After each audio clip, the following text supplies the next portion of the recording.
teleportation circle, so she'd be able to get you guys there.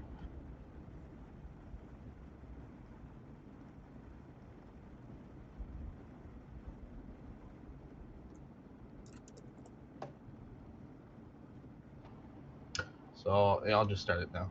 So you guys appear in the town, back in the basement in the teleportation circle. What's the first thing you guys are all doing? Just list it off, and we'll go from there.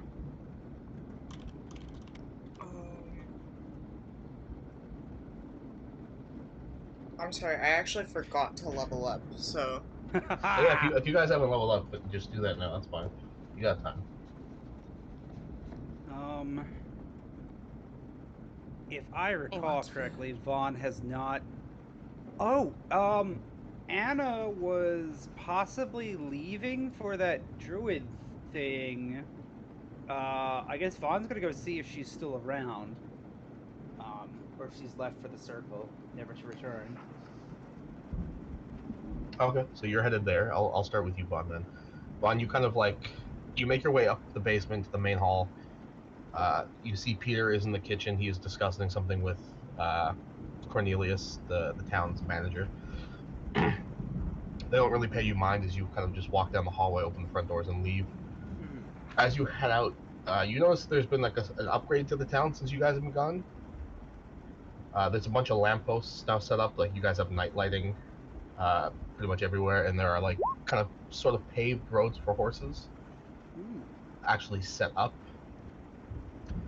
You also noticed kind of near the center of the city there is like a little construction project going on. It looks like they're building a statue of some sort, or some sort of like art sort of installation. So there's a lot of workers, a lot of people coming in to do business. But you do make your way toward Bar's house, and as you get there, doors shut. You know, blinds are down. The pony garden is still there in the back. Oh yeah. No, none of them buried. I hope. No, but like strangely, the quantity of horses in the town has doubled since you guys left, which is weird because horses are expensive. Where'd they come from? Vaughn is a little concerned, but he is going to knock on the door. Okay. You knock on the door for a bit. You wait a little bit outside, and then the door opens. You see, kind of walking with a cane is Bar, in the house. The inside's dimly lit. He's got a couple candles lit. And he looks up at you and he clears his eyes and he goes, "Oh, Vaughn, I didn't think you'd be back this soon." This soon. It feels like it's been forever. How are you, Mister Barr? I'm I'm holding up as well as I can. We have to leave soon. Um, I'm not.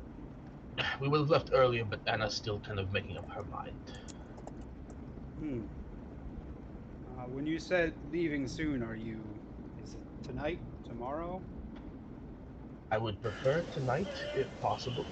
Um, but she said she wasn't going to make her decision till you got back. So, if you could, she's in her room, and I'll give you the space. I appreciate it, Mister Barr. I'll go say hello to her. All right. And he kind of walks past you and shuts the door behind him. Right. Vaughn's gonna go up. Okay, you make your way to her room. You know she doesn't believe in doors that much, so she has just beads hanging from her doorway. Vaughn's But gonna you, try to he's gonna knock on the beads. she looks your way, and you see her through the beads. She's in the middle of painting. It looks to be like a decent quality uh, landscape of the town from outside in the forest. You get like the top of the wooden fence. Some of the taller houses are peeking out over, in the amount of trees and stuff that are inside the town, kind of perking over the walls as well. She looks over to you and she goes, "Bun!" And she jumps up and runs towards you and hugs you. Vaughn's gonna give her a big but very careful hug. She goes, "How did it go? Did you guys die?" Um, Well, we got close, but we're here. So Oh, no, phew. we're still alive. Okay, you guys didn't die. That's pretty cool. Um, so I was talking to my dad. I I think I'm gonna go with him. I think you should. You told me everything about going to the circle and how important it was to you. I think that's a great idea. But I'm not gonna be able to see you for a while, and that's gonna be real dumb. Um, so I thought I would make you something so you could. I mean, we could do the dream thing like you said, but it's not the same because. And then she looks around and kind of like walks towards her window, closes the blinds, and then comes back to you and goes, "We can't hold hands really in the dream. It's not real." Of course, no, I know, Fawn. But I did make you something. And she walks over to her bed and kind of like lifts it up and reaches around and pulls out uh, a teddy bear that she's made out of kind of straw and hay. Hmm. It's been tied together. She's like, "I know it's not as good as Mr. Bear, but I was hoping you could give Mr. Bear a Mrs. Bear." Fawn, Fawn, like, oh my God, Dylan. That's so cute. Fawn just kind of like smiles. He's like, oh, no, it's perfect. I'm sure Mr. Bear would love a Mrs. Bear. And you hear her voice kind of crack up, and she goes, "I just don't want Mr. Bear to go holy while I'm gone and you're here by yourself." Oh, Fawn's gonna come in and hold her and let her cry it out. And I guess it's like left thigh because she's short. Yeah, that works. Uh, and after you guys finish kind of like embracing, she pulls away for a second. She goes, uh, "One second, I still haven't finished yet." And she kind of waves her hand over and Druid crafts like a little crown of flowers on the head of Mrs. Bear. And she Oh, goes, "Okay, that's perfect." now I have a present for you too. I know you're going to be safe with the other druids and Bar, but I feel bad that I cannot physically be there for you. But I think a friend of mine could, and he is going to reach and he's going to pull the ring of summon Earth Elemental off. He's going to hand it to her. Says, I forget if you met. I think you've met my friend Rocky, but he's a he's a good elemental. Um, I know if things get real bad. I know you have all this magic you do. I'm pretty sure you can summon your own Earth Elementals, but I didn't really get any cool treasure or anything, or had the time to make anything while I was gone. And this means a lot to me, and it would make me feel a lot better knowing that something I trust can help watch over you. She grabs the ring from you and kind of looks at it. It's pretty big for her. She's kind of trying to figure out how to fit it on her fingers, and like it's too big for her biggest finger. But she's like, "I'm technically we're not allowed to wear metal while we're in the circle, but I'm not gonna tell anyone." Oh, well, I mean, it's got to be made of Earth stuff somewhere, and I guess that works. Thank you, Vaughn. you're welcome, hon. Are you and your dad leaving tonight? Yeah, he's been on me about it for a little while since we dropped you guys off at the place you were at. Um, I know this means a lot more to him than it does to me, so I feel like once I say bye to your friends, I should probably go with him. Of course. Um, do you guys have time for dinner? I haven't swung by my mom's yet because I wasn't sure if you would still be here, and maybe we could have one last meal as a family. You, me, your dad, my mom. I think I think I can arrange that. I'm gonna go talk to my dad. But in the meantime, I need you to watch the house and water it every day. But make sure you check on the pony's air levels. I put some like, what did Tommy call them? Straws in the dirt, so they should be able to breathe this time. Mm. Oh. On my back. It's like, yes, I can definitely do that. Mon is like panicking. Okay, I'm gonna go find my dad. I'll go tell him about the dinner, and then I guess we'll meet you there at sundown. Yes, I'll see you there at sundown, hun. Okay, bye. Bye. And she kind of just leaves you in the house. She runs past you. Vaughn is I guess going to let himself out and go see his mom. All right. I'll stop you there. Who wants to go next? What's somebody else doing? We just came back from the the the boss rush, right? Yeah. You guys are dirty. You're exhausted. You're hurt. You're blasted.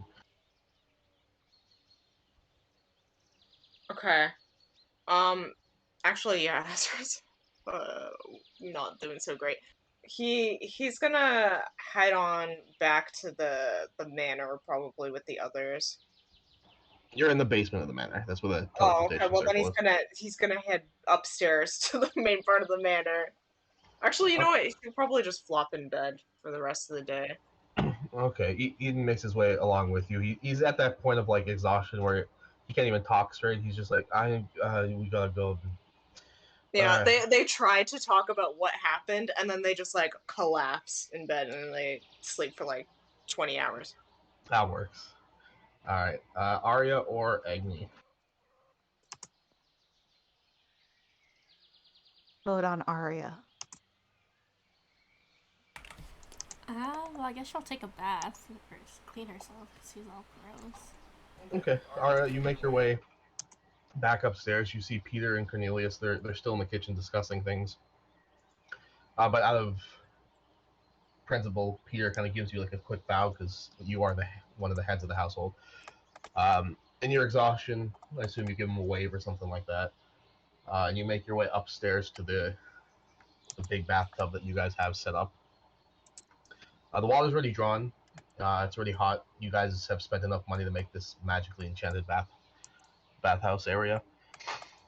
As you get there, the cat that you brought into the house kind of joins you on the edge of the pool. Same with your zombie crow, or was it a raven? I can't recall. But It was your raven. your zombie bird makes its way down too. It seems it likes to ride on the back of the cat to the cat's annoyance, but the cat lives with it. And you find yourself relaxing in the bathtub. Is there anything else you'd like to do in your first day back? Not really. Maybe just catch up with you, but that's it. Okay. Then, shoot. What is your clone's name again? Faye? Faye. Thank you. I was thinking Sue, but that's the druid, isn't it? Yeah. Faye kind of like joins you at the end. She gives you like an update on all the studying she's been doing about the planes and whatnot. She hasn't really gotten much further in how to get to the plane you're trying to get her to look into. But she knows if you're able to get a little bit more magic, higher level spells, that sort of thing, and actually help her because she has a limit to what she can do.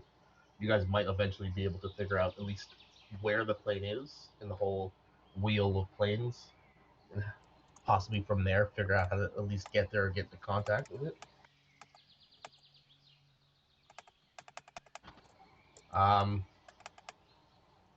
Same with Vlad Skelegar. He just gives you a quick update on all the security he's been doing around the house. He gets a little too into it, and he keeps telling you about every like creaky door he's made Peter not fix, so it's a security thing. You can hear people coming, that sort of stuff. But it's a lot of details for someone who just wants to relax. But, that's what happens. Yeah, she's 100% not listening to them. Okay. Agni, what are you doing?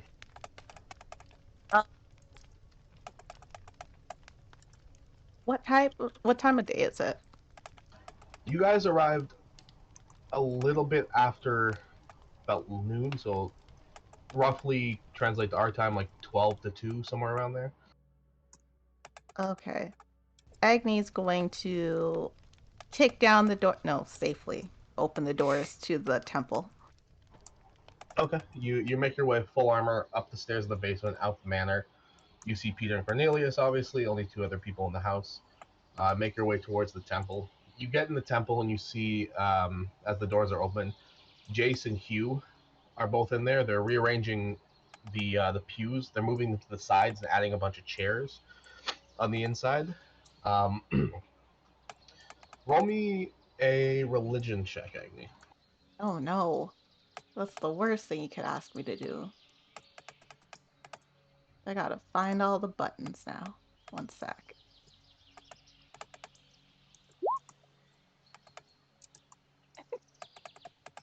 That's not too bad. Pretty bad. You know, this is a basic knowledge check. You know that the day of Solus is coming. It is kind of like an important observance day in your temple with your patron. It is the day of the setting sun, sort of like what can I compare this to? I can't think Is of a it holiday right now. winter? No, it's a winter is going to be coming soon, obviously, but it's more of like an event, and you didn't roll a high enough religion check for the historical meaning of this, but it's sort of like an observation event where those who are followers do like a daily ritual kind of prayer mass sort of thing. It's really you've done it a couple times in your life before when you haven't skipped out on it. Ooh. You don't know too much of the details. Obviously, it's one of those like Bible study sort of things. That's why they're setting up the chairs for the new members so they can teach them all that stuff. But you do recall that day is coming up as you see them kind of doing this sort of. You've seen the chair arrangement before and whatnot. Okay. Um, any cool decorations up? At the moment, there are. It looks like they've commissioned, sorry, the local smith to set up like they're like metal suns and metal moons that kind of like hang on some wire all around, with some chimes on the bottom of them. So like there is a pleasant sound every time when you open the door and the wind's blown in. Um, aside from that, they have looks to be a long carpet that they've set up, which has one of the many stories in the book of God. I can't remember your god's name. It's been so long.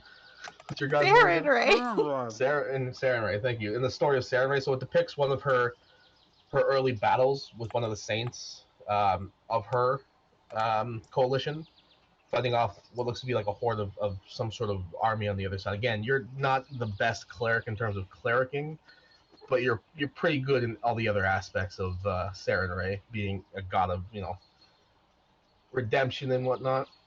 But they do have a long carpet set up. They do have some banners hanging up on the sides and on like the podium and the back of all the chairs. They are kind of like wrapping up more of those symbols of Sarenrae, what look to be on fabric.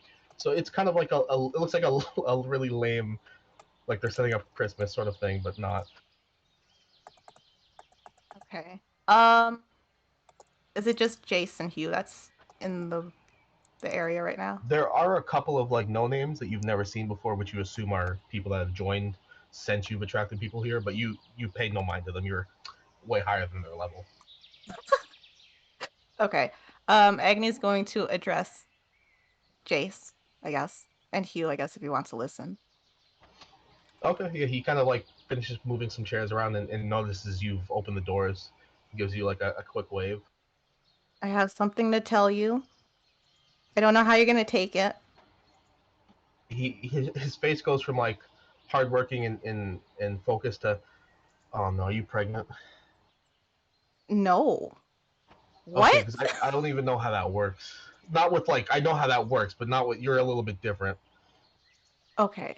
No, that's not it. I was gonna say, completely forgot about this celebration thing. My bad. But it looks like shit in here. What do you That's mean? all. These are the traditional decorations of the Day of Solus. What do you mean it looks like shit? We've been It using these looks, decorations for years. and it's looked like shit every year since. What What the if, what if, what? hear me out, we get some portraits, right, of Sarenrae.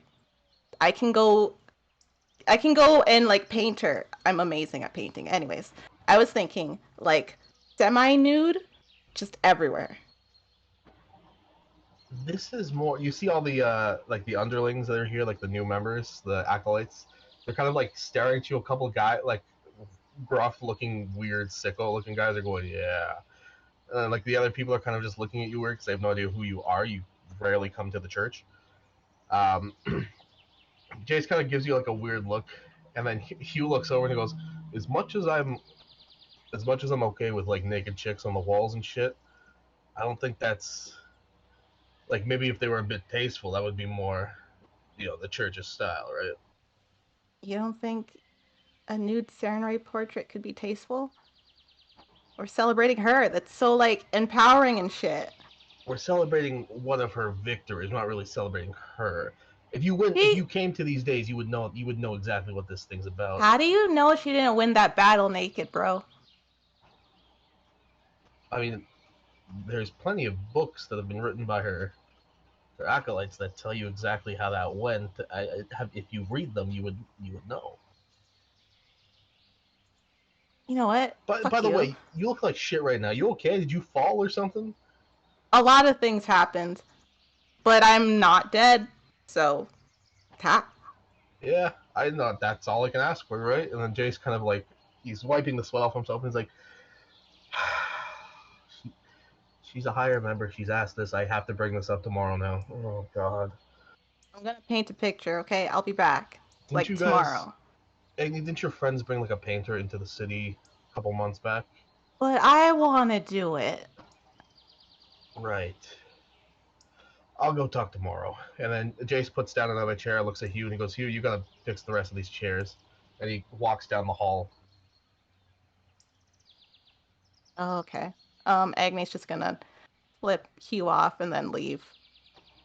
All right. As you're about to like turn the corner of the view, Hugh goes, "Oh shit, Agni, wait up for a second." He's gonna keep walking, The, but you, slowly. you hear him like yelling out because he's not bothering to chase you. He's got something to do. And he goes, "There are some guys looking for you when they can't." She'll go back. What? Guys, who? Yes. They were. What the fuck were their names again? I don't fucking know. They were wearing that uh, purple armor. Oh Um, shit. I think they're staying in town somewhere. I think in the inn or something like that. Just like it Tell was like, them I live here? well, I didn't. This is your. I mean, you're registered. This is how. That's how they knew you were here, or you. This was your the man. You're then shut up. Go get out of here. I guess she'll go find these people. Okay. Um, you make your way towards the inn. Plenty of the citizens are kind of like a few are looking at you funny because your armor is all fucking dirty and messed up, and again, you look like a train fucking hit you. But you're just walking through town, full armor, ready to go. You make your way towards the inn. They're under new management, obviously, because the previous owners have passed. Um, but as you get inside, there's the local crowd's usually there. People are eating lunch right now, getting a late lunch.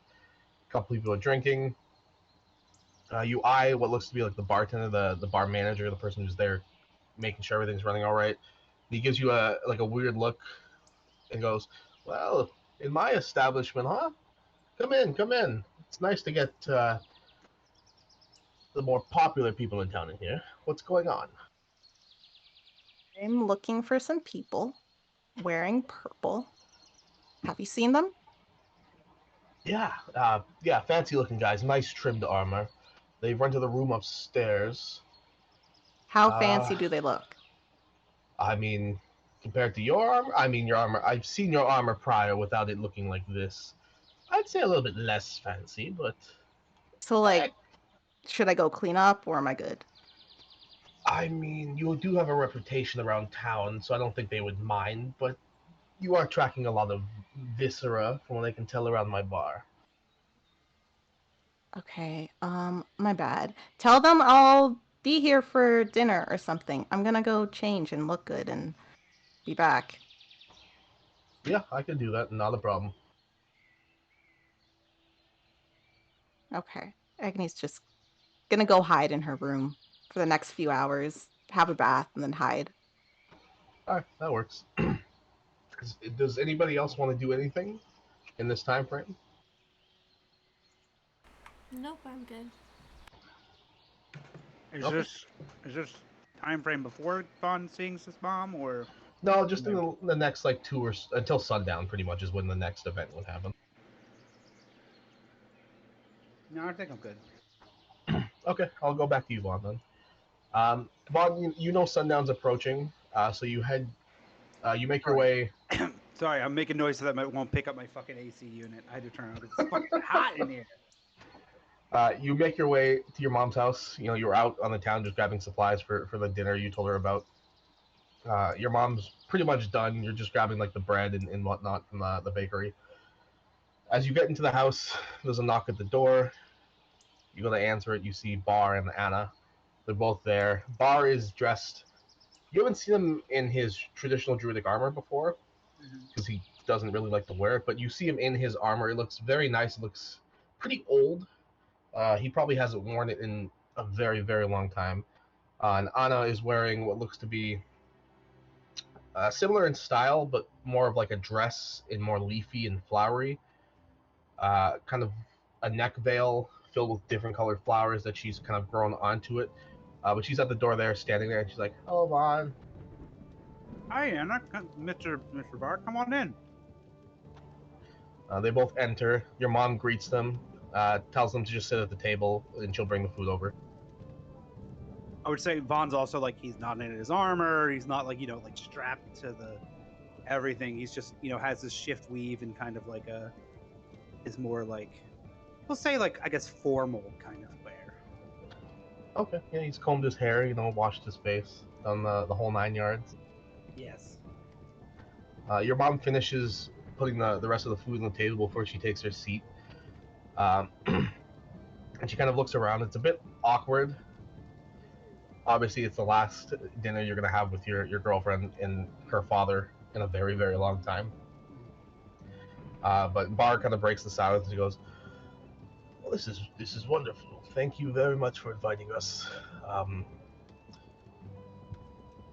I'll be honest, I've been living in a prison cell for the past, I don't know how many years. How old's Zarya at this point? I don't know. But it's nice that I can sit amongst people and have a quaint dinner without actually being tortured and put into some sort of mental uh, vision where they're trying to get information from me. You know?" I I haven't been in the exact situation, but like kind of similar one, so I actually understand that. Yeah, no, I totally get that. And Vaughn, I would like to thank you for making my daughter as happy as she has been. I haven't really been there for her, obviously, stuck in a prison. We went through this. But it's been nice seeing her carry on like this. And she kind of looks over and she goes, "Dad, stop. We talked about this." He's like, "I can't talk about my little girl. I love you." And she kind of like puts her head in her hands and she's like, "You're so embarrassing." I mean, she's made me very happy in the time we've known each other. I mean, I would not have. I mean, if you had told me, like, I just remember the first time I met her, there was so many nasty things going on, and I just looked across the town, and there she was, just dealing with stuff, and I was like, who is she? And it just, they never you read these stories of people, romantic stories of folks, and they never really talk about a relationship beginning to blossom on a battlefield. And I mean, I guess I've been so focused on being battle for so long. I never thought I would meet someone that makes me feel like she makes me feel. Vaughn, you hear like a whisper coming from Anna's side, and she's like, Vaughn, not in front of your mom. Vaughn just kind of his chuckles. It's just, well, either way, I'm glad that I'm glad that you're no longer in prison, Mr. Barr. I don't know where Anna would be if you were, and I'm glad I had the opportunity to meet you, and I'm glad I got to, I'm glad to be your daughter's boyfriend. Yeah, you feel your mom kind of like reach over and grab your shoulder, and she's like, Vaughn, that is the sweetest thing. Why don't you say things about me like that? But I'm very happy that you two met. Vaughn's told me you guys are going away for a pretty long time, and Anna kind of speaks up. She's like, yeah, my dad really hasn't been home in a very long time, and there's not much of a chance for us to do it usually. It's like every so and so years, so this is quite frankly our only time to get there. As much as I want to stay here with Vaughn, I do have some years to catch up with my dad as well. And your mom kind of nods and looks towards you, Vaughn. She's like, well, you guys had a good time. I mean, as long as you're back at some point, I'm sure Vaughn will be happy with it. Yes. I've sorry, Ian's having a moment of conflict on his end. Vaughn's gonna be like, yes, I'm gonna, I'm glad you get to be there with your dad. No time is too long. I don't know if I haven't gotten to see my mom like before this in a long time too, and it's important to spend time with your parent when you're able to, especially if it's something that important.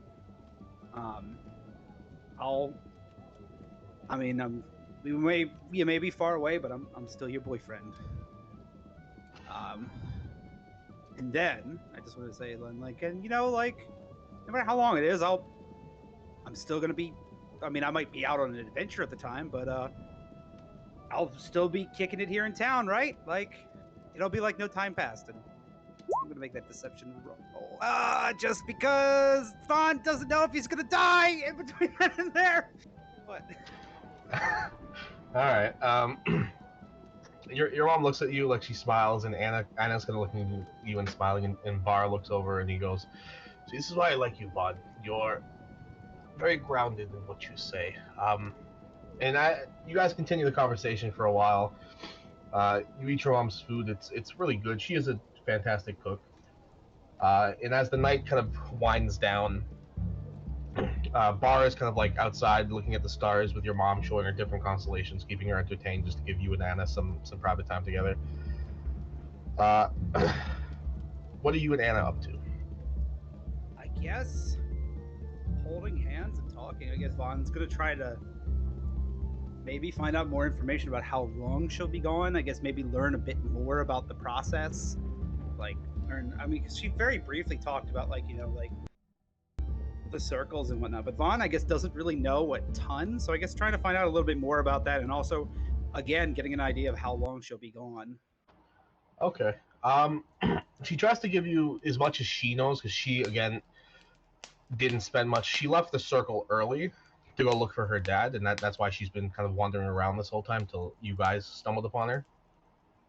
So she gives you like a brief description of what the circle is. It sounds like a pretty good place. Most of the people are pretty great. There is a hierarchy. It's led by an archdruid, and so forth and so forth. Um, she doesn't really know what happens when the circle closes because she hasn't really been there for the circle to fully close, or how long it'll take.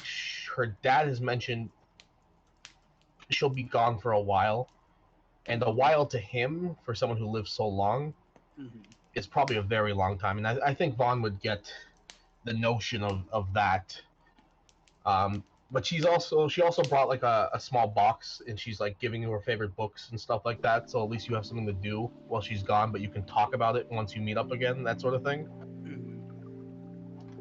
But she's having a tough time too. You can see like every so often she's gotta like collect herself and whatnot. And right now she's just waiting for her dad to tell her when it's time to leave. Yeah. I would say, like, is Vaughn able to glean that this is going to be longer than his natural lifespan? Because Vaughn doesn't actually know how long he lives for, but he's going to assume he's going to live shorter than a century. I think Vaughn can gleam. Roll me an insight check. He's very insightful. I think Vaughn can gleam, just considering what Anna said about how her father perceives time and whatnot. It is going to be a long time. He is hopeful it's not going to be that long, and he's holding out hope for that. So he's kind of in the middle. He's trying to take this with a grain of salt. Okay. Well, I guess sometime before she leaves, maybe a little later on, Vaughn's gonna get a little deep. And he's, talking about Anna. And he's like, listen, Anna, what I said back there about how we met, like I meant it. Like I mean, look at me. He just kind of gestures to this rippling ball of muscle and hair and bear stench.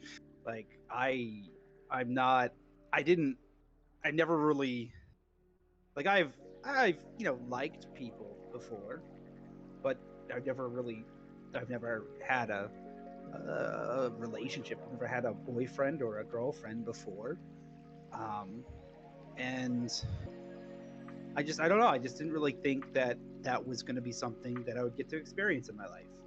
I was a part of the Order for so long, and we were doing jobs and missions, and before that I was running cons and schemes and just trying to do everything for my mother. I didn't really think I'd have the chance to settle down, and I guess this still isn't technically settling down, but it's something I'd like for it to be someday. I never really thought that love could bloom on a battlefield. So before you leave, Yvonne just kind of squeezes her hand aside. I just want to let you know that I love you, Anna Barr.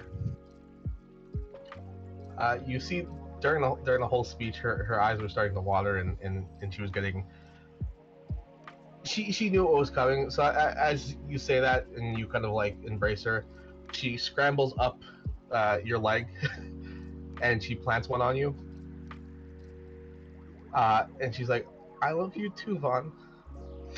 And as you guys are having this moment, you're kind of looking in each other's eyes. There's a knock at the door, and you see your mom and Bar standing there. And Bar looks at you, Vaughn. You guys make eye contact, and he goes, "It's about time we start heading out."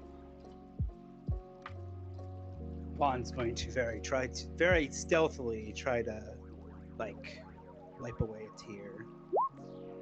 God, I'm rolling like ass. I'm glad I'm gonna get out now. He looks to your mother and he says, "Do you mind helping Anna with her things, if possible?" And your mom goes, "Oh yeah, of course, of course." And she kind of walks over to Anna, grabs her hand, and heads towards where the stuff that they were gonna bring with them is. And Bar walks up to you, Vaughn, and he goes,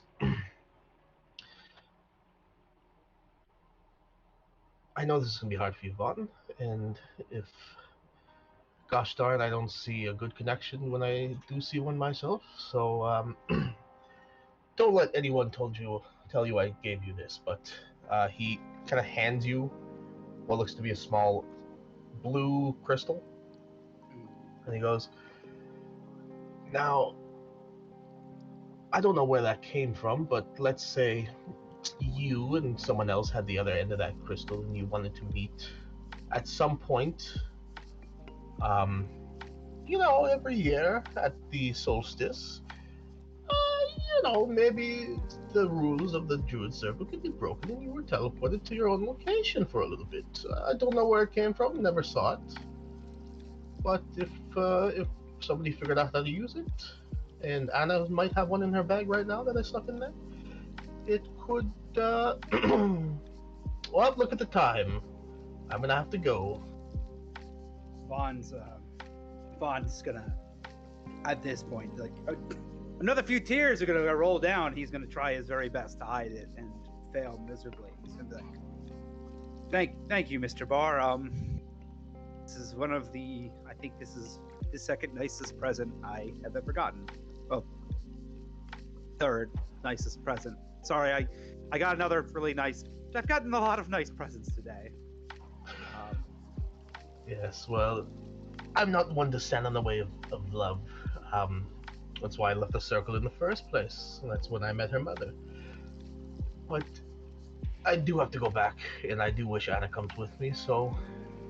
No, it's very important to be there for family. I completely understand.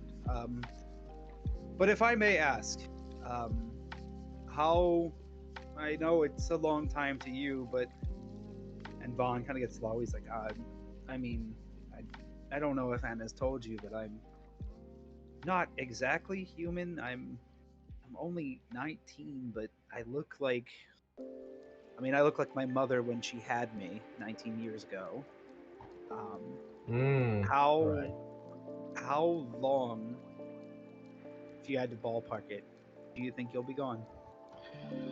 It's a good question, Vaughn.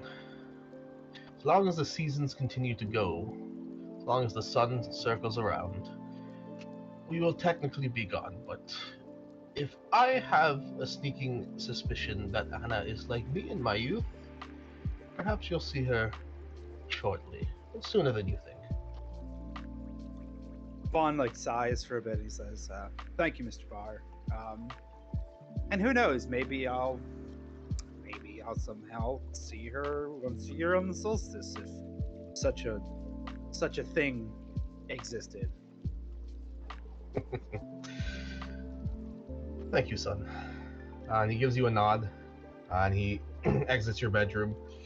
Before he leaves, yeah.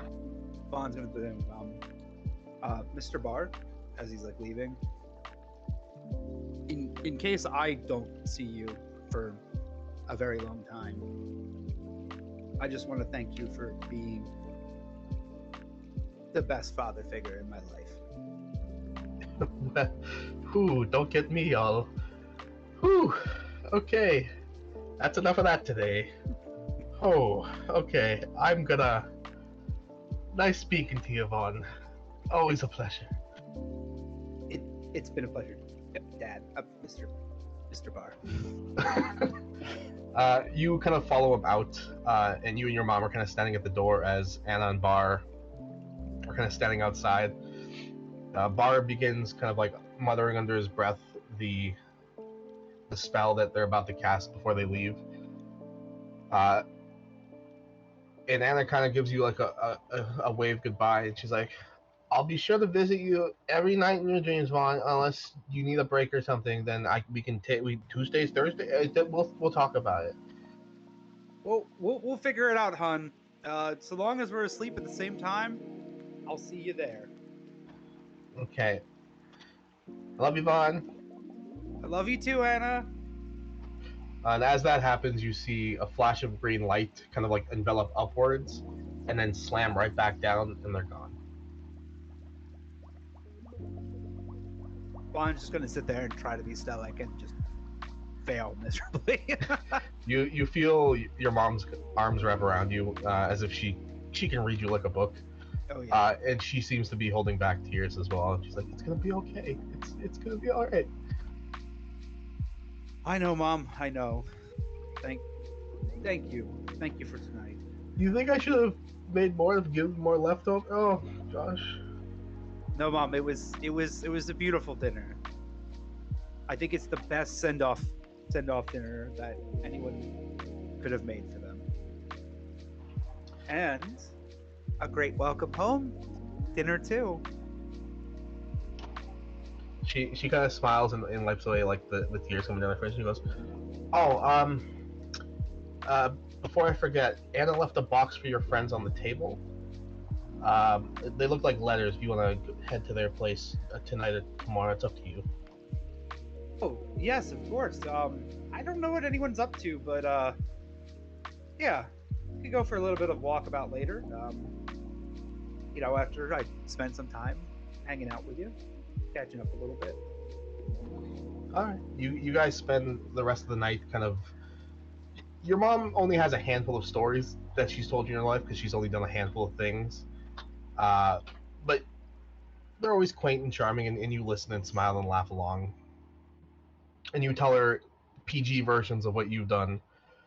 And she still seems scared for you, even though you've toned it down like 1,000%. But the night kind of winds down with you and your mom having these stories before she kind of puts herself to bed. And you are left to your lonesome to do whatever you need to do.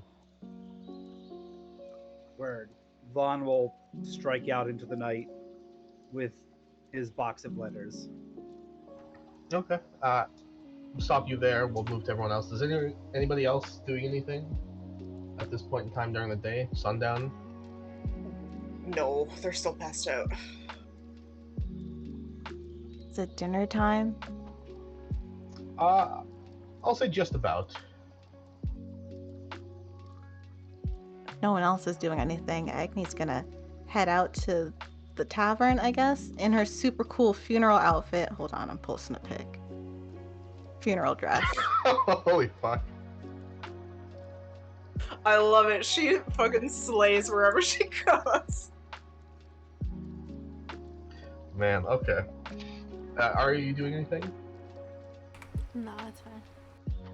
Okay.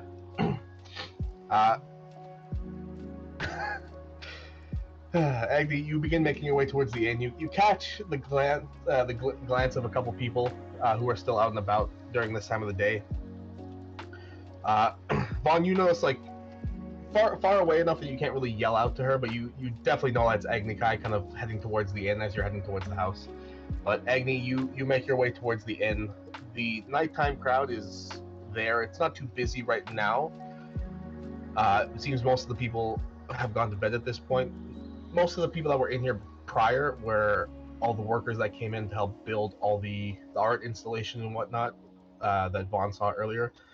But as you get inside, the innkeeper kind of gives you a look and a double take and goes, "Oh, yeah." He kind of waves you down and points to one of the tables. And he goes, "That's actually two of them right over there. They're not wearing their armor right now, Agni. You see they're just in kind of plains clothes at the moment. Very, very similar to Tobias's. Seems like it's almost like a uniform type military outfit sort of thing." But he goes, "Yeah, those are two of the five, if you want to introduce yourself. Or I can tell them to come over here. It's up to you." He's just gonna walk over to the table. One of the guys is mid taking a drink of his alcohol before he kind of coughs and it comes out his nose. The other guy is more composed. He has kind of like slicked back blonde hair that kind of ends in the middle of his neck. And he looks towards you and he goes, "His descriptions were spot on. You must be Miss Agni Kai, am I correct?" The one and only. Pleasure to meet you. I am Torin. This is one of my soldiers, Marcus. We were sent here to invite you to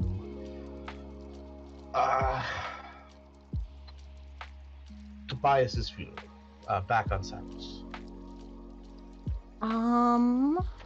There is a lot to talk about, obviously. Technically speaking, there is a will, and all of his things are yours now. His estate, his finances, all of that, he had put your name down, and I'm more of a contact for that sort of thing. I'm here to bring you over, show you what's yours, take you to a walkthrough, and hopefully have you there for the funeral, his send-off in his hometown. Cool. Not sure if I'll make it for the funeral, not because, like, I'm not trying to be disrespectful or anything, but there's a lot of world-saving bullshit going on. I might be dead soon, too. I don't know. So, when's the date for this funeral? You see, he kind of looks over to his associate who's just finished cleaning himself up, and he goes, "Man, he really wasn't lying. Every conversation with her is just like this." It technically does not start until you're there. You kind of need to be there for us to be able to hold a proper send off, as you are you. To him, you were everything. So, whenever you're ready, we do know of your friends, so they may tag along as well, out of respect for his wishes and yours. But we are to be stationed here until you're ready. Cool. What kind of funeral is this? Am I about to be sacrificed? You've been to a temple before, yes? You are a cleric, so I assume you've attended or been a part of or the cause of many funerals. I mean, it's nothing too. He kind of like looks at your outfit again, risque, but I mean, it's more of a celebration of his life, his accomplishments, the things he's done, etc., etc. Oh, cool. Awesome. And there are a lot of people who would like to meet you. He spoke very highly of you to his brothers and sisters within the order as well. Um, Obviously, I feel like it would be awkward as you've never met them and he won't be there to be the middleman. But I believe you've met his best friend as well. They came together to the mainland here. Um, I can organize him being there. At least you'll have a point of contact to be recognizable if that's what you want. Yeah, sure. Sure. Uh-huh. Do you, I guess, do you need, like, some of his stuff now? Like, his armor?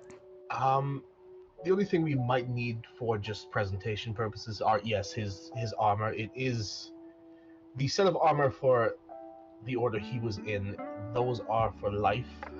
It is a symbol of who he is. Now you can keep it if you wish, or you can have it to be hung up with the rest of his brothers and sisters who have fallen in battle back home. That is entirely up to you. I'm not going to try to persuade you or anything. But if there's anything else you wished him to be buried with, out of a sign of respect for yourself or him, you can totally bring it. That's up to you. Okay. Well, But make yourself at home, I guess, because you're gonna be here for a while. that's perfectly fine. And take all the time you need. I am technically a licensed grief counselor as well.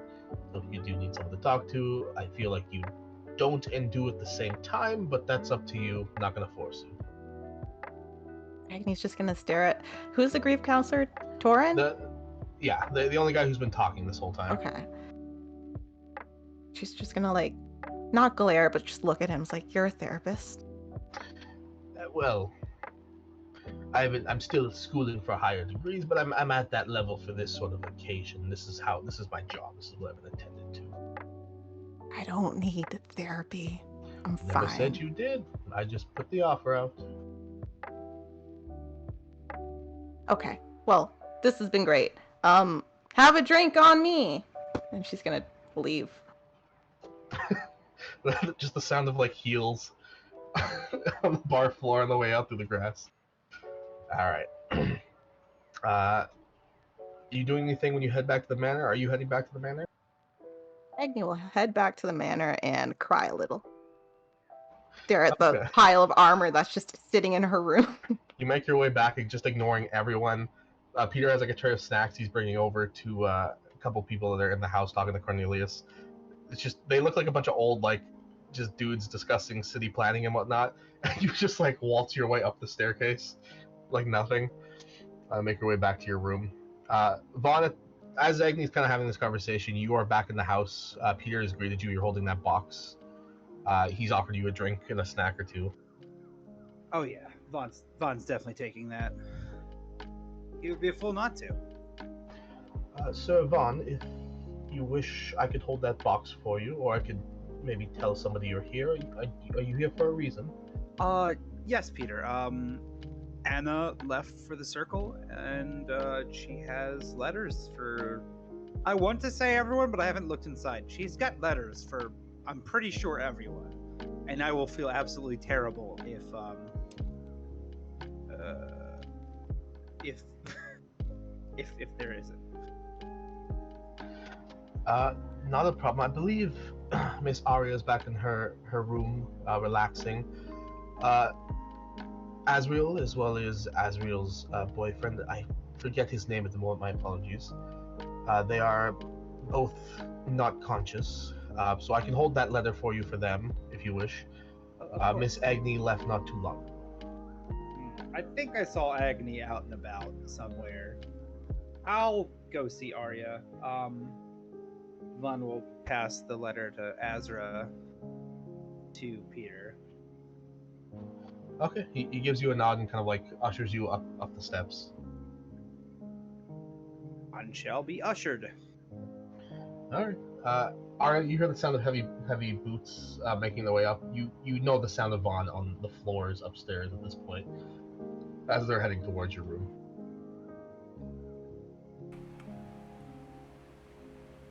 Okay, I guess we'll just wait.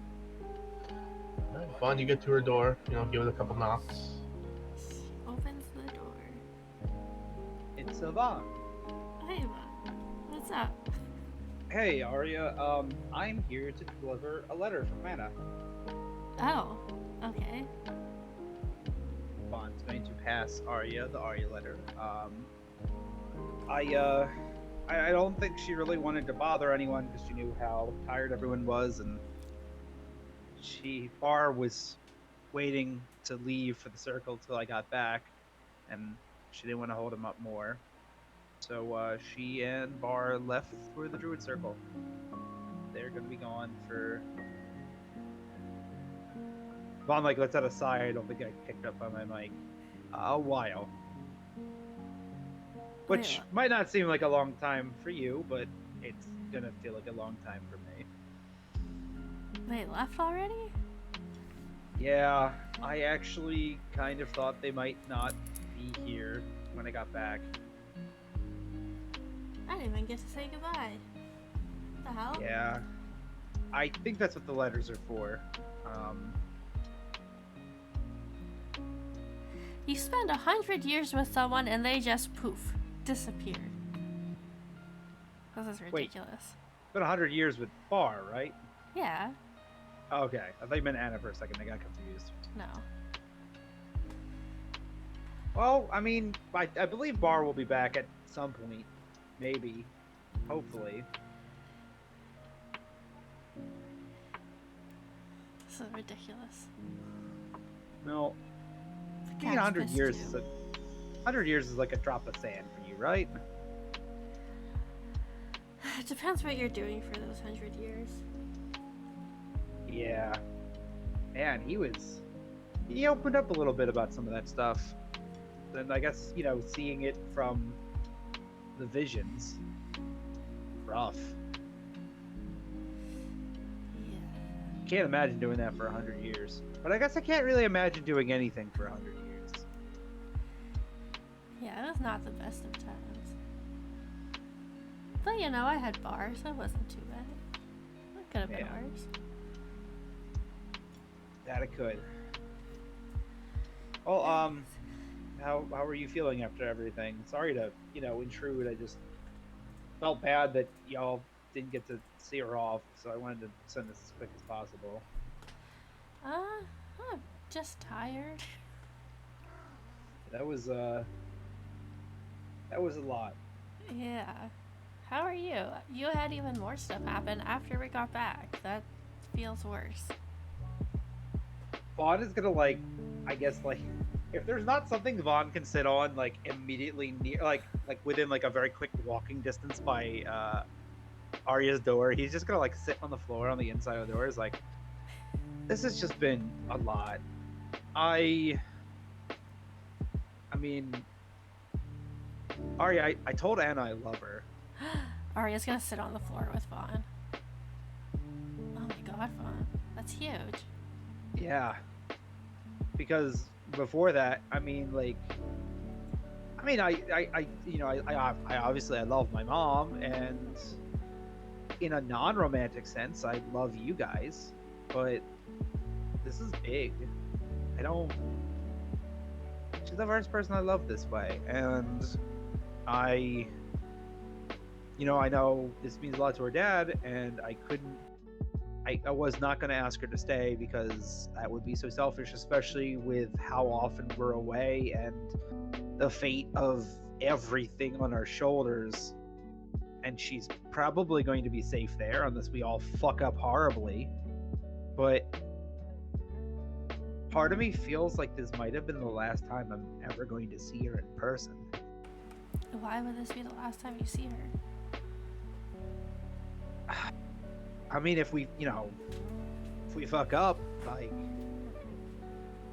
if we, mess things up, I still don't quite understand how this whole loop things works, but I wasn't around in the other ones. I guess the idea of whatever this is lasting for eternity, if we mess up, I won't get to meet her again. And even if we don't, she lives for a very long time. I don't. She could be gone. By the time she comes back, I could be dead. Alright, we'll take this one step at a time. First of all, we can make you live longer. That's easy peasy. Don't worry about that. We got this. We'll figure it out. Okay. And I feel like you've made enough of an impression in this loop that you will be in more loops if, God forbid, there are any more of these fucking loops. It seems like everything that happened with us was just such by chance. It was all like the stars aligned in such a way. Maybe the flap of a butterfly wing disturbed one thing, and here we are now. It's a lot. And I know you guys have all this stuff with your parents and their involvement, and I am just kind of somehow the guy that doesn't have that connection, but at the same time seems to be like important. Like, me being here changed everything. It's a lot of pressure. And I know I know I'm normally the one doing these talks with you guys, holding you steady, but it's just a lot. I think almost dying back there. I mean, we've almost died a few times, so that was beyond what we faced before. It was just a lot to look at your mortality closer than you've ever looked at it before. Now Anna's gone, and part of me is happy for her, but part of me is scared.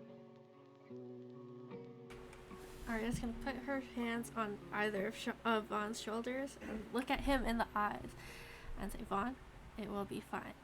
Think of it this way. We're about to go do some very dangerous shit.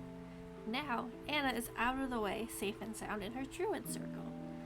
And then, when we come back, we'll figure out the druid circle thing, we'll figure out your life thing, but at least for now, she's safe and sound. We don't have to worry about her getting hurt. And it'll be okay. Yeah. No, that is the part that I'm really happy about as my computer goes into sleep mode on me. Also about that, maybe when you've rested, Bar may have given me a little something so that I can still sort of see Anna once a year on the solstice, but I don't know how to work it. So if you could help me with that, that'd be awesome. Oh, I was muted. Yeah, of course, we'll figure it out. It'll be easy. We've done harder things. That we have. It's been a hard day, and somehow I feel like this was harder than, for me at least, than everything we just went through. I've been feeling for Agni, but I don't know. I'm a big bear of emotions right now. Arya's gonna give him a big hug, pat his back. Emotional stuff is always harder than the physical stuff. Like, I feel like that's easier to deal with because you just gotta, power through it. Just gotta keep going and hope to God it ends. The emotional stuff is always there. It will fuck you over, you know? Yeah. Yeah, I think it's usually the mental stuff is usually the only thing that can actually hurt me. But yeah. I appreciate the talk. Vaughn's gonna kind of get up a little bit. I should probably try to track down Agni. I left Azra's letter with Peter. Okay. Apparently he's out cold, which makes sense. Alrighty then. Make sure you eat something if you haven't. Oh yeah, I did. My mom had a very nice meal for me. Oh, that's good. Alright, go take a shower or something because you kind of stink. I did. I just. Oh. Vaughn's like literally like dressed to the nines. Like Oh. she is this formal shit. She's just gonna pat his head. That's my natural bear musk. Huh, I've never noticed it before. It's probably because I've been crying. Oh. I always get a little extra musky when those tears start to fall. Alright, well, I need to go look for about 3,000 gold, so I'll see you later. Okay. Do you... What do you need 3,000 gold for? You'll see. Okay. I'll see you later, Arya. Alright, good night, Vaughn. Vaughn will leave Arya to her dark deeds. Alright. Well, as you make your way down the hall, down the stairs again, you do bump into Agni, like, right at the door. Oh, is Agni wearing that outfit that Jam posted? Hell yeah. Whoa, Agni, hello. I didn't expect to be the only. I didn't expect to be. I expected to be the only one in formal wear tonight. Well, I had some things to take care of. They've been taken care of. And I was planning to go cry in my room. What can I do for you? Well, I did some crying in my room. I might go do that later, but before I do, Vaughn is going to reach into the box. There's no more letters other than Agni's, right? No, you've given Arya's and Azra's to somebody at this point, so yeah, it's just Agni's in there. Vaughn's actually going to give her the box then. There's a letter in here. I guess I could hold on to the box, but I'm feeling compelled to pass it over to you. It's from Anna. She left for the circle. Cool, when's she coming back? Vaughn sighs, and he's like, a very long time from now. I see. This is her. She didn't get to say goodbye to you guys, and she wanted to, so she wrote you something. I didn't read it. I'm assuming it's nice. It's Anna, but this was her bye letter, so. He's gonna reach up and try to pat Vaughn on the shoulder. Say, it's okay, buddy. Vaughn's gonna bend down and give Agni a big hug. You wanna cry by yourself or cry together? Do you want to cry by yourself or cry together? Crying together might be nice. But I'm also gonna read this letter that she wrote me. Vaughn's gonna pat her on the shoulder. Okay, Agni, let's go cry together. Where are we gonna do the crying though? Like my room or your room or in the kitchen? I think my mom might be confused if we show up dressed to the nines to go cry in my room. So this house is big and can. I feel like that's more common here. Let's go cry in your room. Okay, but Vaughn, don't let anyone tell you you can't cry in formal wear. You can cry in whatever the fuck you want. Vaughn's gonna sniff. Okay. Cool. They can go to Agnes' room, but like it's a mess. There's just stuff all over the floor. And then her pile of blankets on the ground. You're intricately like weaving past the hot Cheeto wrappers and Joe Louis and Twinkie packages all over the floor. Are you reading the letter now, Agnes? Yeah, why not? Okay. You guys get settled in the room. Bond, you find somewhere comfortable, which is everywhere, because there's just more pillows than any person should have in this room. Agni, you open up the letter, and as you do, there's like a small kind of resin sheet in it, and carved into the sheet it says "Crack me."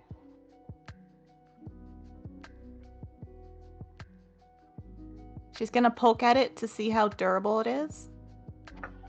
Pretty durable. She'll crack it. Okay. As you crack it open, there's like a puff of light, and appearing in your hands is a shield that's been carved out of wood. Someone spent a lot of time on it. The symbol of Sarenrae looks really, really goofy, but it's been painted and decorated with flowers and stuff like that. So it looks like someone put a lot of time into this, even though it doesn't look the best. And there's also a small kind of like scroll that appears in your other hand.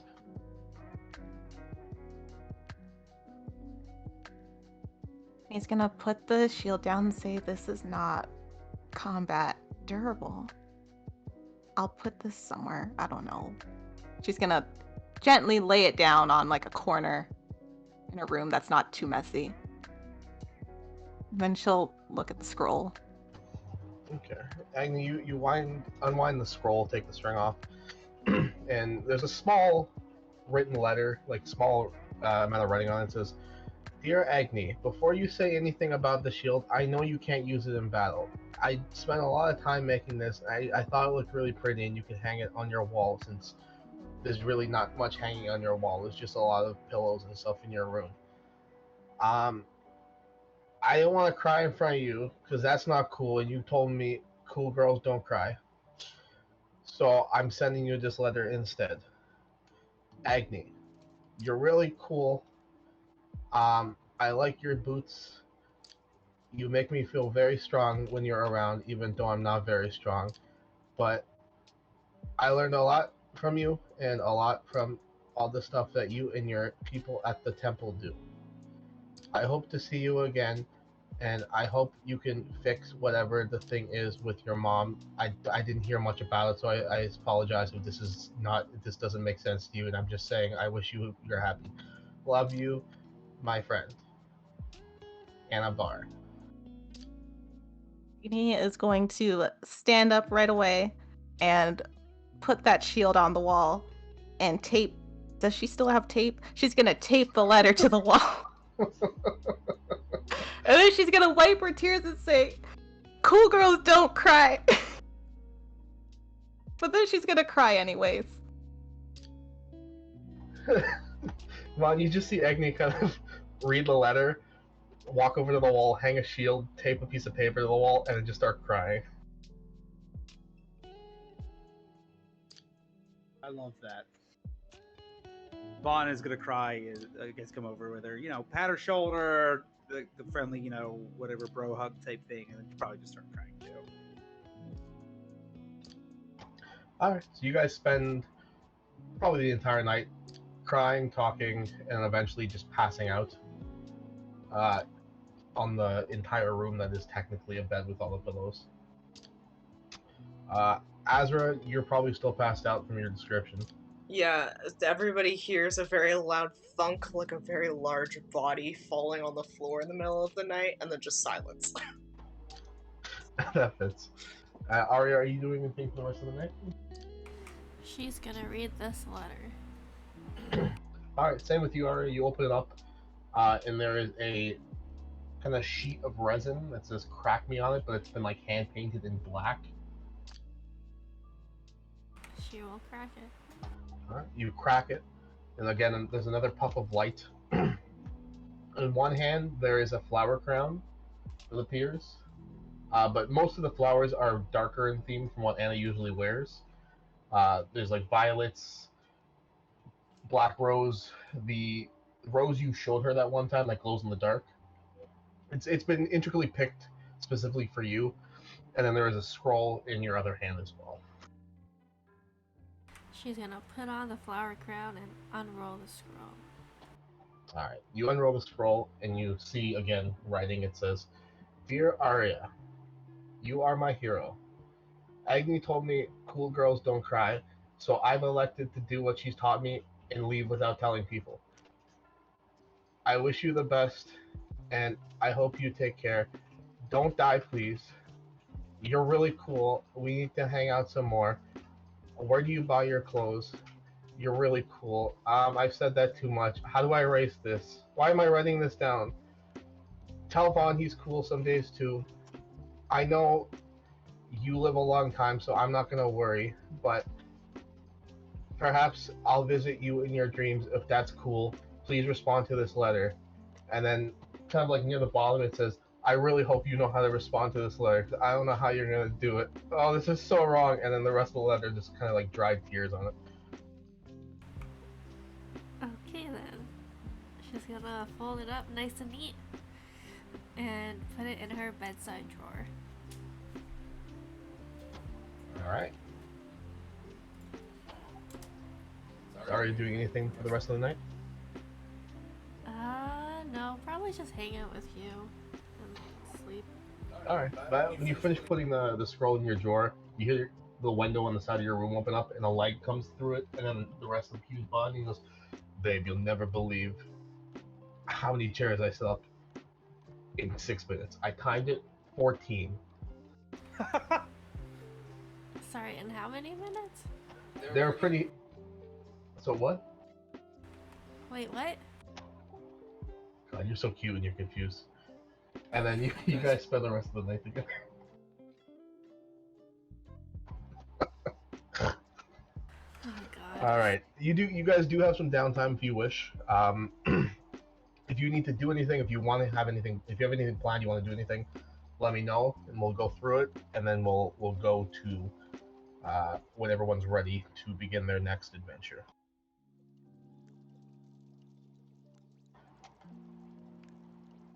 Starting with I'm Arya. ready.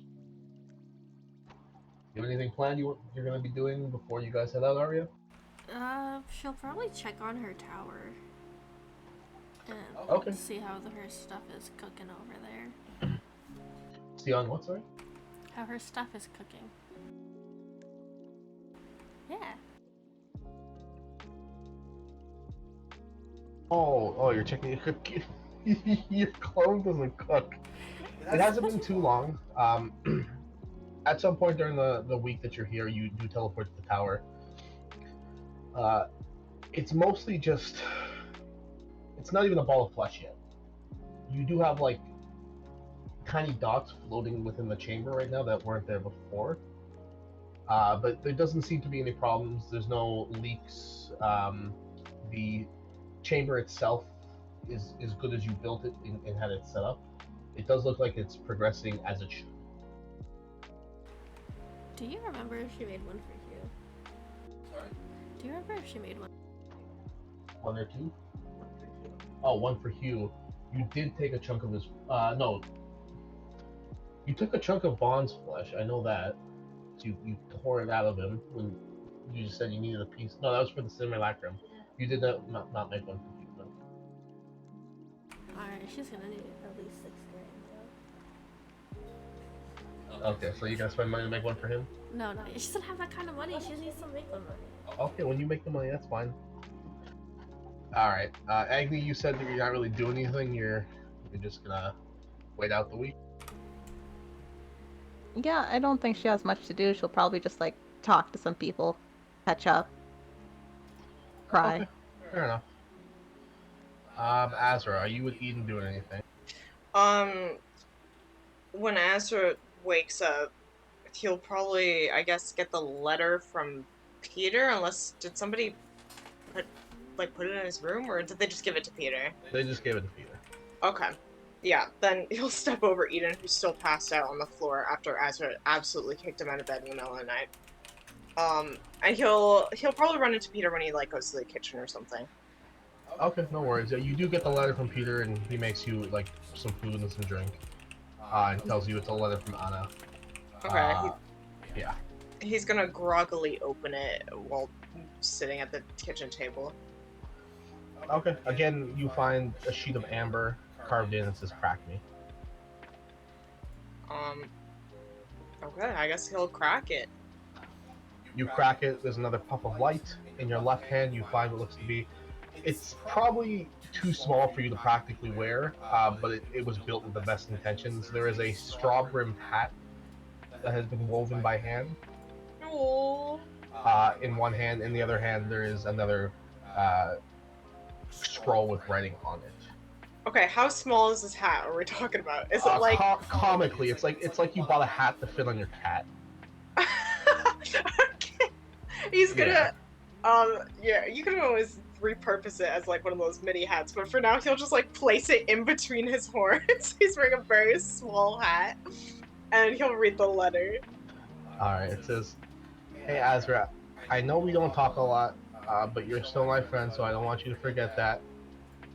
I had to go away, I'm pretty sure Vaughn told you, but I've been practicing my sneaking skills like I told you I would. I snuck up on my dad when he was using the bathroom, and he almost had a heart attack, he told me. So I would consider that a victory on my part. I can visit people in their dreams. I'm not going to make this mistake again. You can't respond to this letter because that's not a thing. But I'll show up one day probably so we can hang out and stuff. And you can show me how to sneak around if that's okay. I hope you like your hat. I made it extra big so it could fit you. I'm not really used to the size of you guys have, but I used a lot of straw on this. I hope you like it. Love, Anna." Oh, that's perfect. He loves it. He brings a tear to his eye. After breakfast, he'll put it in like his little. He has like a drawer for keepsakes, and he'll put the letter in there, and then he'll like fucking nail it. A nail into the wall and hang the hat up on his wall. Okay. Are you doing anything else during the week, Ezra? For the week? Yeah, you guys have like a little bit of downtime. Oh, geez. Okay. Well, he definitely wants to like gather with the others to talk about stuff. When Eden gets up, he wants to talk about like some of the stuff of what he thinks is going on. Do we know where the Phoenix Forge even is? Arya knows the teleportation circle Vaughn had showed her. Vaughn got the visions of it and was able to like draw it out for Arya to copy down. Okay. You guys don't know its exact location, you just know how to get there. Okay, that's fine. And that's all I can think of for right now. Okay. Eden again doesn't know much, but he does remind you exactly what I said about the teleportation circle. And he gives you like a recap because he knows sometimes you don't pay attention when Vaughn talks, and it's fine. Like he's there for you. That's why he's there. He's his ears. Yeah. He'll also like ask Eden if he's gonna come with, because I know he probably wants to do his own things as well. Yeah. Eden tells you that he kind of wants to sit this one out. A lot happened in that last battle, and as much as he is skilled in fighting and whatnot, he doesn't like to do it very often, unless he needs to. But he kind of wants to stick around the town. He says he hasn't stayed in one place at one time for too long, and he might just talk to some people around here, make some friends. Okay. Upon hearing that, I was just gonna be like, very calmly, like, yes, of course, you deserve a break, you need to rest. And then he's gonna head out into town and he's gonna make sure that everything is up to code. Everybody is safe here after what happened last time when the city got invaded. He doesn't want that to happen again. So he's gonna spend the week making sure that like all the guards are like good, that the Ken's training school is like, doing their thing, that, there's no like things that'll fall off of buildings or anything like that. He'll do stuff like that for the rest of the week. Okay, that's fine. Yeah. As you're spending a lot of time around town, you do notice that There is an art. The workers say it's an art installation that they're setting up. From what you can glean from what the actual like construction workers know, the company that's been contracted to do this, it's been multiple companies. Every city around Avexia and Avexia itself, they're setting up kind of like some sort of art installation, so that every town has one thing to like show they're part of Avexia, sort of thing. Like kind of like if every town had the CN Tower or some shit. Like something just recognizable. So when you go to every town, you know it's part of the kingdom. That's what they tell you anyhow. Okay. Does it look like anything yet, or is it just like a bunch of crap? They have. It's a small dig site. It looks like they're still putting the foundations in to hold this thing up, so obviously it doesn't tip over. But there are large chunks of like marble and other stone that have been like carved and sent over to be used. It looks like it's gonna look really nice when it's done. The stone itself looks very nice, but it's still in the very beginning stages. Who can you find like a foreman for this? Because he wants to know who signed off on this. You would know just living in this town. The person who would have to sign off on this is Cornelius, the town's manager. I guess he's gonna. Well, he doesn't have any stake in this town. Like he literally has no power in this town. He'll message Arya and Agni and let them know, and he'll say like guys, do you know that they're building something in town? Some kind of art installation that was approved by Avexia? I barely live here. I don't know what's going on. Yeah, I don't know. They're always building something. Yeah, I'm a little worried because, like, I understand that, like, things happen when we're not here, but the fact that Avexia is the one that wants this and, like, we don't know anything about this, bringing this into town, we don't know who it's coming from, I'm sure it's who fine. We this. could just ask, what's his face? Cornelius? Town manager dude? I don't know. Yeah, between him and Lego and Peter, they'll know what's going on. I mean, I trust Lego and Peter.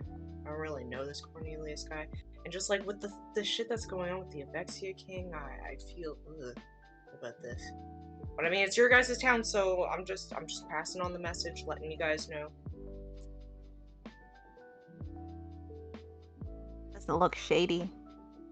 I mean, it's kind of like a pile of dirt right now. They're just kind of digging a hole, I guess, to put it in. I guess we should at least ask about it before we leave. Yeah, they said they brought in marble or something like that, some other kind Ooh. of material from elsewhere to bring into town. So that's why I'm like, you know, to That call sounds it my like paranoia. statues. Sounds like statues, but statues of what, you know? Of us? I doubt it.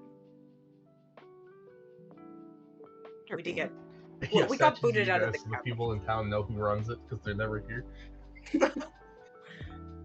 Listen, well, we're busy, okay? Can only do so many things. yeah, it takes a lot to run a town and save the world. You can't do both at the same time. After letting them know that, he's also gonna check in to see if the community center he funded is getting built or put together or anything like that. Last you checked on it, you checked on it a little while ago.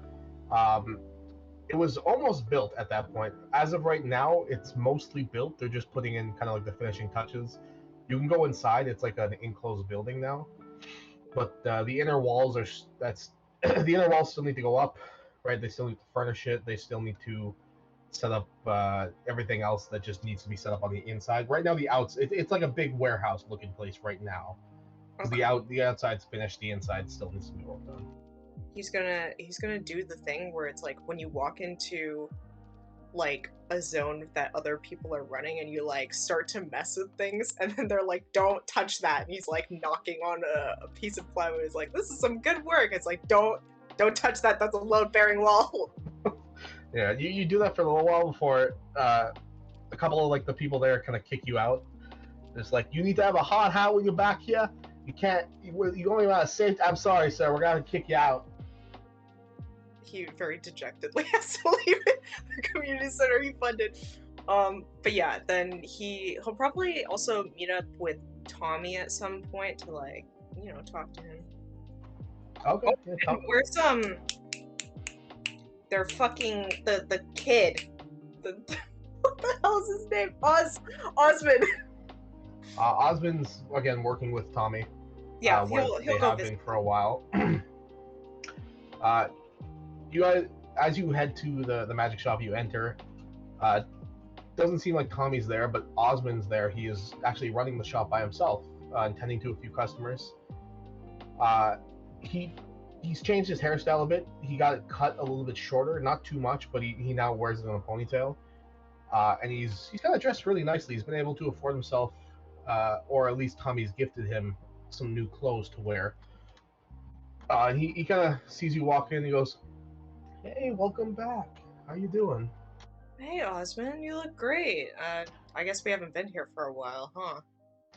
And you guys come and go. It's whatever. But yeah, I'm Tommy. Tommy's actually gone to the main city to get more supplies from I guess his dad. I never really got how that relationship works. But We'll just call it his dad. yeah, I'm running the shop right now. I've learned a lot. Um, yeah, it's gone pretty good actually. I think I found my place in this town right now, or at least my place so far. That's great. I mean, you've really come a long way. I mean, how long have you been alive, conscious for now? I have no idea. Well, you're doing a great job. How's the shop going? I mean, we're really low on supplies. We've had a couple, you know, the construction projects. People have come in for first aid stuff, so we're pretty low on the stuff we usually have. But you know, I mean, the expensive stuff is still here. No one's bought that. I don't think anyone is going to. That makes sense. Well, we're gonna be actually heading out probably in a few days. I just wanted to drop by, see how things were with you, see if you needed anything. No, I'm doing pretty well. I'm doing pretty good by myself. I mean, I still live in the same place you guys do. I hope my room's still there since you guys got that. I mean, I was passed out for like 20 hours yesterday, so I haven't seen you. That's true. Yeah, no, everything's going pretty good. Where you guys headed? We're he's trying to think of like how to word this in a way that doesn't make it sound dangerous or world savvy. He's like, oh, we'll be visiting an old friend. Oh, cool. Okay. That sounds like fun. Yeah. Whoa! It's a wand of blasting. Put that down. And you see like two kids about like 15, 16, like drop the wand on the counter and run off. He's like, how did that get out of the case? Well, that sounds like fun. I got a lot to do here, but come see me when you guys are back. We can have lunch or something. Yeah, for sure. Listen, Eden's gonna actually stay in town, so maybe you can, I don't know, hang out with him a bit? Yeah, I could. I mean, I'm in the shop all day pretty much. But if he wants to come over here, just let him know I'm down to clown. Down to clown? Dude, I who don't taught know. you I that? I heard that from Agni one day. Hmm. There's a lot of phrases I've used that she's taught me that most of the people here have no idea what I'm talking about, but I still do it because I'm hoping that one person who goes, oh Yeah, yeah, well, I would maybe not do it anymore, only because Agni has a very colorful way of speaking that's very unique to her. It works with her. With yeah, I anybody guess. else, it kind of, it's not that it sounds bad, it's that it sounds uncouth in nature. No, I completely understand. You know, I spent a full week introducing people by like going to people and saying, hey, I'm a sexy little baby, because she told me that was cool to say. Ugh, I'm glad Tommy's here. He really taught me what to say and what not to say. Yeah, I definitely listen to Tommy on these things. I would don't repeat things that Agni teaches you. It's kind of her brand, let's say. I gotcha. Tommy's giving me a list of things to say and not to say, but I'm still remembering more things as we go along. Yeah.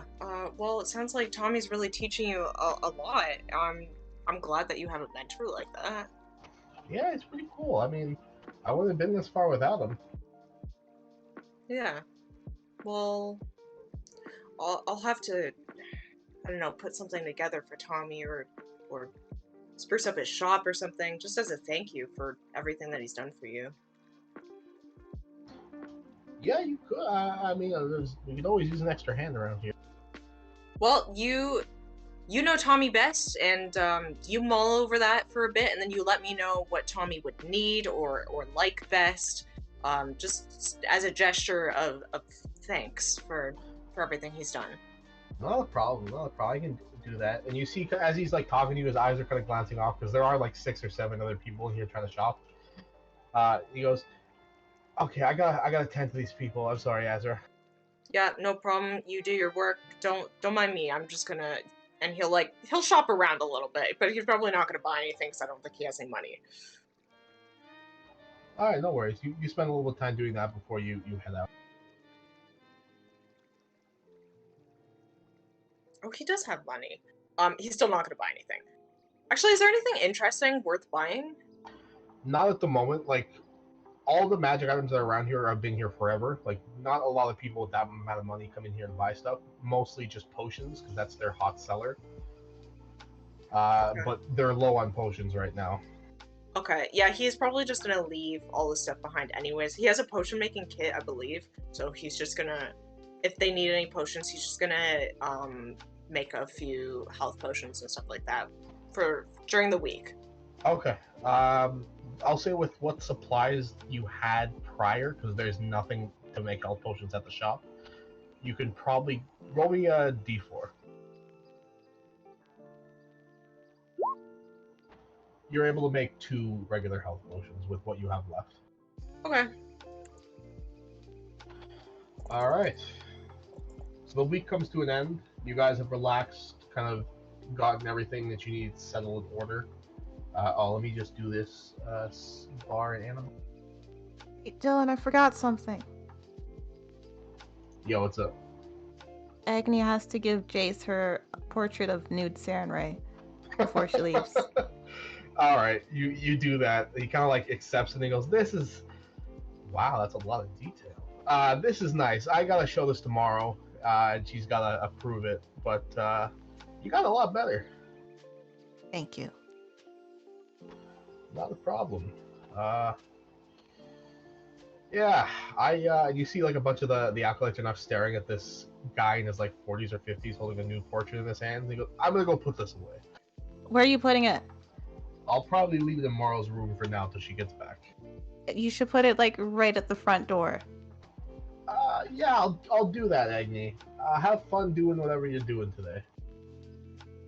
You're just gonna stare at him until he posts it somewhere visible. Nah, he just walks away with it. Oh, bitch. Okay. She'll go find her friends. Alright, so you guys all meet up. You have everything prepared. You guys have gotten everything you need. You guys can take it from here.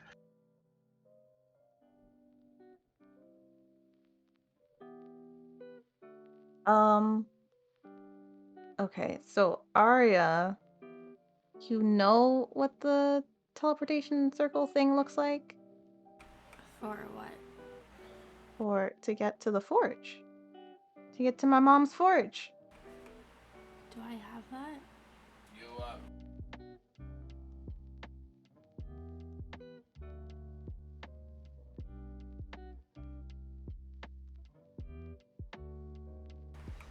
Is that a no? Yes, I do have it. Oh, okay. Sorry, Dylan was talking. Sometimes I don't know if he's talking into his mic or just to me. Gotcha. So, I'm good to leave whenever anyone else is good to leave.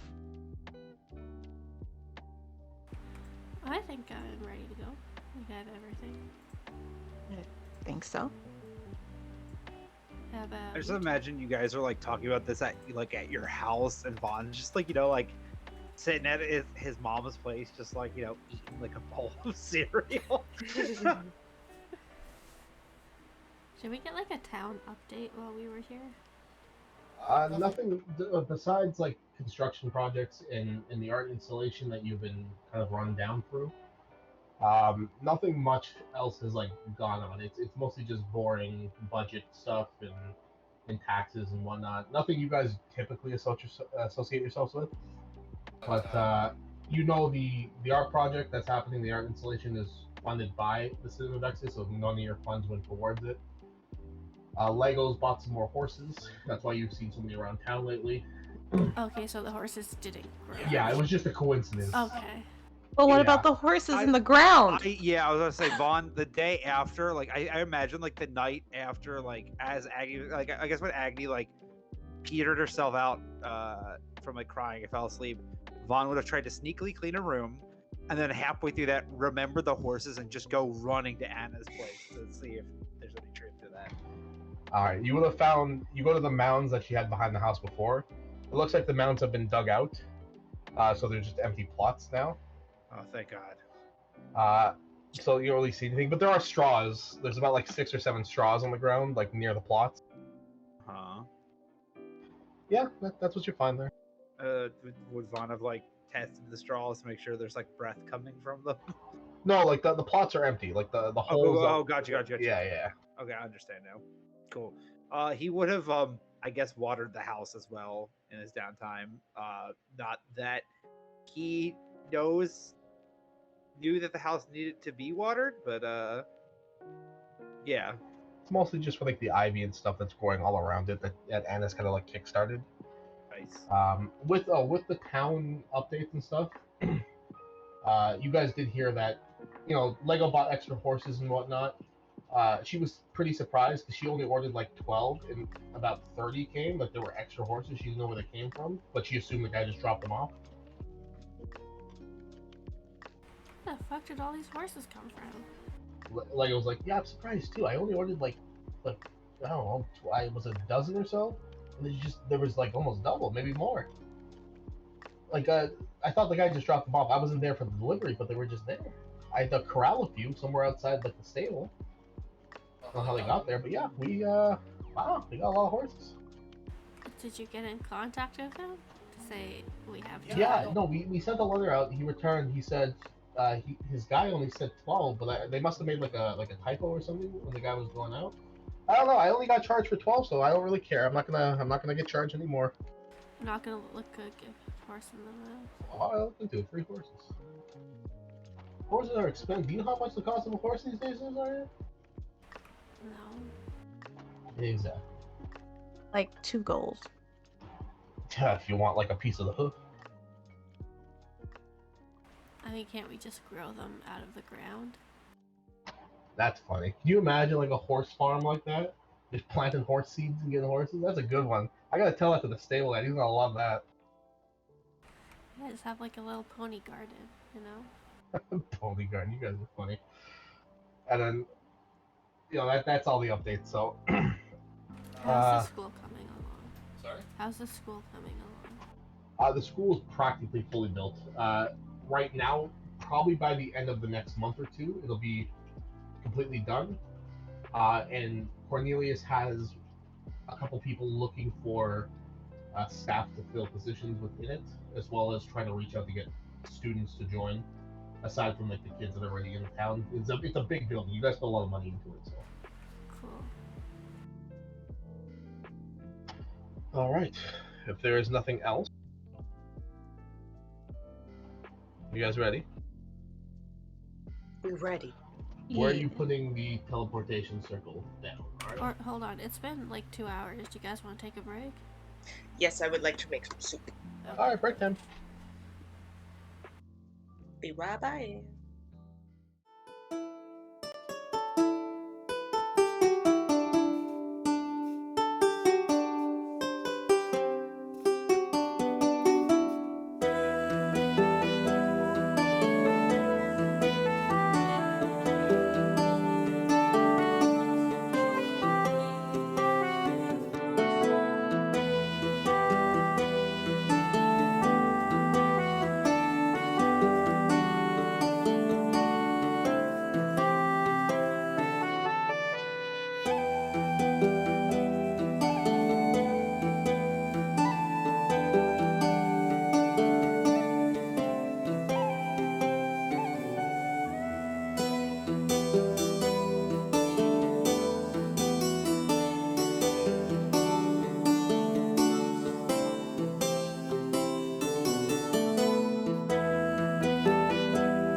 guys all gather. Arya, where are you teleporting from?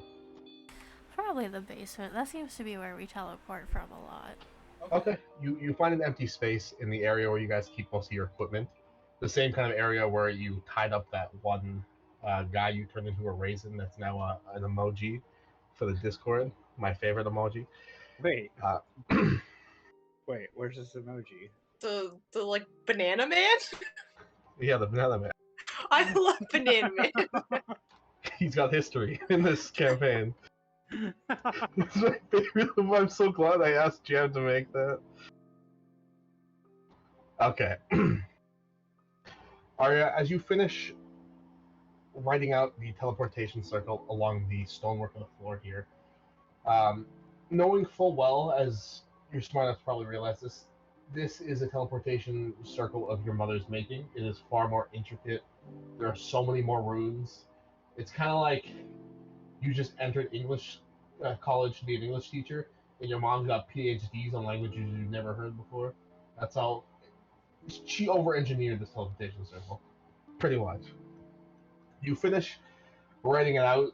You're actually sweating because there's so many different runes you have to put in, and you kind of think to yourself like, this probably has a lot more security to it than the teleportation circles I've put in, huh? As you finish the last rune, you begin to chant. Everyone walks towards the center of the circle, and as the last word is ripped out of your mouth, a flash of light blinds all of you as you reappear in a new area. The silence of the basement is gone. It is replaced by the sound I'm about to play on Discord.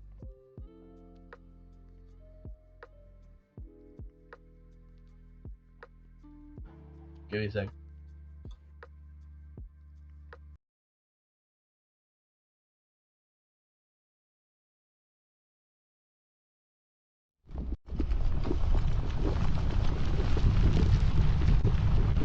Alright. In a flash of light, you find yourself standing in the midst of a beautifully crafted cave.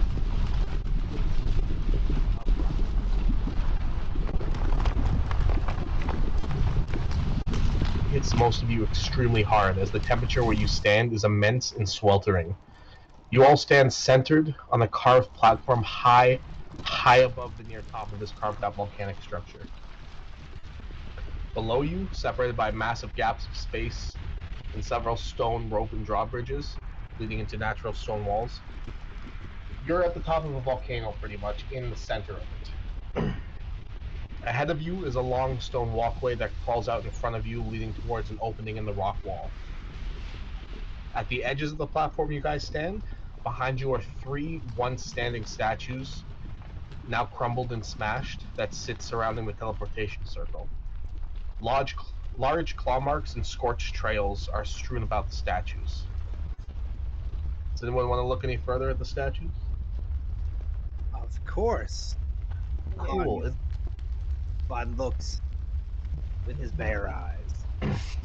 Vaughn, as you kind of take a look around from the debris, you see features all similar to that of your party members. The first statue bears the resemblance of the redeemed father of Azrael, now kind of sundered, laying on its back. Its legs are still there on the platform, but it's been cut down from the legs.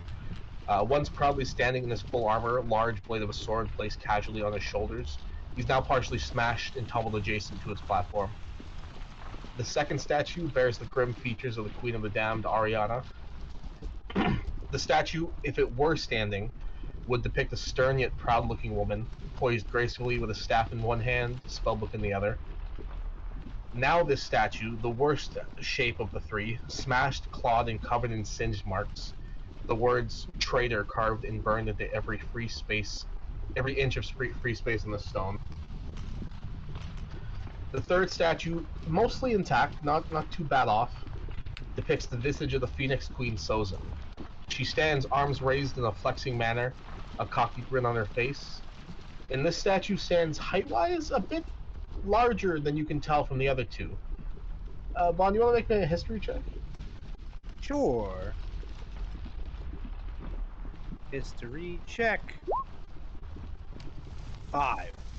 Historically, Sozin, the Phoenix Queen, was roughly a little taller than Agni Kai, so it seems the statue might have been built compensating for something. Like mother, like daughter.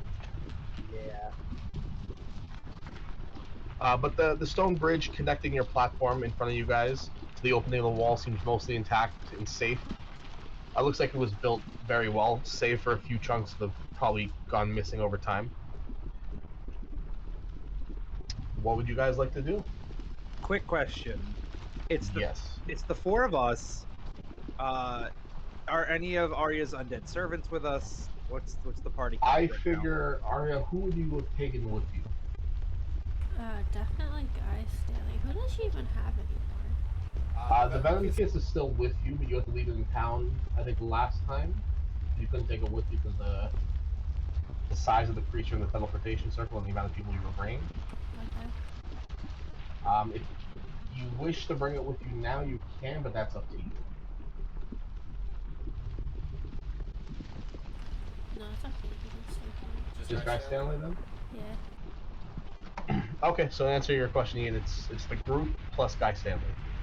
now? All right, word. I was just making sure that Guy was there before I was like, oh yeah, Vaughn's probably gonna have his helm on, but he's gonna leave it off so he doesn't slowly, radiantly burn Guy Stanley to death. Okay. For now. So the main features you guys are constantly experiencing while you're out in the open like this. It's extremely hot. Agni, no problem for you. Azra, it's a little bit uncomfortable, but not so much. Vaughn, you and Arya, it's so fucking hot in here. Like you guys are sweating balls, and the amount of wind blowing up through this place. If you're not standing on one of these platforms, it's kind of like you're driving 100 miles per hour in a car and you're kind of sticking your hand out over the edge. That's how powerful the wind is. I'm gonna go grab the tea. Got you.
All right, everyone here.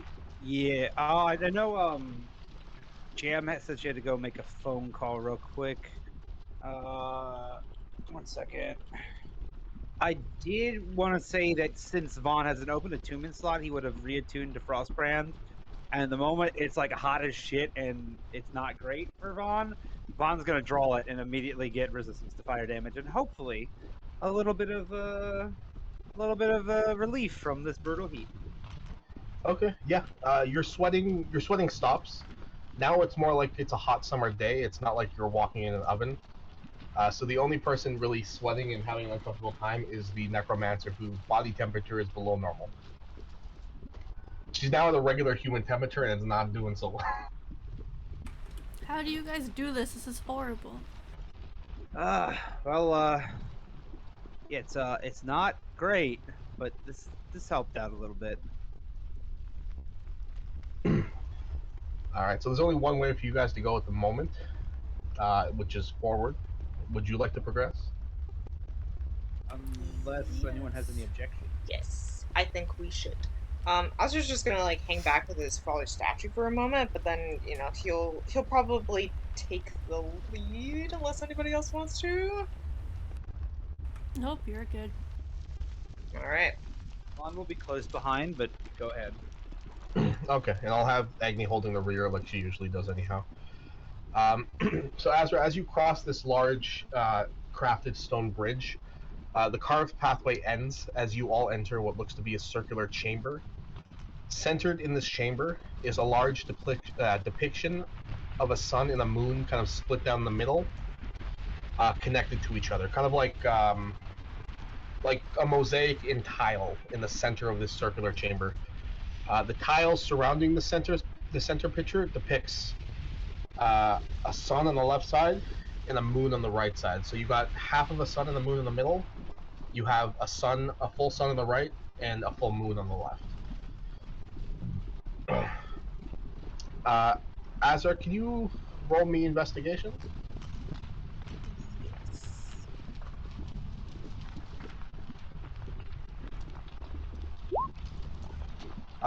With your passive perception and whatnot, you didn't even need to look around for this. You immediately notice there are tiles kind of centered, circling around in like a 3x3 grid, where the sun and the moon are. They are pressure plates that you can tell. They're in like a 3x3 formation. Let me see if we can draw this out so I don't have to keep reminding you guys that I'm forgetting anyhow.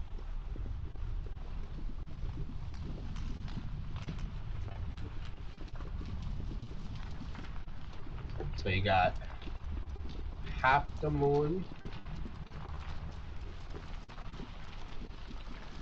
half the sun, full sun, full moon, and then the pressure plates, right?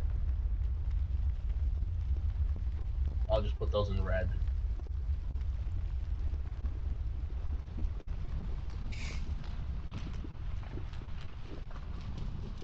Okay, so So all they're- the they're- pressure plates are in the middle one. Yeah, they're like on top of the thing. Okay. There are also 3 more openings in this like chamber that you guys can see. There's one directly adjacent the moon, one directly adjacent the sun to the right, and one directly north of you guys, kind of like adjacent from the sun and moon, the twilight. Okay.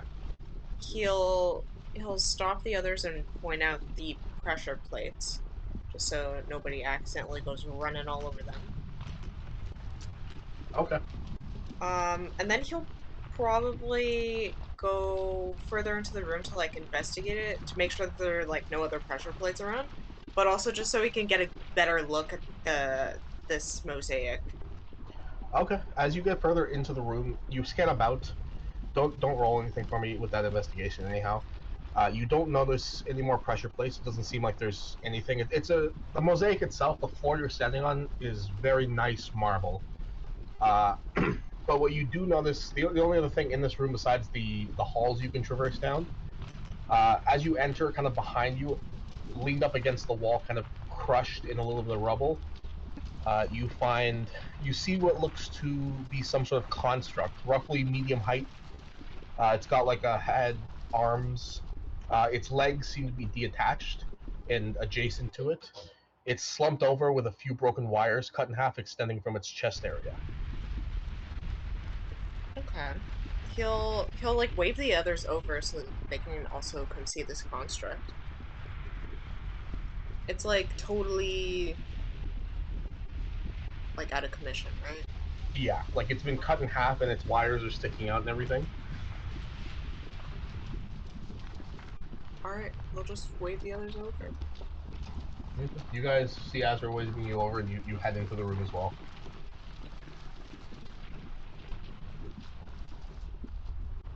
What are we looking at? There's a mosaic in the middle of this room on the floor. Half a sun, half a moon, and then a sun and a moon. And there's pressure plates in the half sun, half moon one that he pointed out to not step on. And then there's a construct that's like cut in half and like all fucked up, like under a pile of rubble. Fun. What happens if I step on the pressure plate? Maybe Don't it's step on. like an open button for something. I don't think it is. Pressure plates tend to not be open like for a good place, it's like open for a trap door or open to release the hounds, like that kind of stuff. But I mean, we could check out this construct. Can I touch it? Agni's gonna touch it. Yeah, the second Agni touches anything, Asri's gonna jump back. Okay, you walk over to it, Agni, just to get a closer look. Agni, what is your... Are you proficient in Arcana? No. Okay. So in front of you, it looks to be a robot of some sort of construct. Touching it really does nothing. It does seem to be broken. Like, it's... Roll me perception.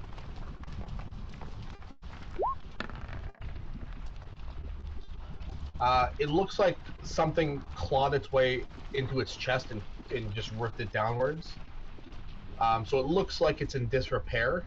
The damage itself doesn't look to be too bad. It actually looks like whatever cut it open did a very good job at missing anything vital. It just looks like it needs to be repaired once more, or it can be repaired once more.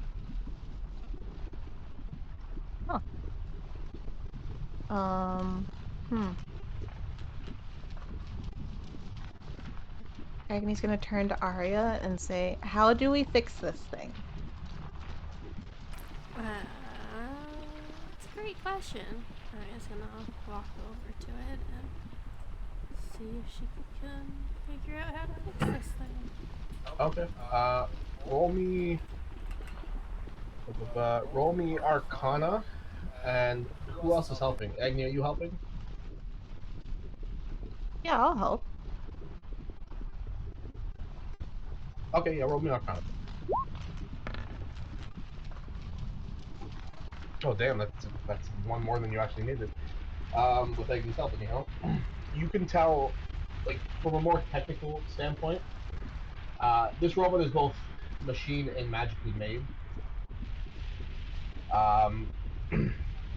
The inside of it has magical runes that seem to be you would need to fix them, but you need the tools to do so. So you feel you can fix this thing, but you would have to find the tools to actually be able to do so. Does she know what kind of tools?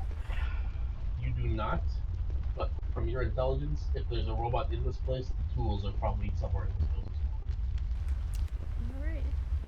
Well, guys, there's definitely magic in this, and I think these runes need to be fixed. I don't have anything on me to fix runes because I don't use them that much. But you know, maybe they're around here somewhere. Okay. So, should we be fixing this robot? I mean, it's not gonna, like, jump up and attack us for being in this place, right? So this robot thing, does it have like claws or hands? It has hands. It had legs. Its legs are completely smashed and broken. You feel you can't really repair those. But it does have arms. It has a torso and it has a head. Its face. It's been designed to look as approachable as possible. Like, it's not creepy in any way. It's neutral.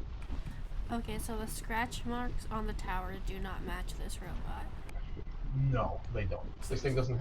It doesn't look like it has the capability to be able to do something like that. The scratch marks itself look like they were singed in like something hot and sharp.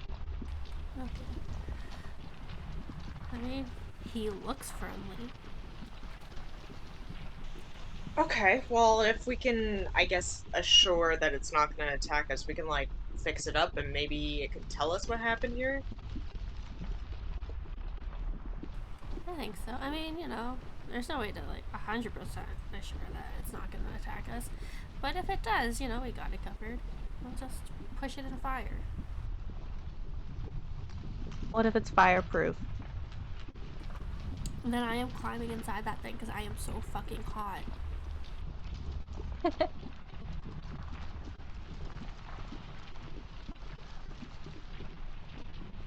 Alright, Arya's gonna start looking around to see if she can find these tools, and being very careful to not step on any pressure plates that may or may not appear.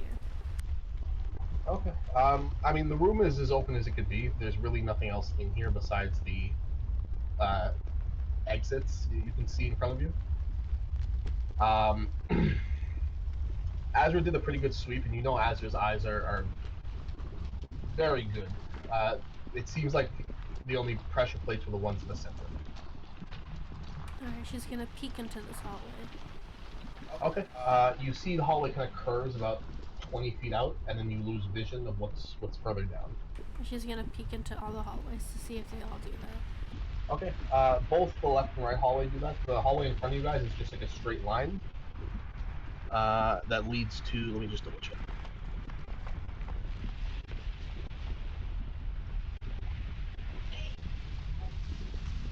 That leads into like an opening, maybe about 60 feet out into another stone room.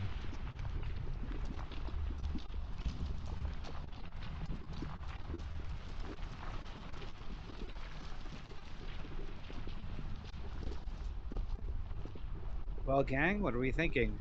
Feel like if we need to fix this stuff, we maybe check some of the side rooms before we move on. Sure the robot doesn't work like a little bit? Arya's just gonna poke it. No, I don't think so. Okay. I pick left. Alright, left sounds good to me. Yeah, I'm down to check out the moon room first. Alright, sounds good. All right, the aptly named moon room that I did name moon room. Oh yeah.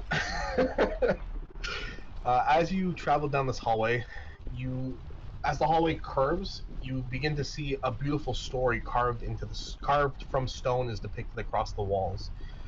The walls seem to be speaking a story of a bard who traveled high and low, far and wide, collecting stars to gift to his beloved, fighting beast and monster along the way until the sky ran out of stars and the only gift left to give was the biggest body in the sky, the moon itself. At the end of the hallway lies a small room. The portrait itself kind of continues into the room to show this story in full. But at the end of the hallway lies a small room, very dimly lit, mostly featureless, aside from what looks to be dozens and dozens of small crystals sticking out of the ceiling and walls.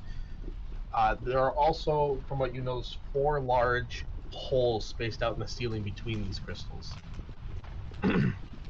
In the center of the room stands a podium, grasping at what looks to be a miniature illusionary moon centered in a sea of inky black. In the body of the podium, you see 4 arcane locks to each side. And scrawled onto the foot of the podium in front of you is a message that's like marked off on a plaque.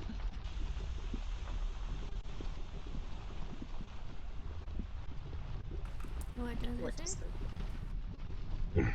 You see it's written in Elvish, Arya, and whoever else can speak or read Elvish. It says, to those who would seize even the stars themselves for those they love will find their way to the next day. But those, I'll copy and paste this for you guys, but those whom you love will show their dedication, for love is a circle, unconditional, unending. Only in our dreams, though, can we truly embrace the ideals of what our love means, for the flesh and body are weak, but the mind is always willing.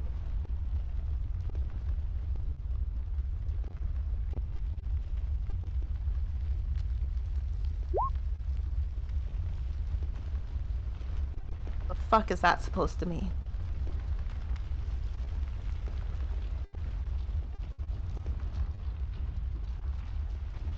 I don't know. So you guys, what you're left with is a circular room with a bunch of crystals coming out of the ceiling. From what you guys can gather, it's supposed to look like a night sky. The crystals are supposed to represent small stars. There are 4 holes in the ceiling, spaced out. There's a podium with 4 arcane locks on each side, that plaque, and an illusionary moon kind of floating right above the center of this podium.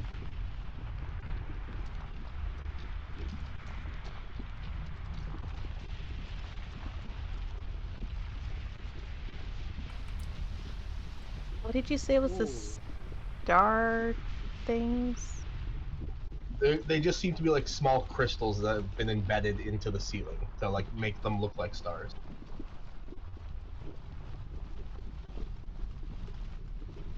I would like to float up to the ceiling and poke one of the stars. Possibly get one out of the ceiling. Okay, you fly up there with your broom.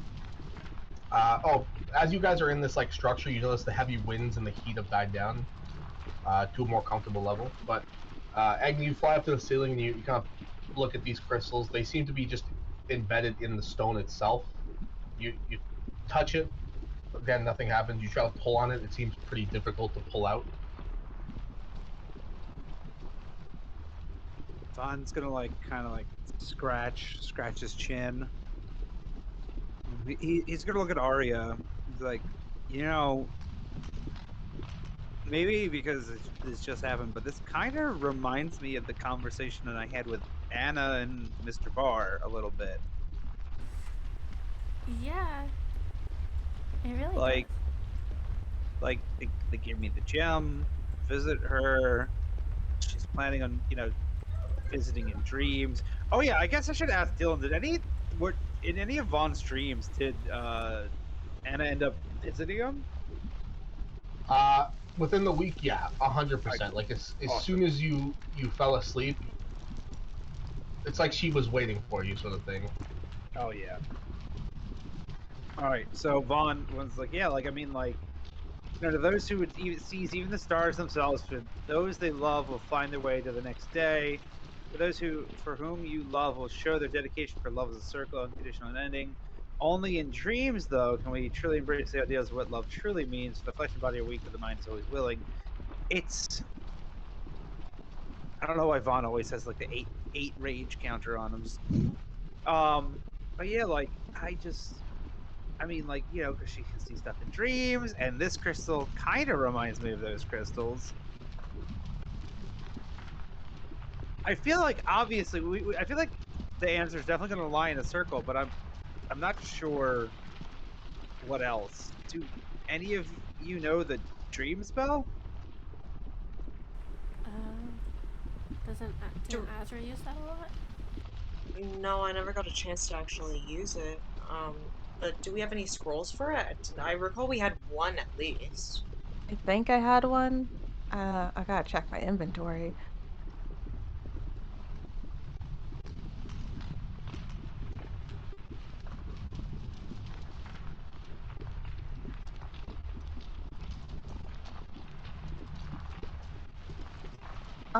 Yeah, I do have one.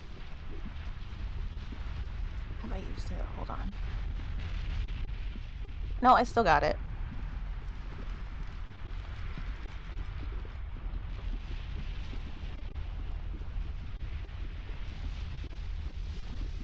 So should we use it? Should it just be one person? I mean, it talks a lot about, like, loved ones. I think this has Vaughn written all over it. For those whom you love will show their dedication for love as a circle. Vaughn's gonna try like standing under one of the stars. The entire ceiling is stars, Ian. Oh. The four blue things are the arcane magical locks that have been set up on the sides of these podiums. My bad.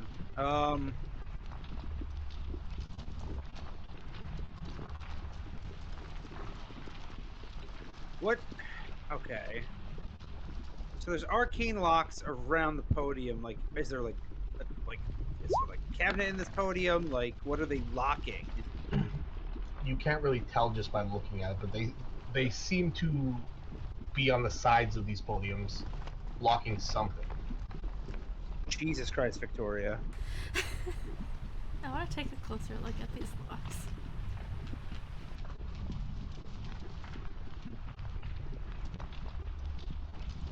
Okay, you take a closer look at the box, Arya. Same as I described earlier. There are four magical locks, kind of like runic sort of magical locks set up on the sides. They seem to be locking something. You know the spell arcane lock holds something closed, so these are obviously holding something closed. On the moon itself, as you kind of take a closer look into it, it looks very detailed and realistic. Like the moon you stare up in the sky all the time, this thing just looks like a very miniature illusionary version of it. Very detailed.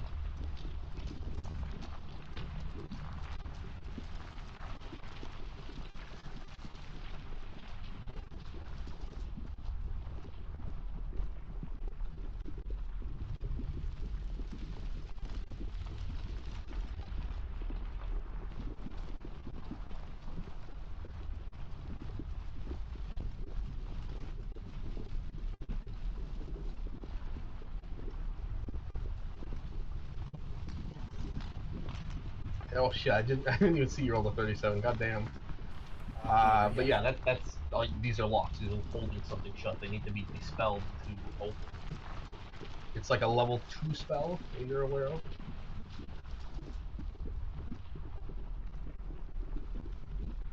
Is that the only way to open it, though? You can try to break into it. That's a way to kind of like, if you break the vessel that this thing's locking, the thing holding it, the magical lock with the spell, because it is a rune and needs to stay complete. Or you can suppress the spell if you have the capability, or you can dispel it.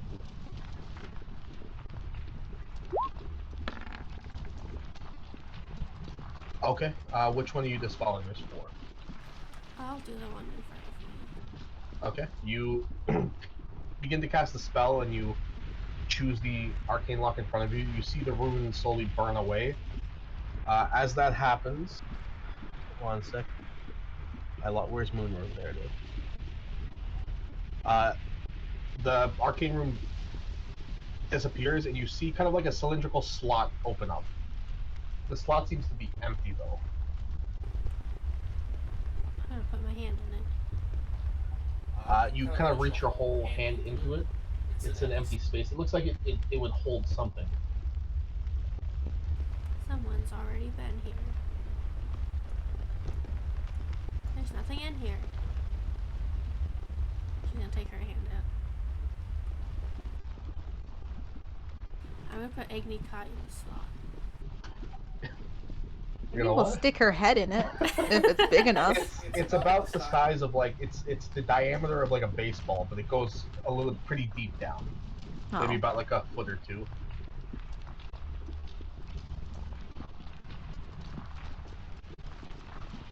Unlock all of them. If you can.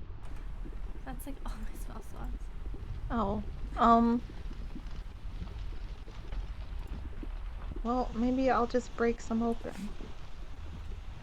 You could attempt to. If you pry open, you now know it's a slot. You know what it looks like.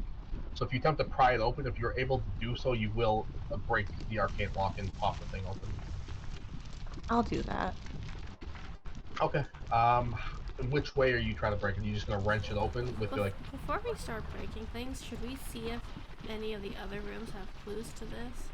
Because I feel like it's just a puzzle and we don't need to actually destroy anything. Like an escape room. I did do an escape room. The last escape room I did, there was actually something you had to destroy. And I was so nervous that I literally like called for the clue and I'm like, hey, am I allowed to destroy this? The guy's like, yes. My favorite way to solve a puzzle is by breaking the puzzle. We can go check out the other rooms, I guess. I can check out the sunroom. Those are just the 4 big holes in the ceiling. They're not that big. Obviously, they're small. It's cylindrical. Just as another descriptor. Can Agni fit through the holes? No, but like something like Arya's arm shaped can. Oh. If I look into the holes, do I see anything? It's just black. But roll me intelligence.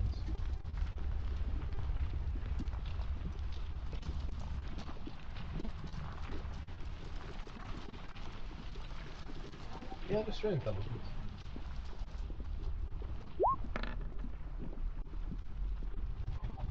The holes in the ceiling are, from what you can tell, about the same diameter as the holes in the podium. The hole in the podium, sorry, that you opened up.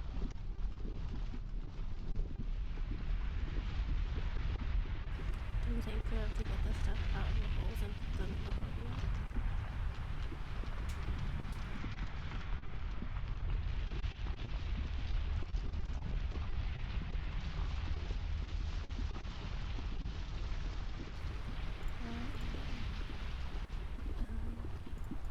It would be great if I could actually use my mouse.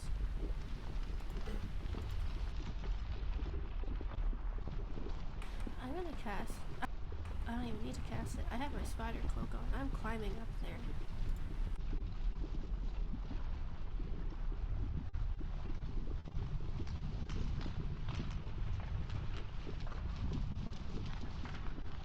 I'll post Arcane Lock in the thing too, so you guys can just see the spell description.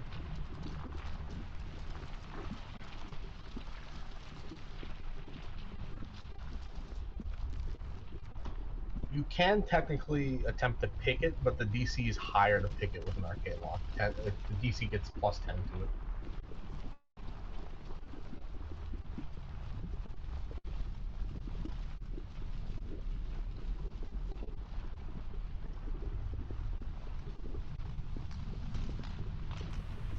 So can I climb up or?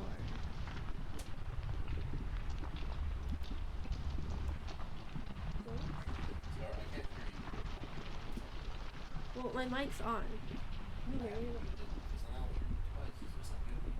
No, I don't have you muted actually. Can I climb up the wall of the ceiling to look in the holes? Yeah, you can. Or you can just borrow Agnes' room. Either way, she's already been up there. Well, I have my spider cloak. That works too. You can climb up and take a hole. Take a look at the hole. I'm gonna stick my arm in. Okay. You stick your arm in the hole. It's about the same diameter as the one that you opened up. There's nothing really in there. It does seem to like end, like if you put your whole arm in there.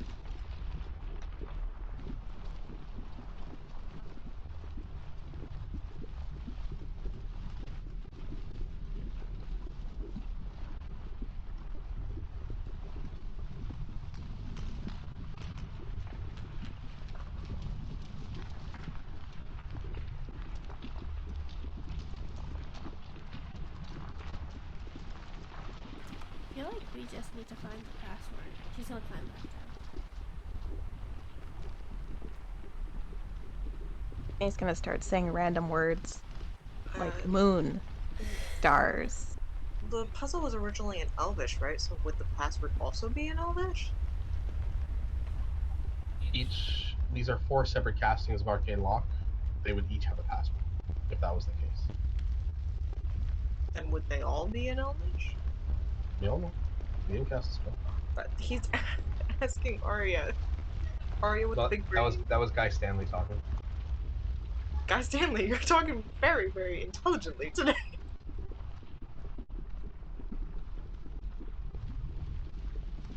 I mean, it could be. I don't know. She's gonna start saying random words in Elvish. What birds? Well, the puzzle talks a lot about love, right? Could it be something about, like, who our parents loved?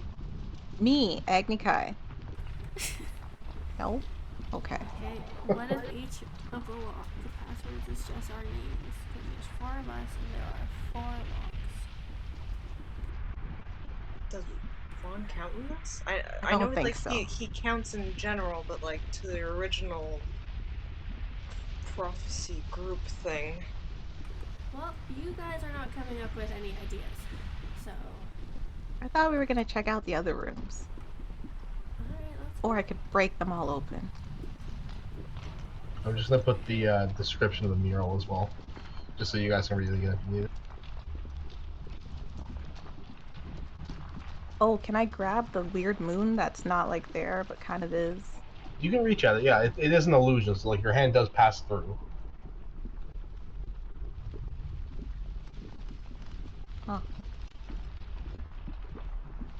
So it's down the hallway. A beautiful story carved from stone is depicted across the wall, speaking of a story of a bard who traveled high and low, far and wide, collecting stars for the gift to his beloved, fighting beasts and monsters along the way until the sky ran out, and the only gift left to give the biggest was okay. Is there anything to fight in here? What if I just steal all the fake star jewels in the ceiling and then shove them into the holes?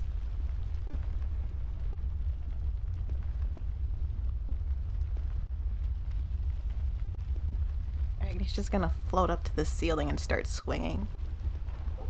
Okay. I honestly kind of like that idea. I'm not gonna lie. You swing and crack a couple crystals, having them like hit the ground and shatter into smaller crystals. When she has like a decent small pile, she'll start putting them in holes and like the.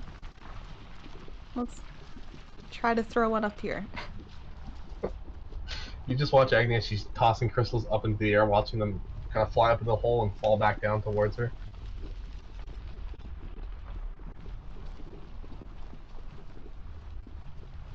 I mean, it's possible that we don't have all of the riddle yet.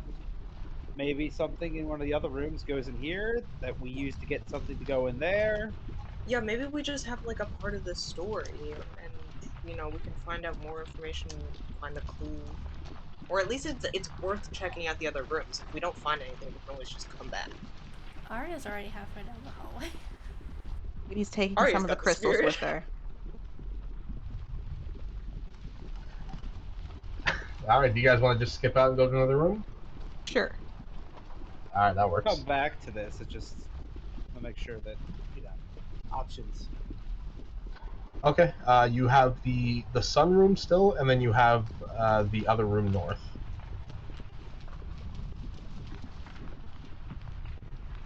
Let's go, son. Sunroom! Sunroom! As you guys venture down this hallway, you feel a very hot draft blowing through.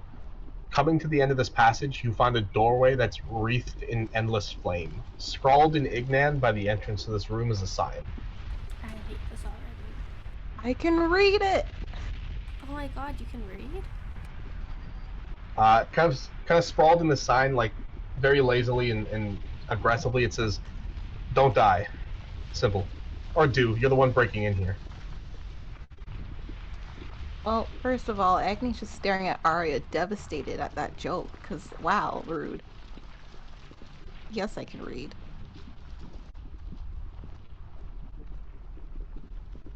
That's good. And it just says, don't die? Is it like... Is it in a font she recognizes? Do you have any writings from your mother? No. Then no. Oh. Okay.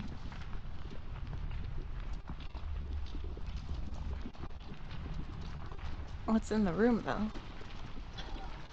You can peek your head through the fire if you wish. You are immune.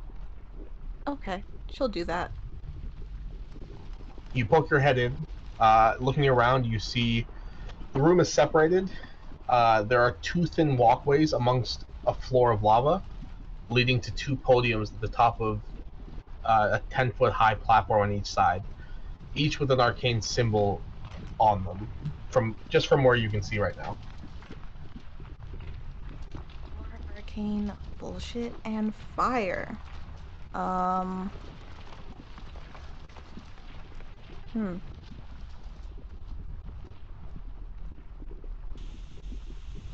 If I step into this room, will you guys come save me if I start screaming? Yeah, of course. Do you mean that, though? What are friends Yes, for, Agni. Agni? Okay, Agni's gonna walk into the room. No, I'm just kidding. You walk in. Again, same thing you just saw. The room should feel hot, but you're immune to fire, so nothing's really happening to you.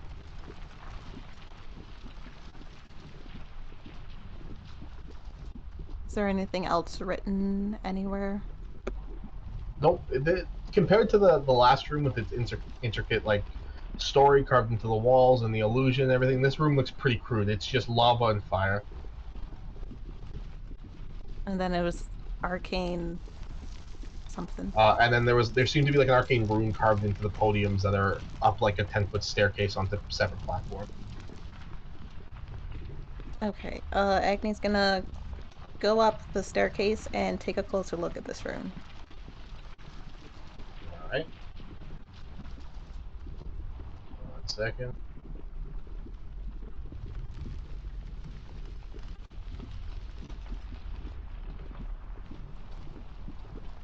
So as Agni enters, you guys lose sight and sound of her as the roaring fire kind of deafens whatever enters.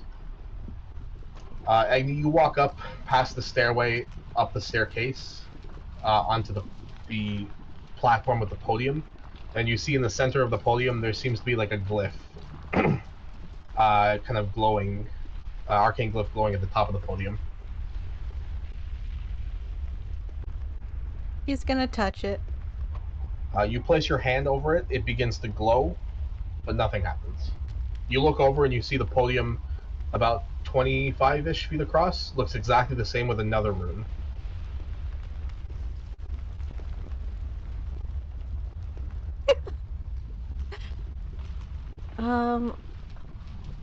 Interesting.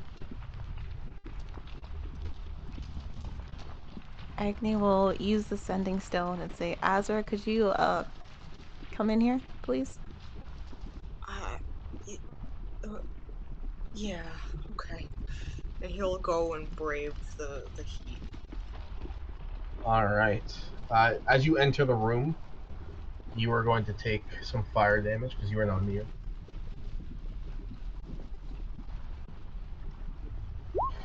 You'll take 3 points of fire damage because you're resistant. But you see the exact same thing Agni sees. You see her at the top of this platform, kind of looking at the podium, staring down at you. He's gonna point to the other glyph. Just say, go there. Okay. Alright. As you begin to walk up there, I'm going to have to roll more fire damage.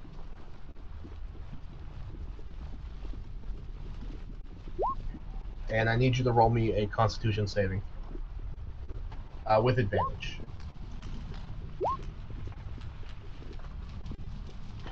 13. As you're kind of climbing up, even for someone resistant like you, this heat is heavy. It's getting to you. You take a point of exhaustion. Okay, Agni, we gotta make this quick. Hey, I didn't tell you to walk. You get to the top of this podium, you see an arcane glyph on the very top of the podium. Touch it.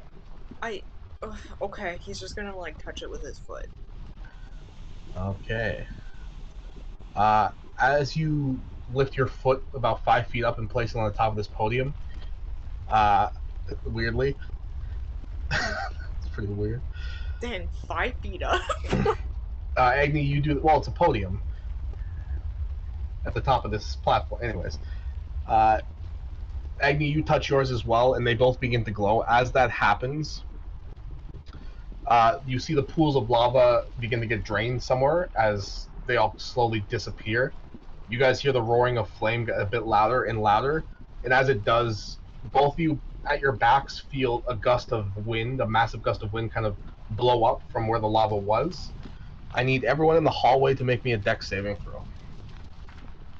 Oh boy! Oops.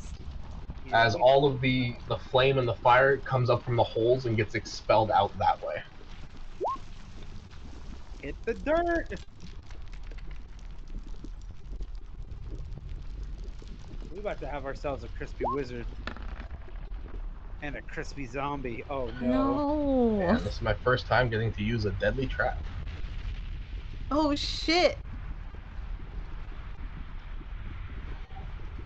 Let's wait on Guy Stanley's dex save.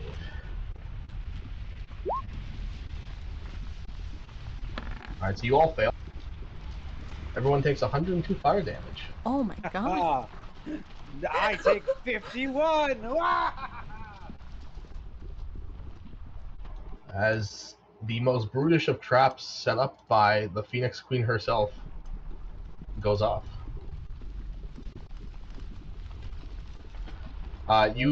Azra and Agni, you see this massive torrent of fire burst through the hallway, and silence coming from the hallway.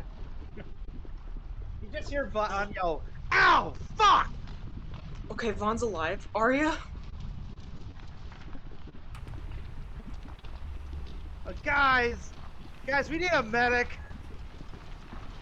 Okay, Azra's gonna book it back to the hallway.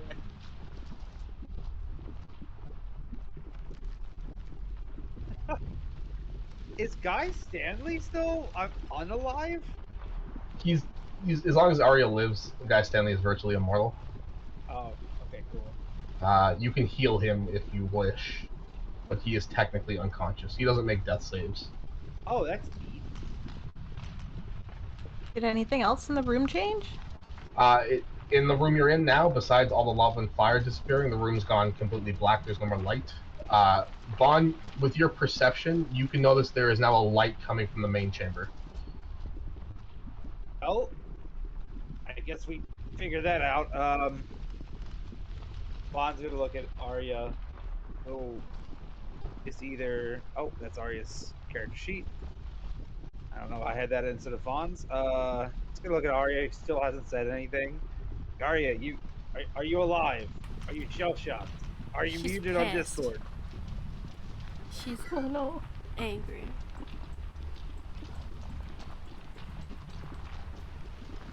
Ooh. Azra's She's gonna come walk forward. back to the other magic room that does not set her on fire. Azra She's runs gonna out into the drag Guy hallway. Stanley She's gone. behind her. As long as All she's right. okay. As you guys make your way back to the main chamber, you notice the sun mosaic on the floor is lit up. And it looks like 3 of the pressure plates closest to the sun are also glowing. Okay. That's good. Mom would be so proud.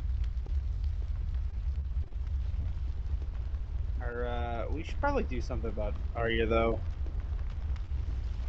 Is she okay? Does she need health potions or? Just half of her flesh is gone. Azra hasn't seen her. She left before he came out. That was the most single damage I've ever done to Ari. Her flesh is gone. He's like, "Would you like a band-aid?" One sec. I'm going through all my fun healing spells. Most of her, I'd say all of her hair is burnt off. She's not doing so good. What was the judge's doll name from? Oh, Cynthia. I just feel Just like Cynthia from Rugrats. Arya. She's a really cool wizard. Arya.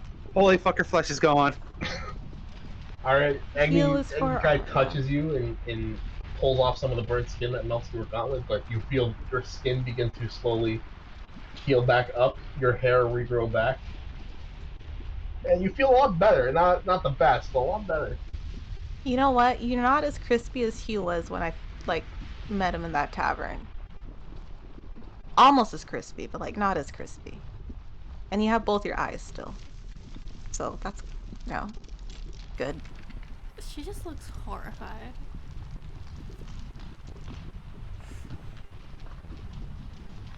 I'm Glad here you for feel better, buddy. I'm here for the Joshua gramification of Arya.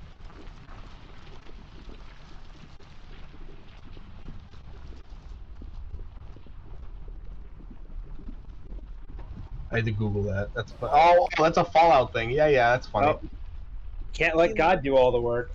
He fucking literally had to be like, I have to Google something. Yeah, that's funny. I didn't recognize the name until I'm like, oh, Joshua Graham. Okay, Yeah, I don't get it. he's from the Fallout series, and he was burned like you He's were. a very fucking cool character in a New Vegas expansion. Well, you guys find yourself back in the main chamber. The 3 pressure plates to the right of the sun are lit up. The other 4 are the same as they were before.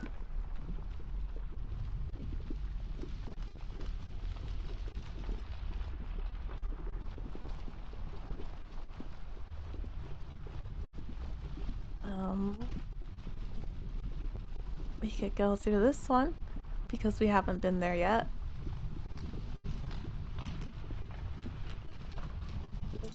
Yeah, I guess. I mean, is there the last way that was like forward? Is it like closed off or anything like that?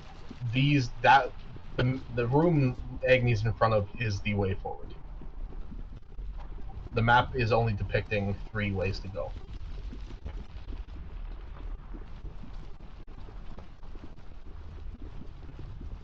Okay, well, Agni, yeah, sure, let's go that way, I guess. Trust me, we will be totally fine.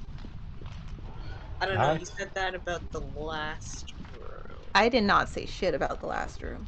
I guess you didn't. Alright, let's go, Agni. Maybe we leave Okay. the other 2 behind? You can if you wish. Just because this place is so fiery. The passage leads down a small hallway into a simple stone room. Inside the room sits a stone desk with a floating opaque disc above it. Looking around the room, you also spot some strange-looking mechanical contraptions and what looks to be a large floating toolbox filled with an abundance of equipment and a large set of shelves built into the wall. The shelves are lined with books, from what you can tell just by the entrance here. And there seems to be a plaque on the wall next to you guys before you enter the room. What does it say? Sorry, it's written in Abyssal. Who speaks Abyssal? Agni stares at Azra.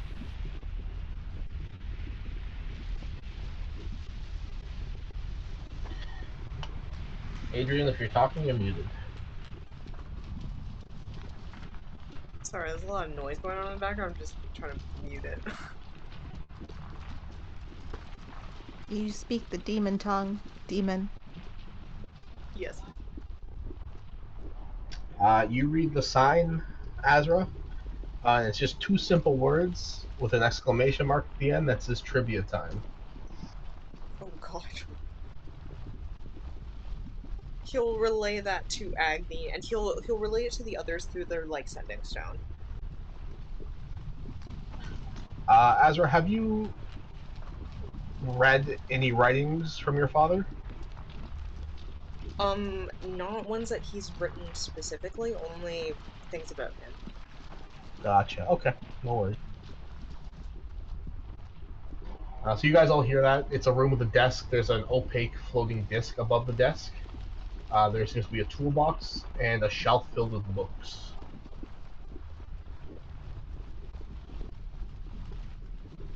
An opaque disc and what? There is a toolbox that's floating. Some strange-looking mechanical contraptions. An abundance of equipment. A large set of shelves built into the stone wall with books lining them. And the disc. Oh, Arya, we found the tools. That's nice. What if the toolbox is empty? What is this trivia time? What is it referencing? He's gonna like look around at the desk and stuff to see if there's like, I don't know, writings or books or anything like that. The The books have desk. writing in it. The desk itself is just a simple stone desk. There's nothing really to it besides it just being a desk. Oh, so it's like a table, like a work Yeah, table. pretty much. Sorry, it's a table. You're correct. Agni, as you approach like the bookshelf, you go to reach for a book and you kind of punch like an invisible force that's blocking you from grabbing any of the books. It's almost like there's some sort of invisible wall keeping you from grabbing them. But looking at the books, looking over the book titles on their spines, they seem to be books about the 3 legendary heroes of this continent, Cho-Terra, your mother, Agni's mom, Arya's mom and Azra's dad. And a few of the storybooks you recognize. Some of them are the ones Arya, like similar to the ones Arya has pulled out of the library at times when you guys have gone to study. Okay, he can't like grab any of them, right? Because of the No, there's like a wall of some sort of material blocking you from touching it. Okay, well, he can at least peruse the titles on the spines. Yeah, some of them are list. I don't have the titles on me, but some of them are literally the books Arya has read. Some of them are new ones, like history books regarding the three heroes, um, stories about them, novels. It seems to just be like a collection of their work and what they've done. Even the children's book, like the pop-up children's books you guys have found, are here as well. Okay. Well, he's familiar with some of these things, so because because this place kind of seems like an awful death trap for at least half of the party, then he would like to try to find something that can at least get the trivia time going, the questions being asked, the paper, anything.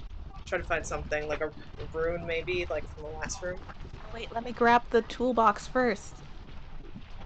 Okay, it's literally like a floating toolbox. All the tools and equipment are. It's like a cylindrical toolbox with all the tools lined up on the shelves and stuff, and you push it, it gently floats with you. Can it be pushed out of the room just in Yeah. case things start like catching It's on not fire? it's not connected to anything. It just seems like a free floating, like a permanent levitation spell has been put on this thing to keep it ground level, Okay. but floating. So you're able to push it back into the main room with Arya and Vaughn. All right. Oh, Agni, before you go, he's gonna hand his talisman off to Agni. Just hold this for a minute, and you can leave the room. What does this do again? Is this Oh, important? it's just in case I get stuck in here, I can at least, swap places with it and get on out. I mean, I'm coming back. Are you gonna lock me out of this room? Oh, well, okay, give it to Vaughn or somebody, just in case. Agni will toss it over to Vaughn along with the toolbox and the tools, and then run back into the room. Okay, as we're looking around, there is nothing else besides what's described in here. The only thing that really catches your eye is that floating opaque disc. How big is this disc? It seems to be about maybe a foot and a half by a foot and a half. Okay, so, he's gonna, like, test the strength of it to see if, like, it might hold his weight or something? How are you doing that? You like jumping on it, or? No, you know what, like, if it's floating in front of him, he's gonna, like, push down on it to see if it'll, like, hold. Okay, you take your hand and you push down on it. As your hand is reaching towards it, you see a bunch of glyphs and runes kind of light up in like a keyboard smashing type of way. Like you've pressed all the keys on something, and you pull your hand away, and the runes and whatever disappear. Oh, okay.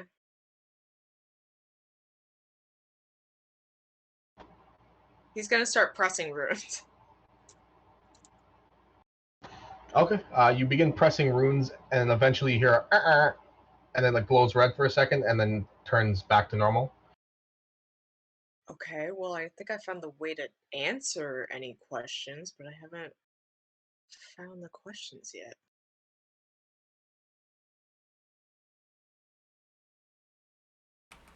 Arya's gonna take this toolbox and start working on the robot. All right. She has a feeling the robot is the one who says the questions. Gotcha. Roll me an Arcana check as you're working on this robot.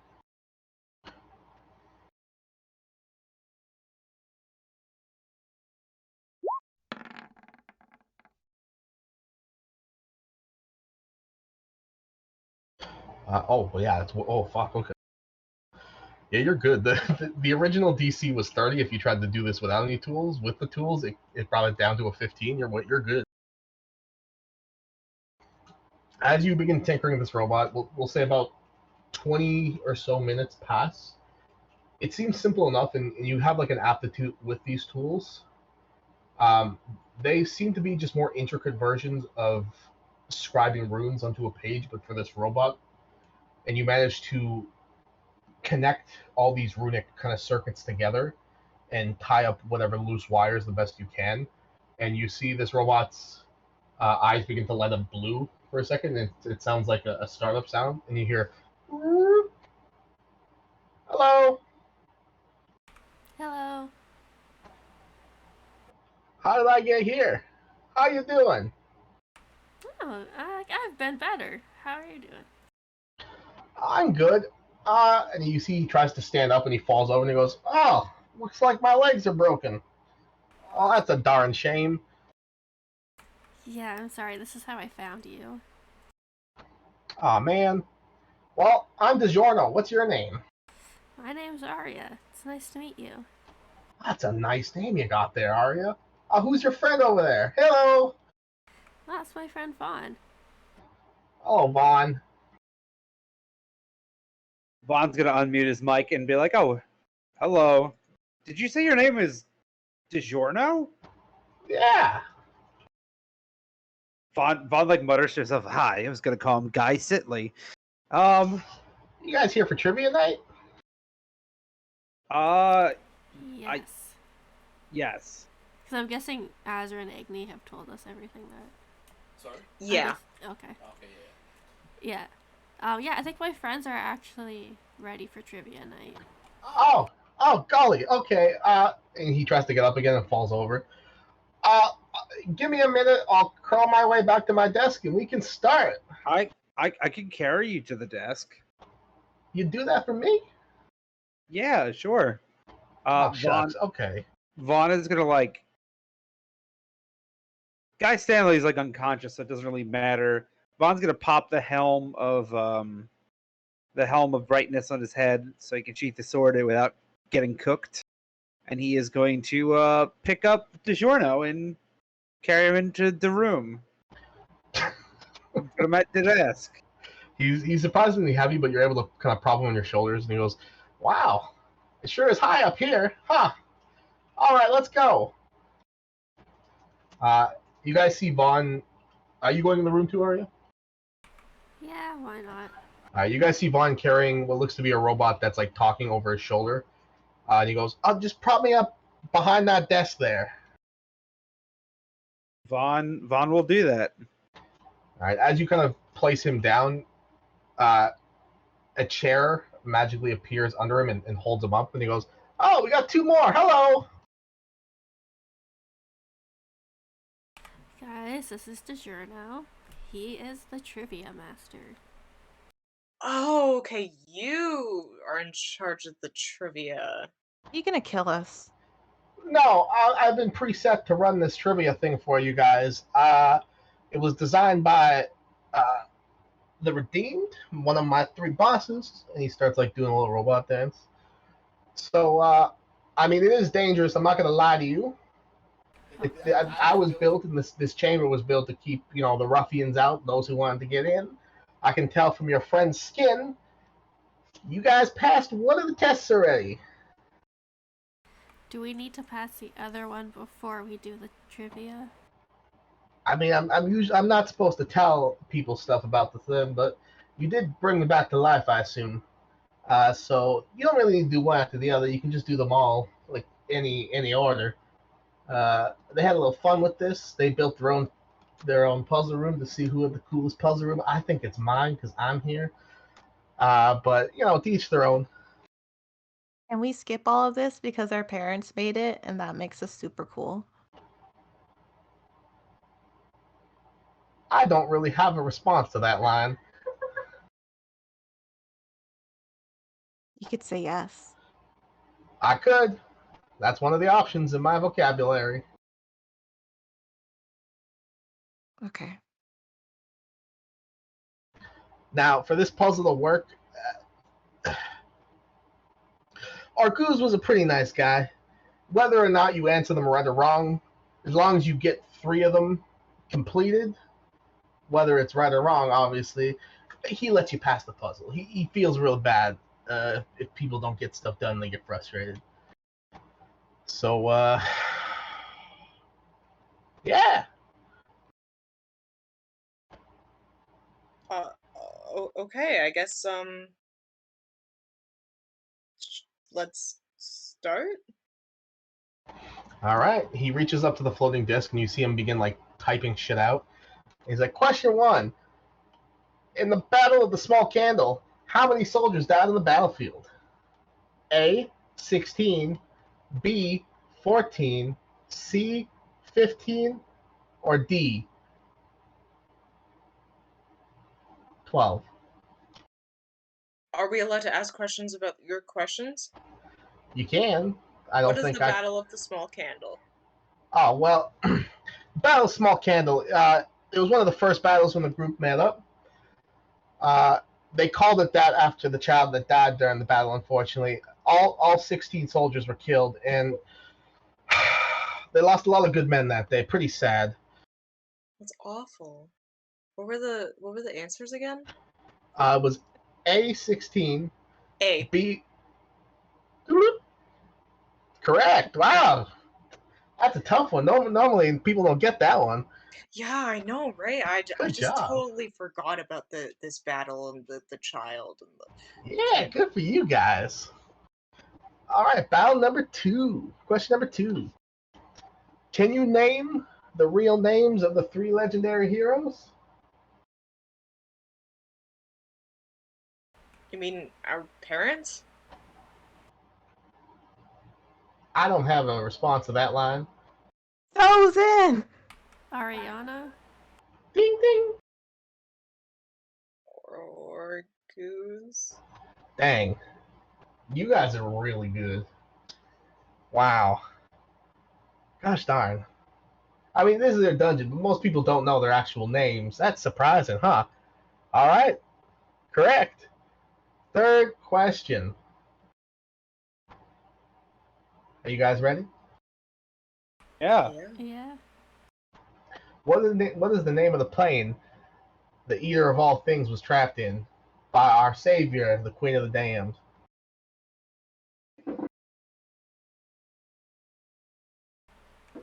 Do you This mean one's a toughie. December? No, that is not. Sorry, that is the wrong answer. Sorry. I'm asking you a question to your question. I wasn't Uh, answering. as you're asking that out loud, you guys feel the landscape around you switch, and you all appear in a new space. I need someone. Azra, roll me a 1d4.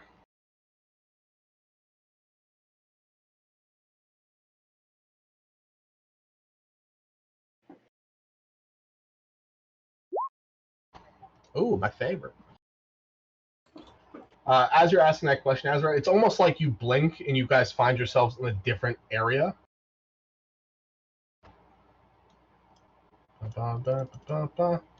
Uh, the air is cold. It is dark. You hear howling in the distance, and from what you can see in front of you, you see 4 individuals dressed up in almost like a plague doctor type of outfit. They are chanting towards a tree in the center of this spiked chasm.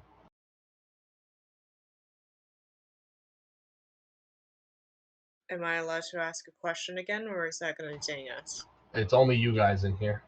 Oh no. Sir, you've killed us. He said I could ask questions to his questions. I didn't know. Maybe we can ask these guys questions. Do you want to talk to them? I don't think we have much of a choice unless we just decide to fight them.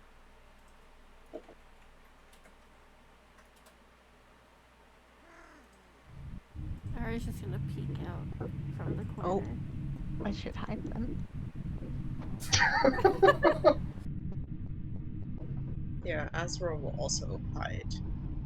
Okay, you see 3 of them are chanting. There is a 4th one that's like closer to the tree, and it looks like it is saying some sort of components as this dark energy is leaving their bodies and entering the tree. There's no way that these things are actually friendly, right? Like this is. Could be friendly. Ari, do you want to make an Arcana check?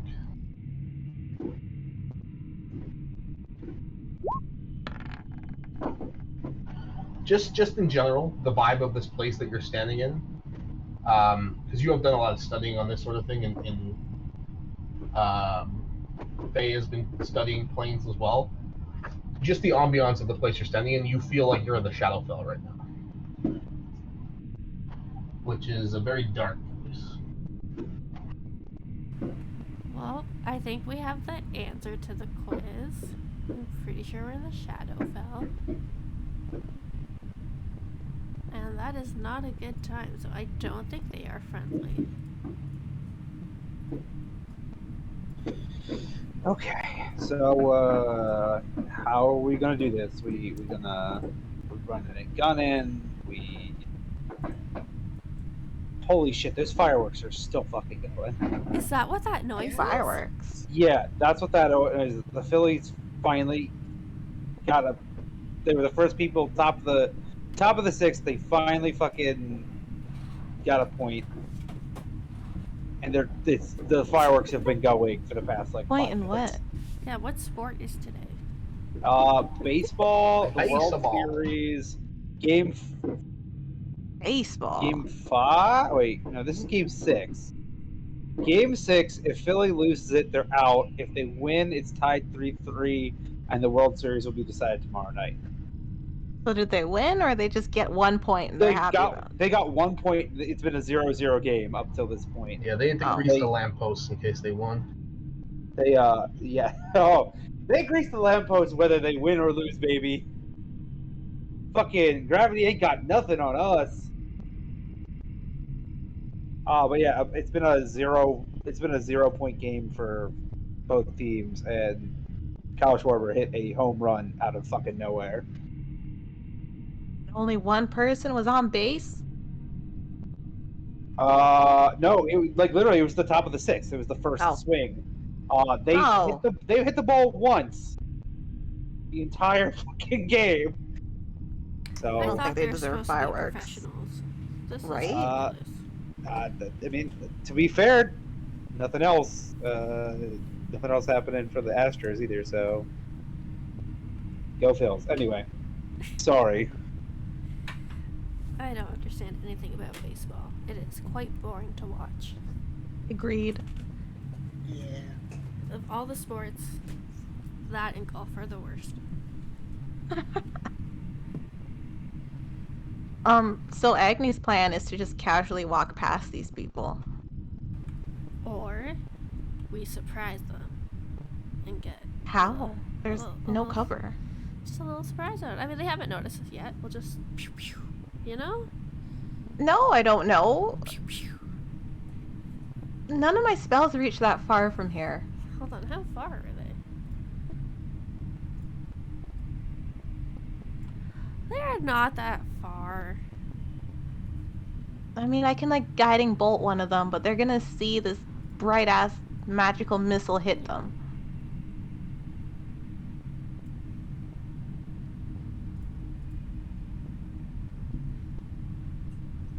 Alright, you guys are more than welcome to sneak up, but I have already been set on fire once today, and I would like to not almost die again.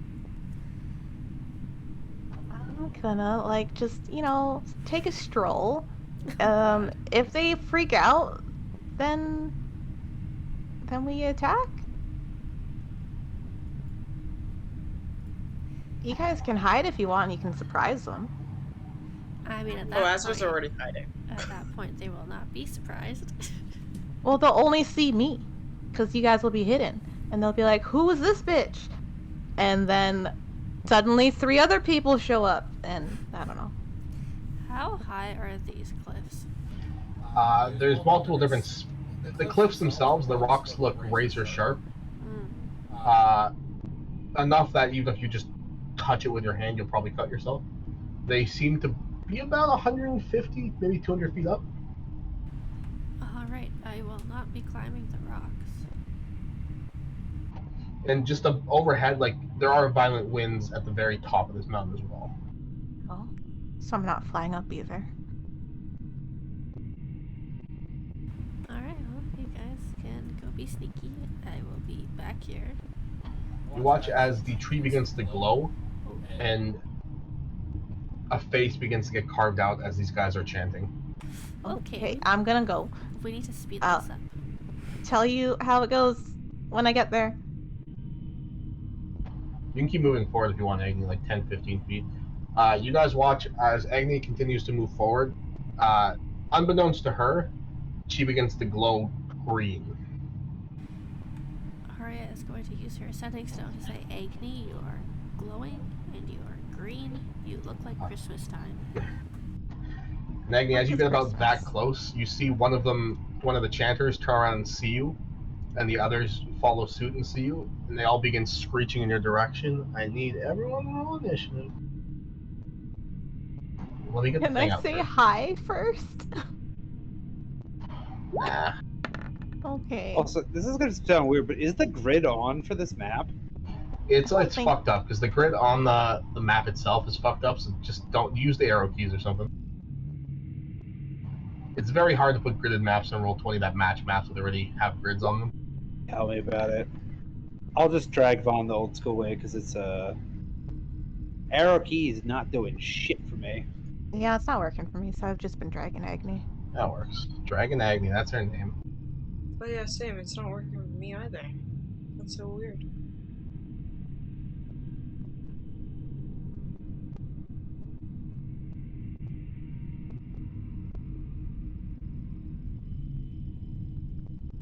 Sorry, I thought I clicked my token, but I had the ruler on, so it didn't actually click. Let me just get these guys initiative.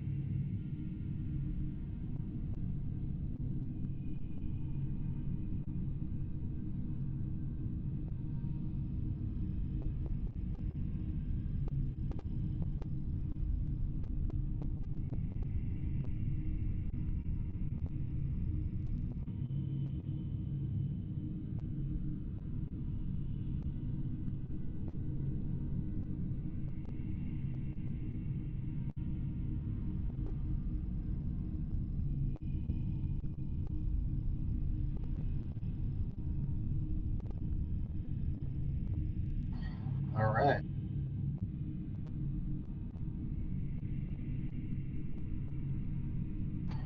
Starting off the turn order is the first one that noticed you, Agni. As it finishes shrieking.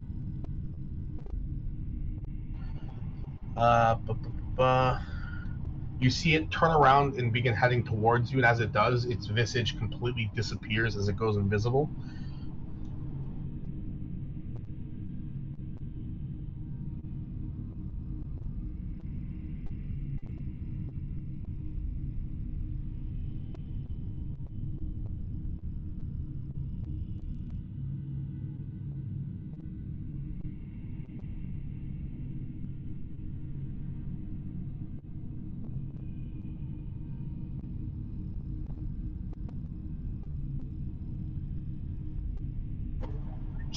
Okay, so it disappears as it heads towards you, Agni. That's its turn. Vaughn, you're up. Okay. Vaughn. Sorry, Vaughn was also looking for battle music. Thinks he has it, but it's gonna fuck around with the thing when it's not his turn. So the thing was shrieking at Agni and disappeared, right? Yes, sir. Cool. Vaughn does not like this, so he is going to move 5, 10, 15, 20, 25, 30, 35, 40. He is going to use his bonus action to enter a rage as he draws Frostbrand, and he's going to go an additional 45, 50, 55, 60. And he is going to hold an attack action if any of those baddies get anywhere near him or Agni, or it looks like Agni's being physically assaulted by them in some way. Alright. He's gonna beat the shit out of them. You guys see as Vaughn kind of rushes forward, he begins to glow green as well. Vaughn, you notice you can see Agni's green. Agni, you can see Vaughn is kind of glowing faintly, like there's some green swirls around his body at this moment. Oh no, my rage aura. Let me just put this one on too. Now it looks orange. Yeah. All right, is that your turn, Vaughn? Yep. All right, Aria. She is setting them on fire. Jesus Christ, that fireball. Of course. All right, so that's 3 dex saves on my end.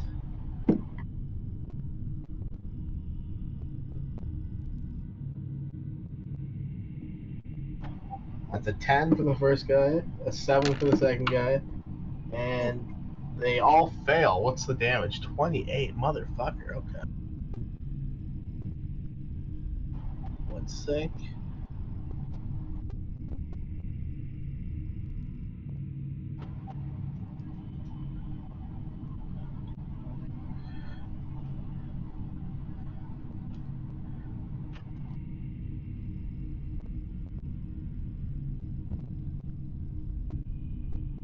Okay, the fireball explodes on them. They're still standing, but you see, like, one of them almost collapses from the damage. The other two are holding themselves up barely. Which one almost collapsed? They all took the same amount of damage. That was just the Oh. descriptor. Okay. That's my whole turn. Alright. As you finish casting the fireball, you see the green light around Vaughn disappear and the green light around you. Azra, you see light around Arya turn green now. Let me just fix this.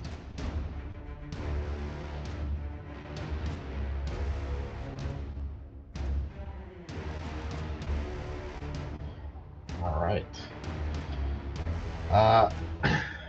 Who's this one? Okay, Agni.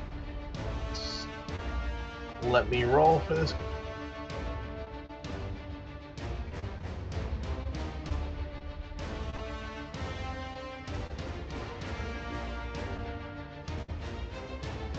Okay, what's that? So Agni does a 20 hit. No. Okay, No. you see 3 spectral arrows fly downwards towards your head. They all, 2 of them miss their mark just by inches, and one of them slams into your armor and shatters. And you see this person over here.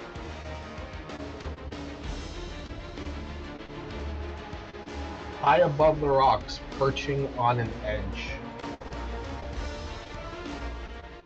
They glowy? You see their eyes are glowing green. This one looking at you. Okay. Arya, you see 3 arrows fly towards you from the other side of the cliff. Let me make them visible.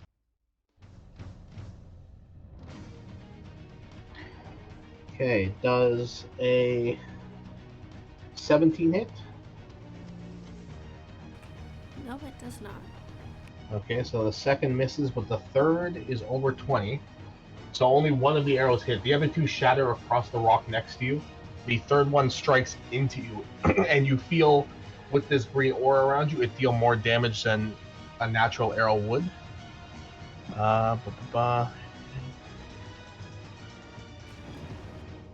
the rocks I'm hiding behind provide any coverage? They do. That's why the other 2 did not hit. This one, the third attack was a 26 to hit.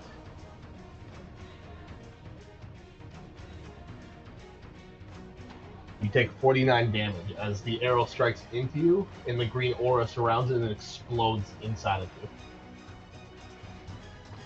The green aura is no longer around you anymore.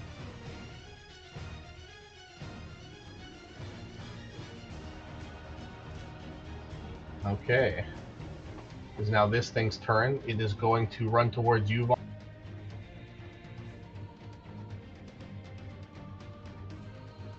Oh, we got thicker. You got thicker. That's as far as he can go.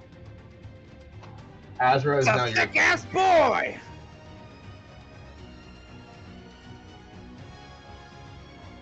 What are you doing, Azra? Okay, he doesn't have the green glow around him, right? No. From what he can see, I guess. The green glow around Arya has disappeared after it exploded. Okay, question. With the ones that disappeared, you can see into the ethereal plane, so does he still see them? They did not disappear into a different plane of existence, no. Okay. The ones Unless that your he eyesight lets you see does- invisibility. No, it just lets him see into the ethereal plane. Actually, let me double check, but I'm pretty sure it's literally just that. Oh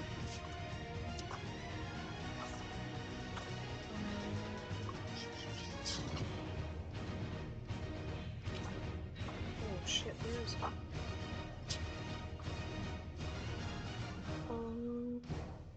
It's true sight, so no.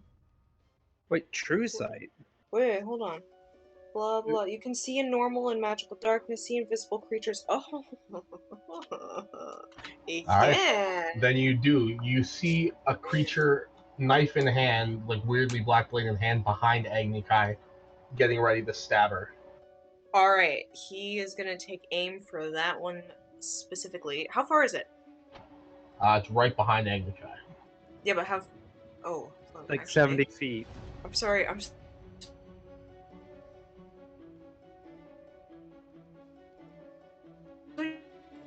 Used to not having a map anymore.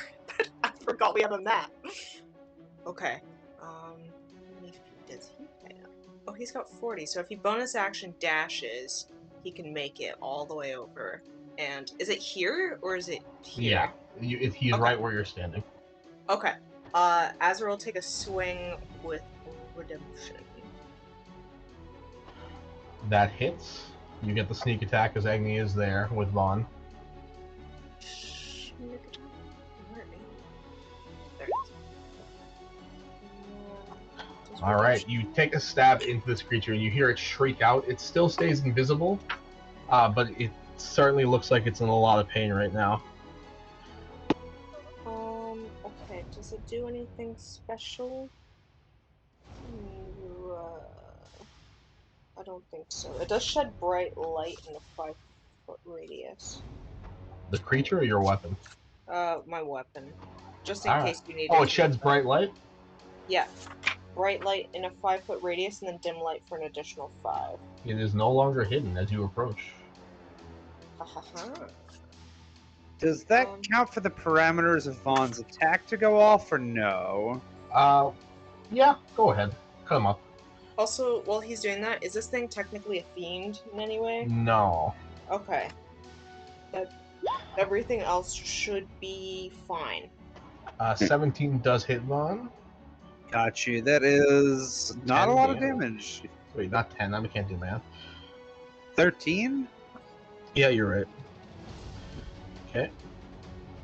Alright, that is his whole turn. Gotcha.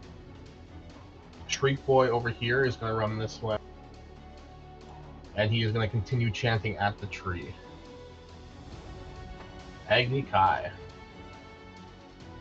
The tree has like a face on it now, right? Yeah, the eye holes have like carved themselves out, and so is the mouth. And you're starting to see some of the branches like begin to wiggle and sway. Well, we can't have that. Oh. Not quite close enough. Or am I? Yeah, I am. I'm gonna use Flame Strike on the tree. Or do I want to use Dawn on the tree? Hold on. What's the radius? Dawn is a 60-foot radius, I think?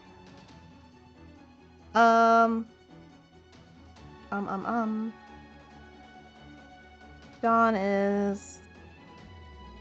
So 30-foot radius, 40 feet high cylinder. And then Flame Strike is 10-foot radius, 40-foot high. How tall is this tree? The tree itself is probably about 40 feet high.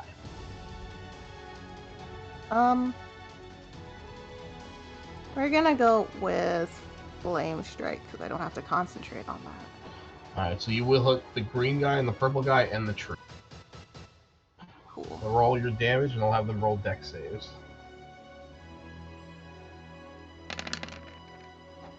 One rolled a 12, the other rolled a 21. So this guy takes half damage, which is 24, 12. He's still standing, but not by much. Alright, and the tree obviously can't dodge, so it takes the full amount of damage. It begins to light up. You see the radiant light has begun to crack parts of its bark, and the fire has lit the flame. Anything else, Agni? Is its face kind of like disappearing, or is that just... It's covered in flame. Its face is still there. Okay. That is everything. All right. The bad boy behind you is actually going to turn around and attempt to stab Azra instead. I don't think this is going to hit, but we'll try it. That's a 14. That does not hit. All right, you see it kind of like race the knife out and attempt to slash at you, but it's far too slow and weak of a creature. It does nothing. Von Scallion. All right, Vaughn is going to flex his muscles and try to cleave this thing down with some reckless attacks. That is All a right. 27 to hit. Cleave it down. Did It it is die? dead. Oh, Yes, sir. damn. Cool. Vaughn's then just going to charge off, 5, 10. He is going to continue his reign of chaos. And then, Jesus, I can't roll an ass for damage, and he's going to use his bonus action to attack as well. All right. As you swing your sword down onto it and attempt to combo it with another strike, it has already hit the ground before the second attack has done anything. Holy shit, okay. 10, 20, 25, 30, 35, 40. Fuck it. He'll use his bonus action. He's going to run over to the tree and bonus action attack it, because fuck it. And I'll keep that 15 to hit. That's fine. That does hit the tree, and you manage to cleave a big chunk out of it. I'll use whatchamaface to reroll damage because I didn't get a chance to do that this turn. Oh god fucking damn it! I'll take the not crit version of that damage because I think it's higher. All right, fair by enough. 3 points, so 9, 13, 14, 15, 16, 17, 18. So just 18 points of damage if it's resistant to cold.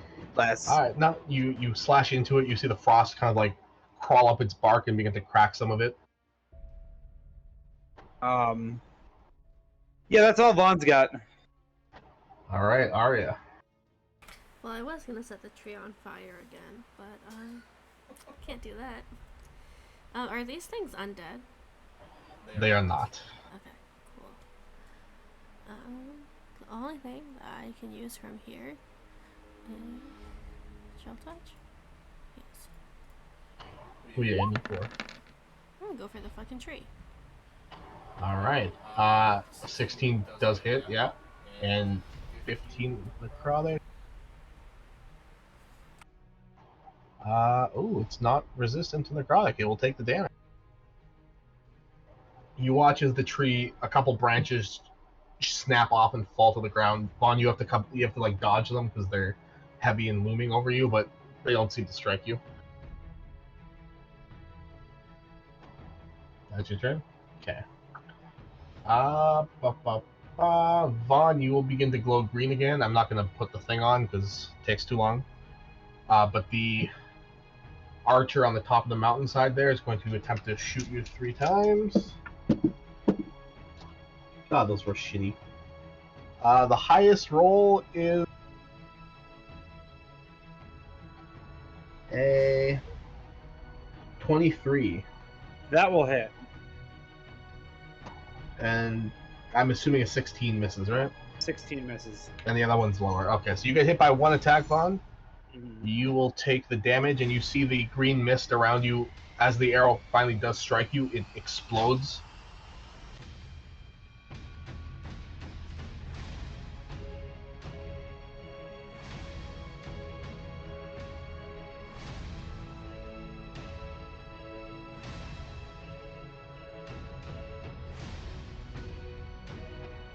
$39 points of damage.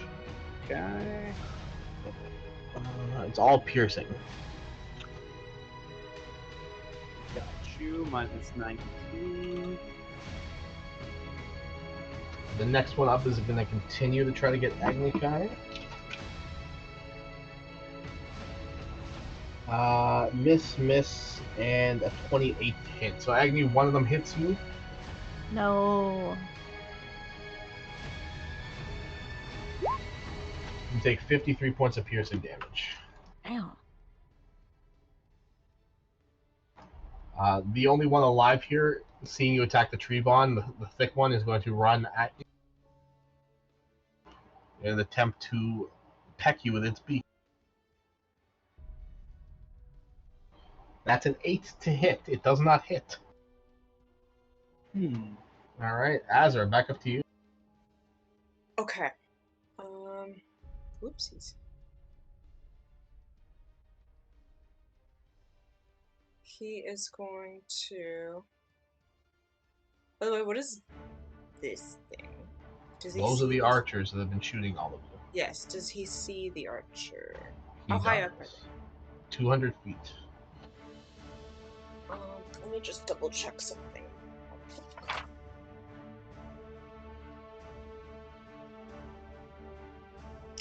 Okay, 200 feet. Fuck. Okay. He has a flying speed of 90 feet. Can he bonus action dash flying? Yes. It still won't take him the whole way, but it'll take him close enough. He'll fly up 180, and he will throw. He will throw a blink dagger. 19 does hit. Alright, then he'll. Oh no, he already used his bonus action. Then, it's just that. 6 damage, no worries. Okay, you see the dagger sticks into it. It's faintly kind of ethereal form, and it screams out, and it's shouting at you in some language you don't really understand, but you've heard Arya say before. Okay. All right, it is now homie number 2. He is going to continue the chant. You notice a couple of roots begin to rip out of the ground. Agnikai.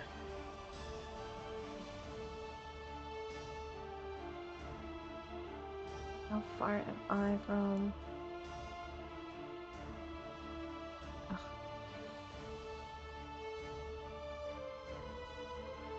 I'm going to here.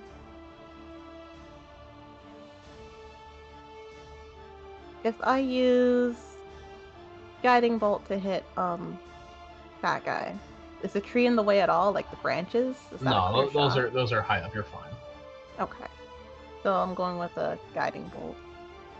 Do it.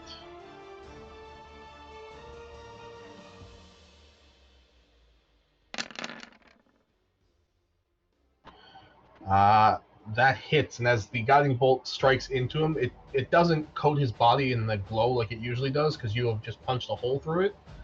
The guiding bolt actually explodes on the stonework behind him about 60 feet down as he dies. Yay! Doing anything else, Agni? I'm still glowing green, right? No, sorry, that went away when it hit you. I should have taken Oh, that. okay. That's fine. Then that is everything I'm doing. Mr. Scalagar. Okay. Well, I guess Blue Boy is gonna get a beating, maybe. That hits and kills him. And because Vaughn can't get up there to kill the bow people, he's just gonna attack at the tree twice. The first one hits, the second misses, but with the second one, you manage to fell the tree as it slowly begins to shudder over and fall. Right. At this point, Vaughn is going to use this, in the same motion. He's just going to sheath his sword and then with his hands out. So these things are 200 feet up, right? Yes, sir. 5, 10, 15, 20, 25, 30. And he's going to start slowly climbing. Alright. The edges of this wall are razor sharp on, Oh. like I said, so for every 10 feet, you will take 1d4 damage. Okay, well, he can only climb 5 feet for now, so. Alright. So somehow you don't take the damage because you only went 5 feet. Alright. Arya, your turn. Is this tree still standing? No, Vaughn has tipped it over. This blue guy's still here? The blue guy is... Oh no, Vaughn just killed him. My mistake. Alright. Sorry.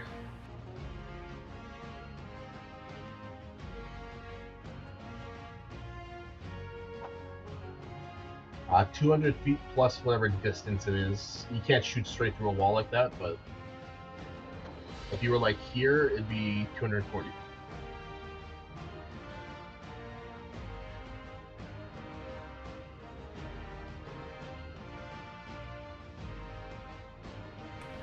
I'm going to.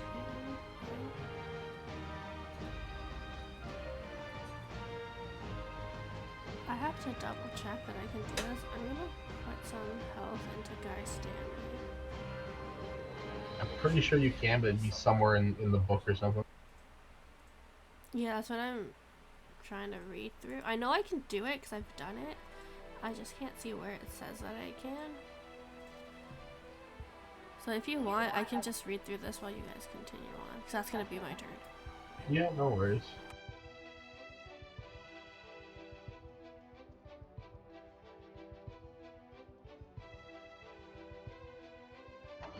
Okay, let's see here. Azra, the one that's about 20 feet above you still, you see its eyes glow green as you glow green as well, and it's going to attempt to shoot you 3 times. The first is a 17 to hit. That hits. The next 2 are the same. They're both 21s. Yeah. His AC is 17, so. Alright. Actually, was this 17? Hold on one second. I always forget. Yeah, it is. Alright, so the first strike will be the one that blows up on you. Yikes. And the second 2 are just normal arrows.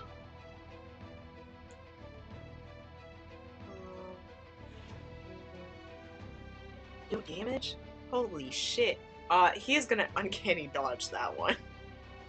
Hour.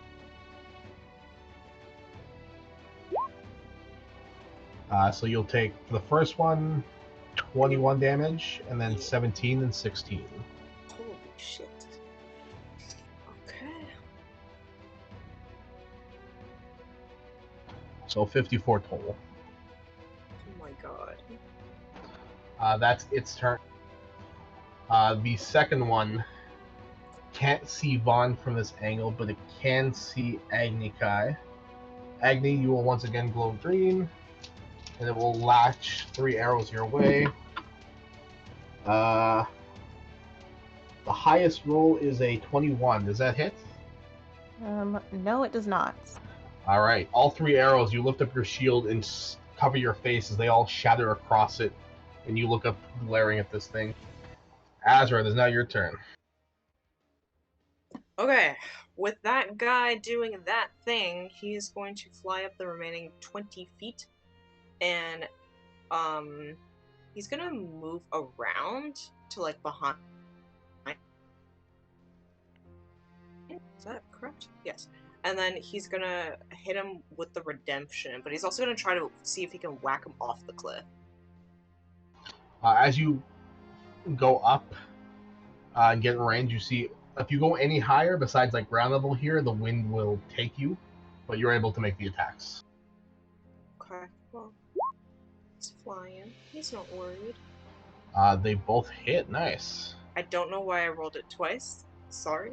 That's fine. So the first one hits. It's got to make a con save because it is an evil creature. That is a 13, so it is blinded until the end of its next turn. Okay. But it will take all the damage. Don't know if 14. he can knock it off the cliff with that swing. Technically, unless you have an ability to do so, unless you're shoving it with an action. Not with, well, no, he was just taking a big old swing. Alright. You managed to slice at it, at least. Okay, and he is going to stay up close to it for now. Okay, that works. Agni Kai. Hold on a Yeah, second. what's up? He's gonna, you know what, he'll bonus action cast darkness on himself. So it'll be encased in darkness as well. Alright.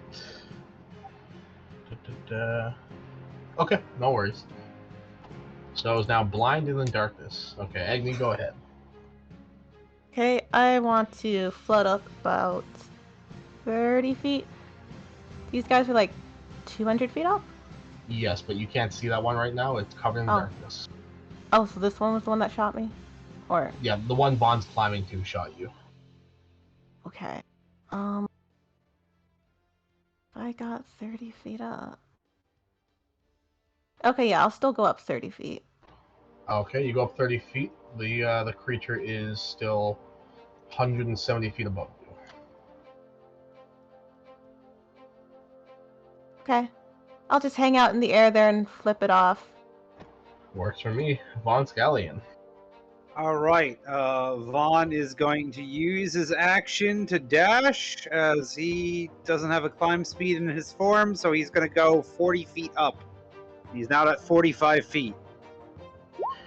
You'll take 10 points of slashing damage, which again reduced to 5.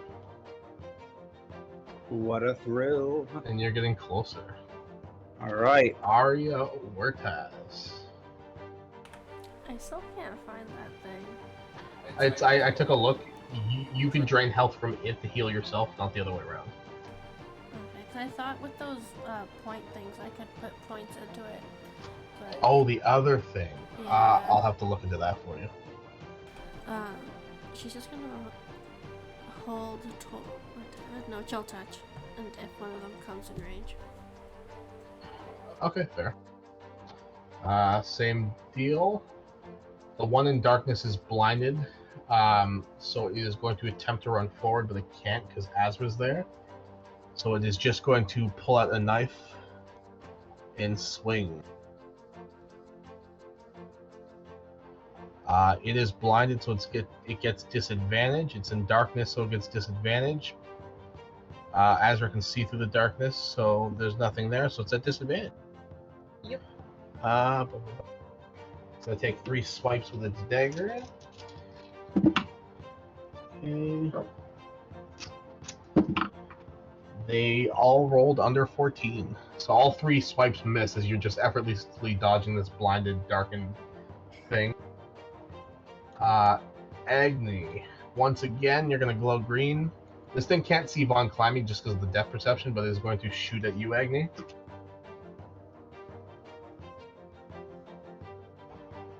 The highest roll is a 21 again. Does that hit? No, needs a 22. God damn. I keep rolling 12s as my max here. Azrael.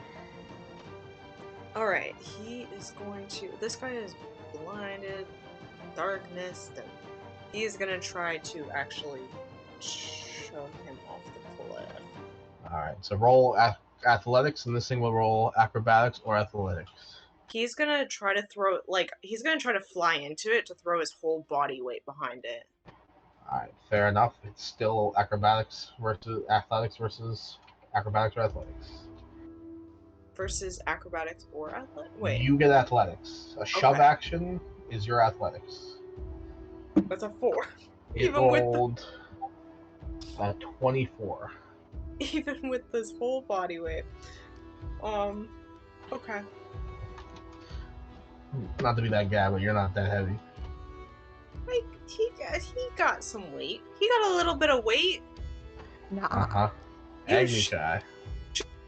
Dude, 160 Agni pounds of that guy.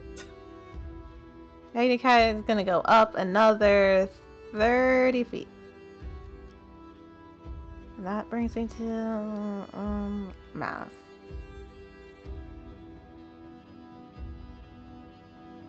Not quite. Am I higher than Vaughn right now? I think so, yes. Vaughn's at 45, you're at 60. Okay. Well, she's just gonna wave to Vaughn. Vaughn looks like a man possessed. You know what? Actually, I'm just gonna dash 60 feet up instead of 30, because I'm not gonna be able to attack next turn anyways. Alright. Vaughn, whatever you're moving, just roll the damage for yourself. Yeah.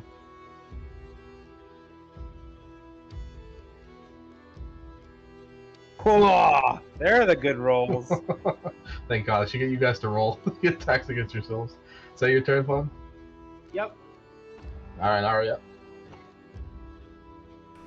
Alright, now that she's giving Guy Stanley health, she's gonna steal it back. Alright. He wakes up. My mistress! You know what? You can have one. You leave him with HP. Anything for my mistress. Alright, would that be your turn, Arya? Alright. It's still in the darkness, Azra, so it is going to... It's stuck on the edge. You've positioned yourself well. It is going to take an attack of opportunity from you, but it's going to run past you. It's going to try to, at least. Let me roll a survive. Well, it knows the mountaintop, so... He's gonna try to hit it with redemption then. That hits. It'll take the goddamn 25 damage. Now, if it's blind in the darkness, wouldn't that also have advantage so you can use your sneak attack?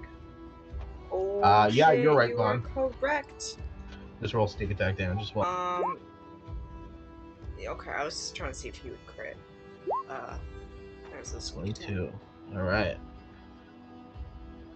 You take a good chunk. 69. You take a good chunk out of this thing as it runs as far as it can. 5. Okay.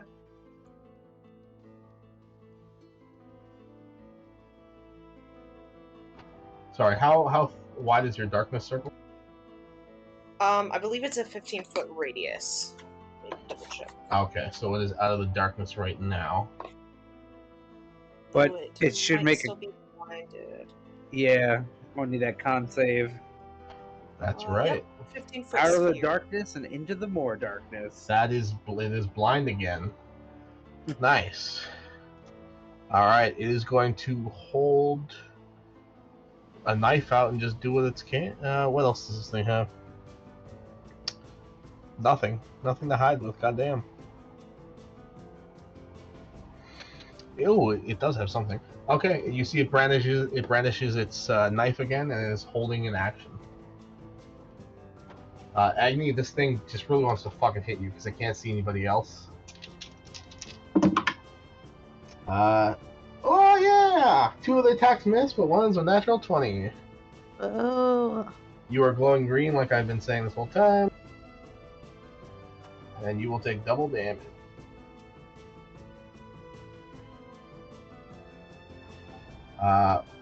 Well, you'll take double damage of this plus 5.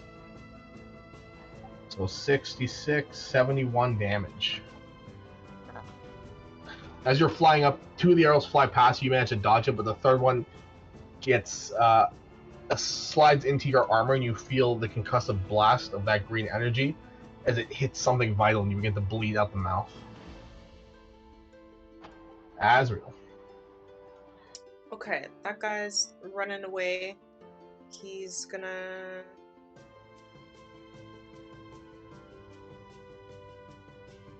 Does the tree need to be destroyed still?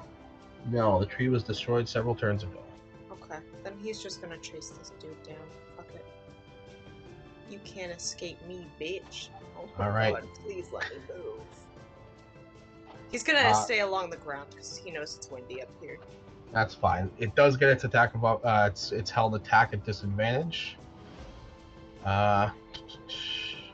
So it is going to do that. It is a 20 to hit. Ooh, that does hit. Yeah. Okay. 1 second.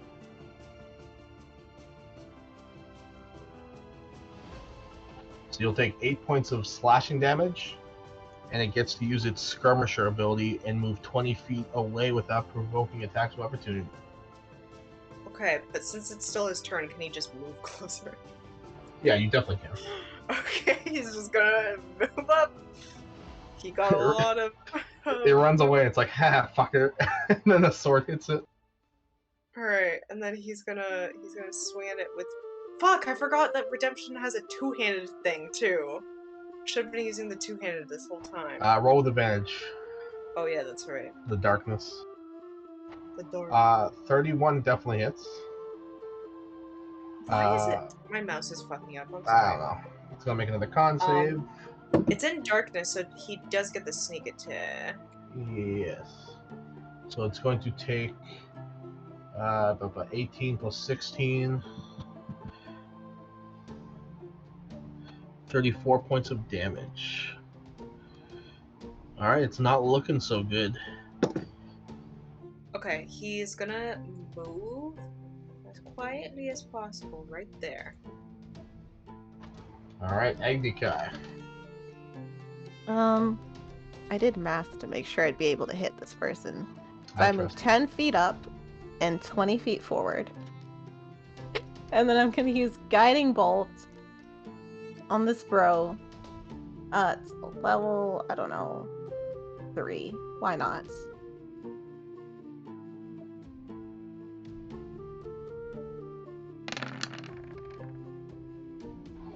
That certainly hits. Minus 23.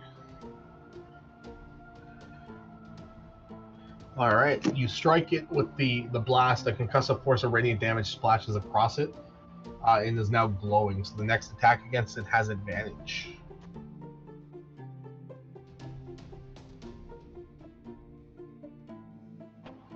Anything else, Agnes?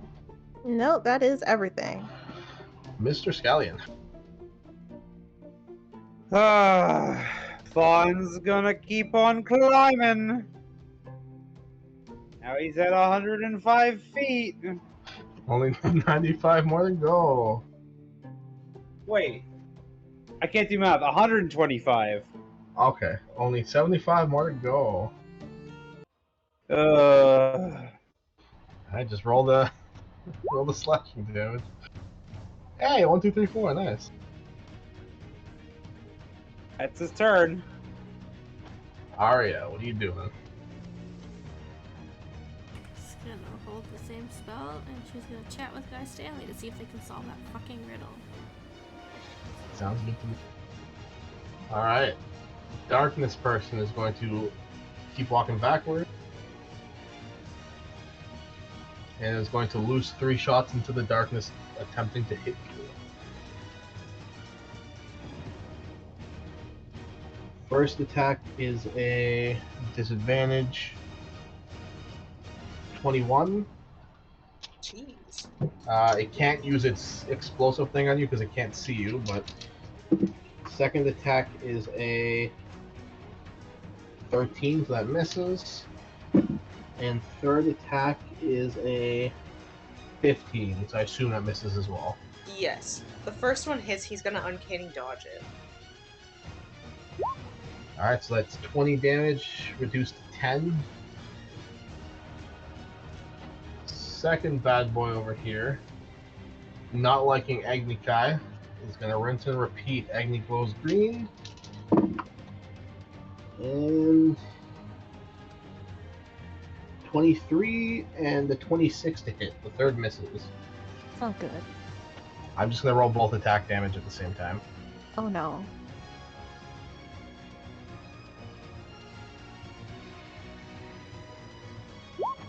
It's 50 points of damage as the first one explodes and the second strikes you as well. Whew. Okay. Azra. He is going to just continue to hunt this dude down. Wait, am I still muted? No, No. I'm not. Okay. No. He's gonna hunt this dude down. 2 head. Alright, that hits. Roll your sneak attack.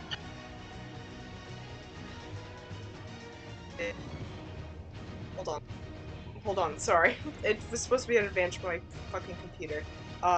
First one, yes.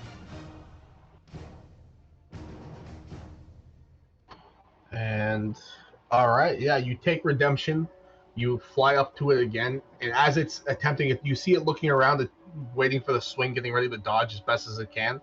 You just slash right through its neck, and you see its body just go limp. Arya, as you're kind of like talking to Guy Stanley, you hear a loud thud beside you as the body of this thing lands behind you. Alright, he's gonna use his remaining, because he only flew, like, what, 30 feet? He's gonna fly down 60 feet to where Arya is.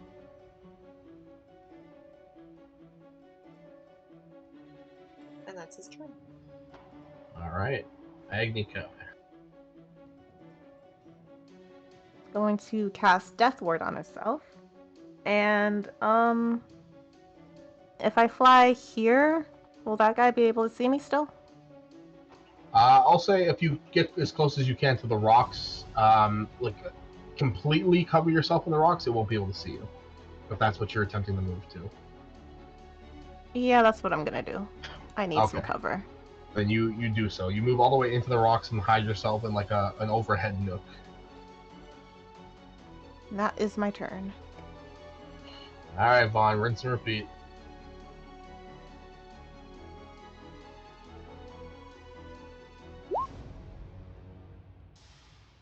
Vaughn, oh my god. All right, Arya.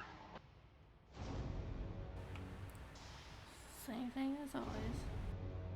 What attack you holding again? Chill touch. Gotcha. Okay. On this thing's turn, the other one is going to get up.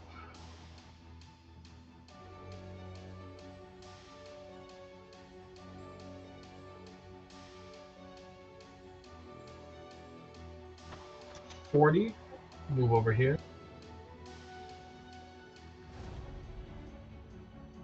And it is going to strike at the person that took out its hunting party. General area, because it's in darkness still. Disadvantage. That is a... Is a 17 hit, Azra? Sorry, I was muted. Yes. Okay. That's his AC. The last attack. Only one attack hits.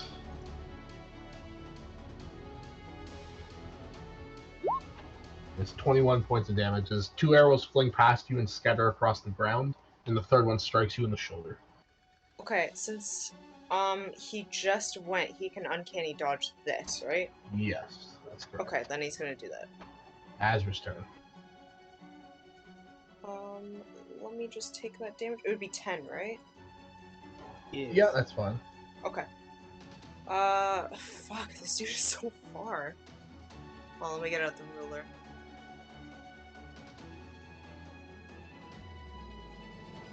Approximately 270 feet from you. Thank you. That's really far. 270 feet? Jeez. Okay. He's gonna fly... He's gonna fly the full 180 with the bonus action dash. And then he's going to... He's gonna hold a dodge action, because he can't get close enough to do anything. Fair enough, Agni.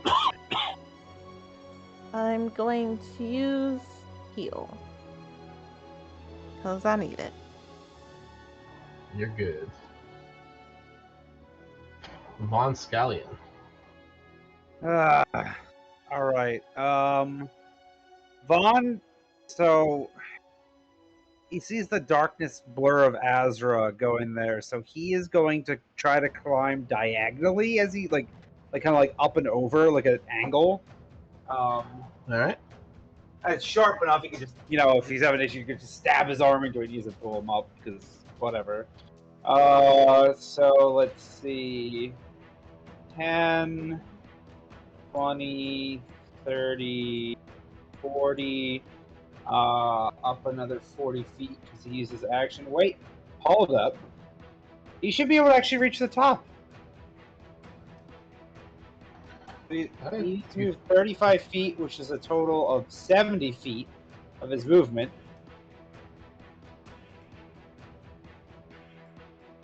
Taking another 4 damage as he does.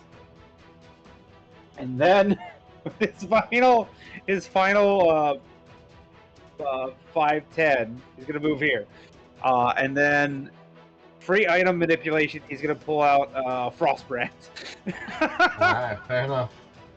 Arya, same deal? Alright, this thing is going to take a step out of the darkness.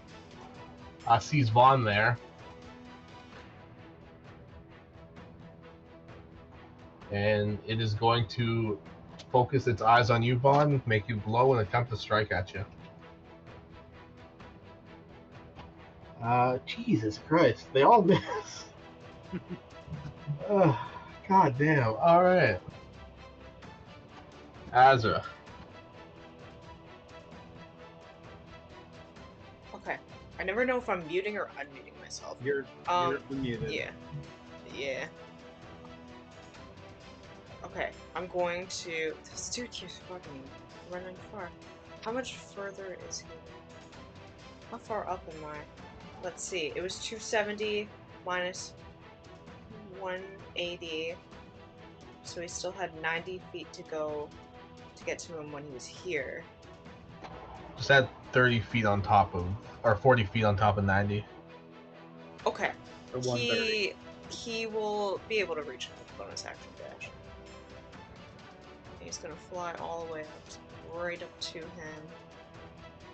Get him in that sphere of darkness and hit him with the old 1-2. Oh, nice. Holy shit! Plus you get the fucking sneak attack. Yeah.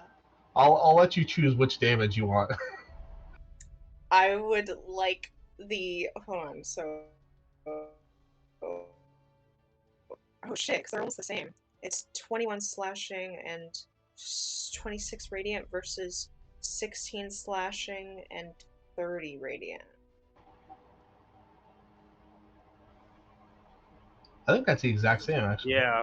Is it? Yeah, okay. Yeah. Alright, we'll just go with the one that has more radiant then. Okay, so the slash does 46 and the sneak attack will do 40. So it is 86 damage. Nice. It's still standing, but it's close to falling. Why are you still standing? Is that your turn? He's gonna back up just there. That's it. Alright, Agnikai, what are you doing?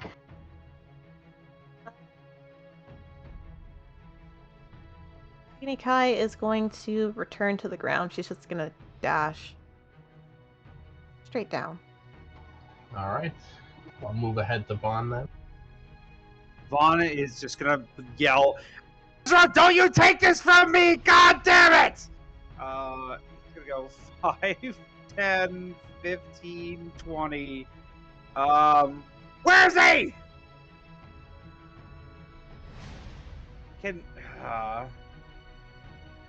Vaughn has no idea of where this thing.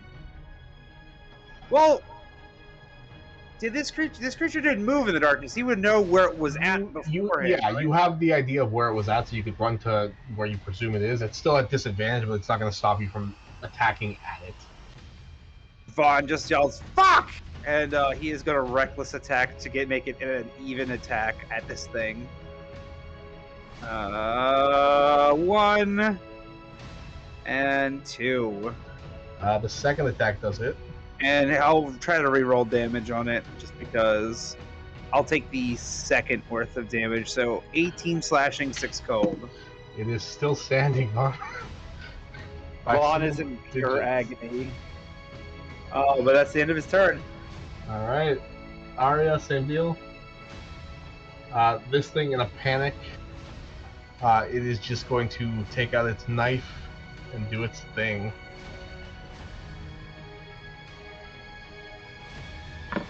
First knife swing at Vaughn misses. Second knife swing at Vaughn misses. Third knife swing at Vaughn misses. Alright. Fun. Let's go. Alright, Azra. Alright, he's just gonna flank him with Vaughn. Sorry, Vaughn, you might not be able to see. For a minute. Can I freaking close this window? Thank you. My mouse is really acting up today. Alright, how do you want to do this?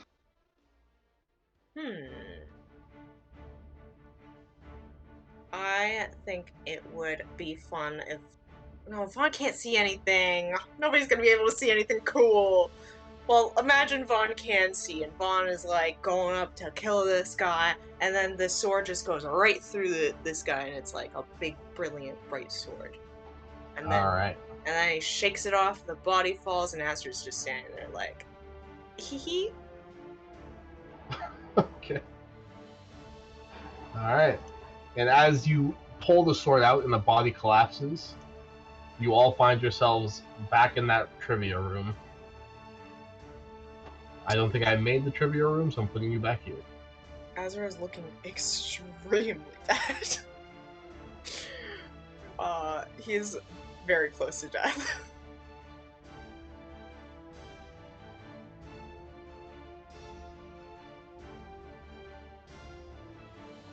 All right. You see DiGiorno sitting there. He's like, "Wow, you guys took a beating, but you did it. Good job, guys." Thanks. I think we did pretty amazing. Yeah, what the hell? You said we could ask questions to your questions. Oh, I thought you were answering. That's on me. I was just restarted like 5 minutes ago. I'm sorry. Is there anything to heal around here? Unless you brought some stuff. But congratulations, you guys did go through 3 questions. I think you owe us one freebie now. You only needed to answer 3 questions. Why they're wrong. Well, you owe us something. I can give you guys a good job. Can we get a hint Fine, I'll for the take it. riddle? For the Oh yeah, I can do that. What do you need? What are you stuck on? What's the answer? As Vaughn readjusts himself as his rage subsides. Over in the moon room, to those who would seize even the stars themselves, for those they love, will find their way to the next day. But those with whom you love will slow their dedication, for love is a circle, or show their dedication, excuse me, for love is a circle, unconditional, unending. Only in our dreams, though, can we truly embrace the ideals of what our love truly means, for the flesh and body are weak, but the mind is always willing. Oh, that's a nice one. Yeah, Maidmick made that poem. That bitch. Let's see. Unless you guys know how to dispel the locks or pick them, you could always use the secret word, which is the 4 individuals who helped build this place. Wait, you know. okay, hold on. You said Yeah. 4 individuals, and you mentioned Maidvic. Is Maidvic the 4th? Yeah. That's disgusting. Are you sure? I was What- so was close when I Maidvic, said it was like- our names. What do you got? What do you mean? It's the husband to Ariana's husband. Oh my god. We knew this already. Why are you Did acting we? shocked? Yes, we did. I Did we? still don't remember. Yes. I remember this. I didn't know it was a husband. I thought it was more of like undead sex slave, but Oh my god. No, from before. Oh yeah, that's There we right. go. I remember. But it's Still so much worse disapprove. when you know that they're married. Yeah, that can help you guys unlock the things. I mean, the tricky part is grabbing the stars from the slots once you obtain them on the moon and put them in the ceiling. It's a difficult task. why is that? Well, I mean, y'all gotta choose who's going on the moon and who's defending his body. Oh no. He's That's gonna the show him dream. the crystals. You're like, is this not enough? No, you gotta grab the 4 stars in the sky when you get on the moon. You guys mind taking me along with you? I never actually got to see most of this place. Yeah, sure. Yeah, I guess. I helped. I've been part of the building, but I've never actually seen. That'd be pretty cool. That'd be real swell, you guys. Yeehaw! Is this a time-sensitive room thing? I mean, I guess so. Technically, if you consider how long you'll live, the time sensitive. You guys want to like take a long rest or something? I don't Yes, know about please. long, but Oh, I I don't mean, think we we could do a shorter rest. I just feel like I'm gonna be burning spells in this room, and I would I like mean- a little bit of healing too, please. I got you 8 whole HP. Thank you. He was like profusely bleeding from his head, and now it's just like a little bit less. I wouldn't rest too long. It's not going to recuperate you as much as it usually does, I guess. Why is that?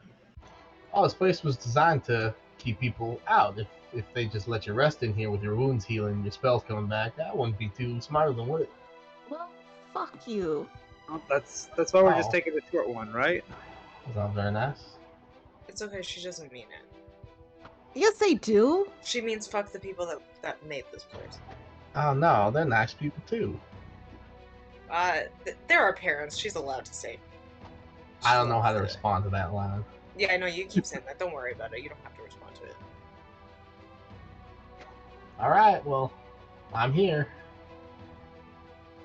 So, short rest then, because it doesn't seem like long is going to really help much. Alright, yeah, you guys can roll your hit dice for a short rest. Arya, if you're regaining spells with your wizard feature, you only get half of what you would normally get.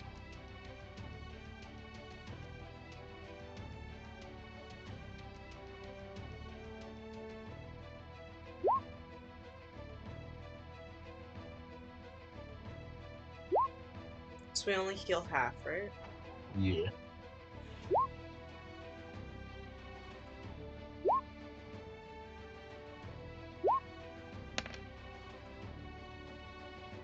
No, you don't. Sorry, you don't heal half. You get if you get spell slots back on a short rest, you get half of the spell slots. You still heal full. Oh, okay. That's...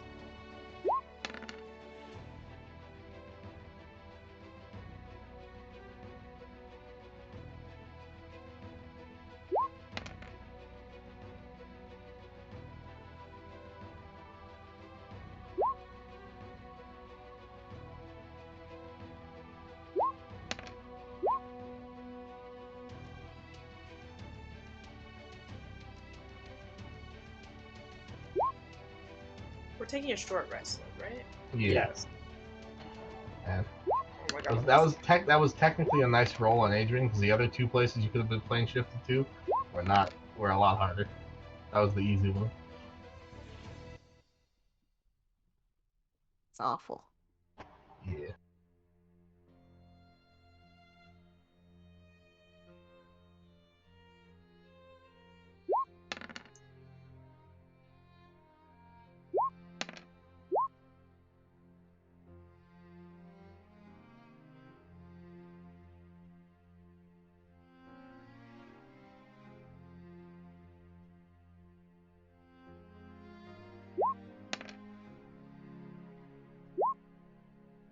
Man, the Phils are just fucking it, like, poorly.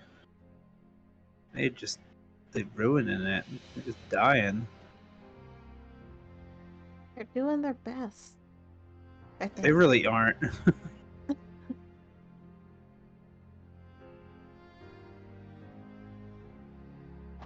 You guys can resume whenever you want.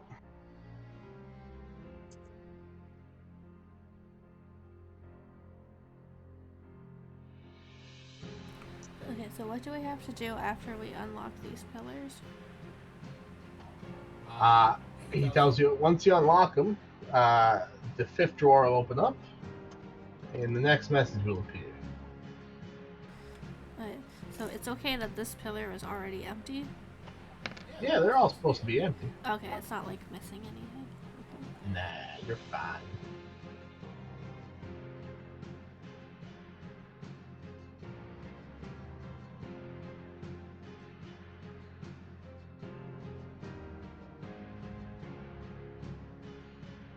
Okay, I'm ready. I'm good to heal, I guess, when we get in there.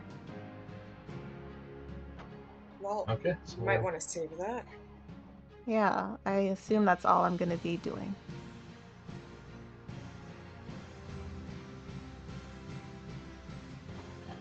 all right. So what are you guys doing?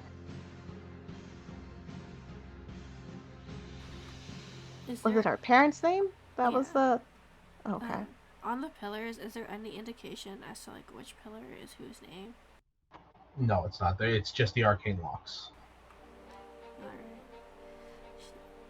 Arya will say Ariana and see if anything happens. None of them open. Is that your mom's real name? Are you sure about that? Yeah, it was the answer to the quiz. It's true. We already unlocked one, so maybe that's maybe that the was first it. one. Vaughn says Maidvic. The one Arya standing in front of opens. And another slot protrudes out.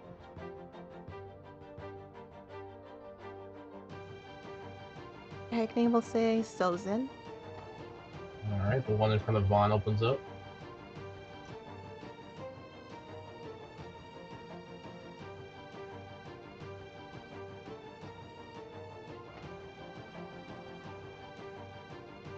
Everyone just forget Azra's dad's name. Well, I thought Azra wanted to say it. Yeah, me too. Or Goose. Did it not go through? No. Oh, It's sorry. just silent. He's just standing there staring blankly into space. No, he says his dad's name. Or Goose.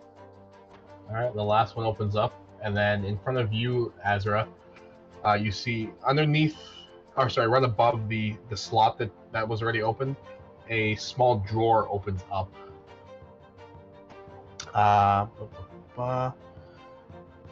And that drawer contains a small bottle holding a warm golden liquid. And all of you around the moon, you see in the inky black void surrounding the moon, 4 stars appear inside of it.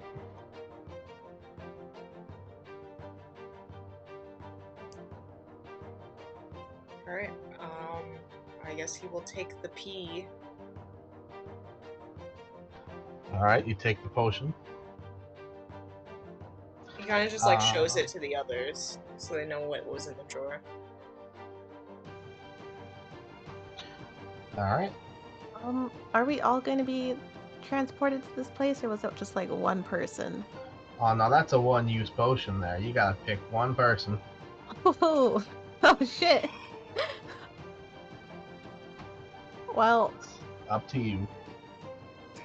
Do they have to get the stars up there? Oh yeah. You gotta get the stars, bring them back to the starting point. They'll appear in this room with us, and your buddies are gonna have to insert them into the ceiling. You know, like the poem. You're plucking the stars for your loved one. Well, 2 of us can fly, and I can cast fly on a 3rd person, so...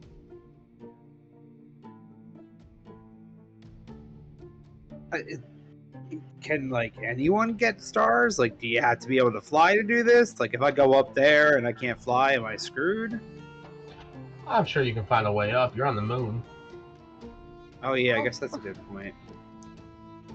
I mean... how far away would it be? Just wondering. My apologies. I'm not a mathematician. I can't really tell you that.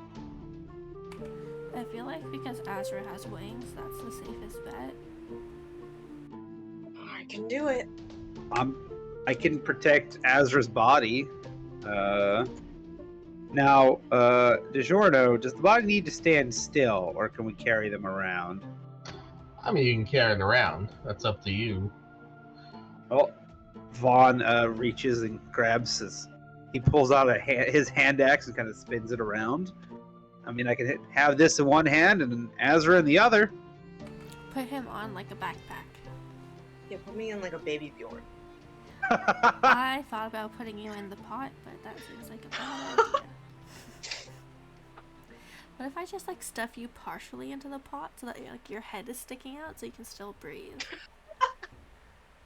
I think that would be really funny, actually. Well, I trust you guys with my body.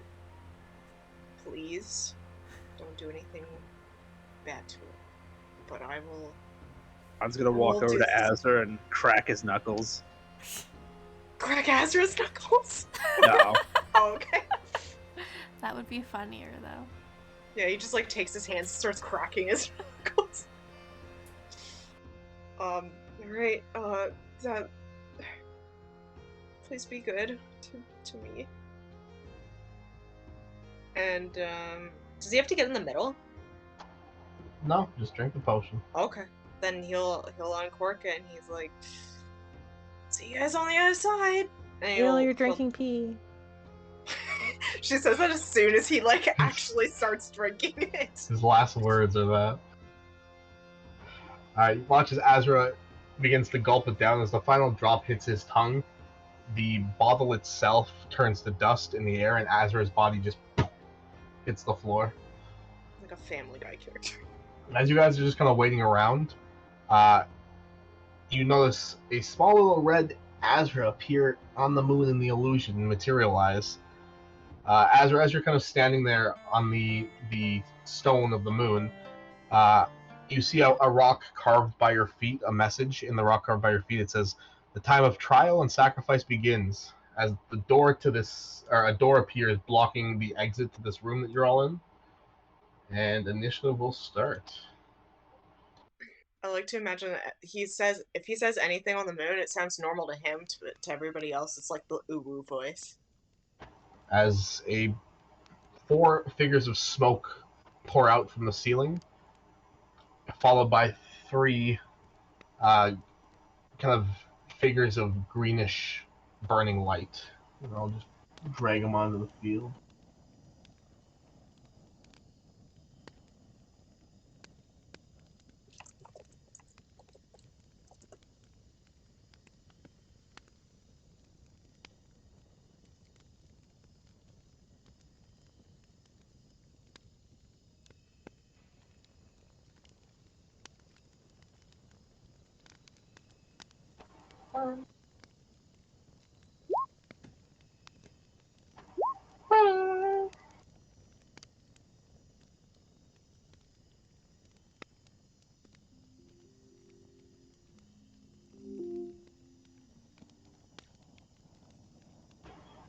You want to find some more music, Vaughn?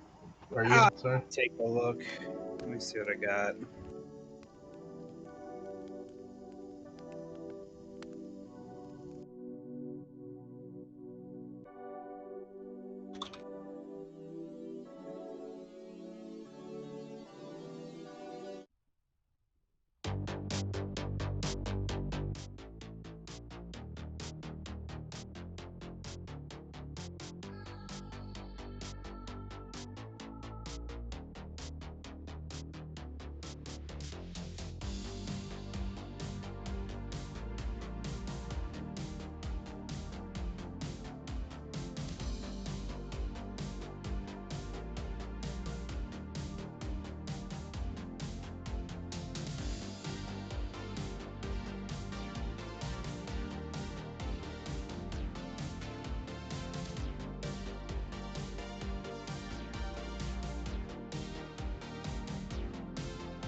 Man, you type in space fight music and it's either Nintendo stuff or fucking whatchamaface it,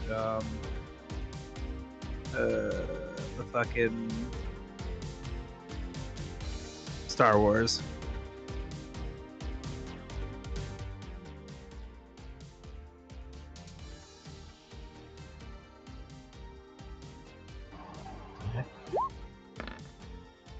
There we go. I'm just waiting on Agni to roll initiative.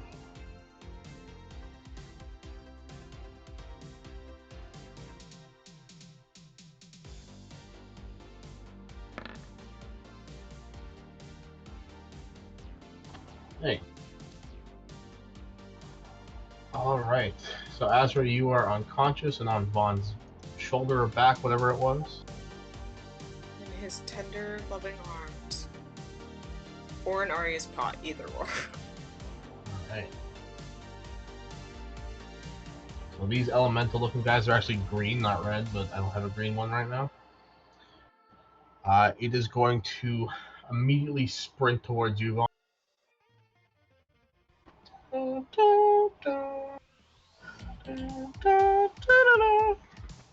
And make 2 whip attacks as its kind of smoky form whips towards you.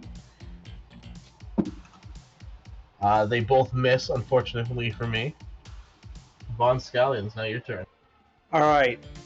So Vaughn is, with Azra over his left shoulder. He is going to fly into a rage And with his hand axe held high, he is going to just start cutting at this guy recklessly.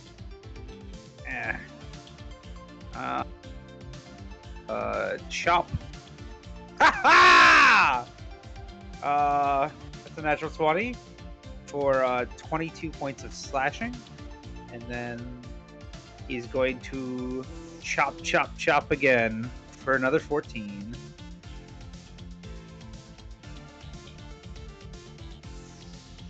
What's that total for me? That would be 36? Yes.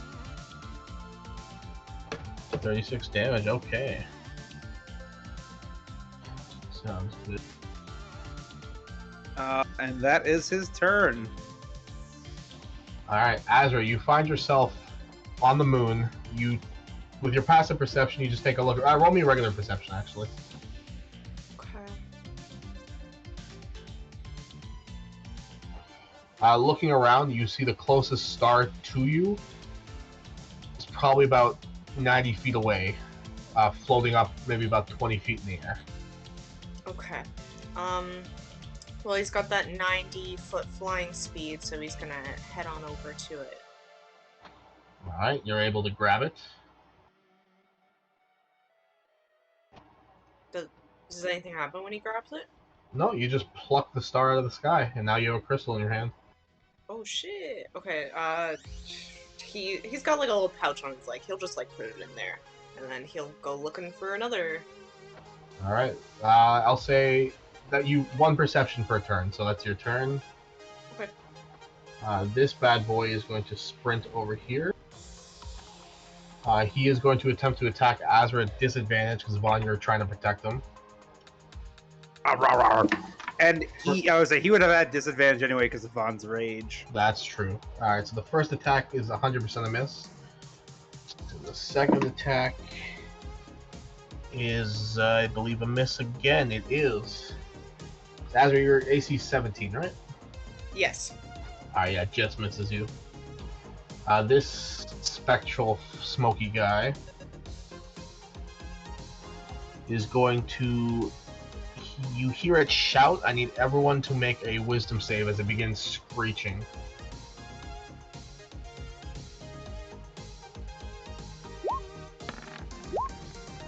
That includes you, Azra, because you're still in the thing. Okay. Like, your body's still there. I wasn't sure because he's like unconscious. Wisdom save? Yes, sir. Fuck, you all pass. Vaughn passes by 1 point, okay. That's funny. Alright, that's this thing's turn. Next one, I need another wisdom save from everyone. It is going to screech as well.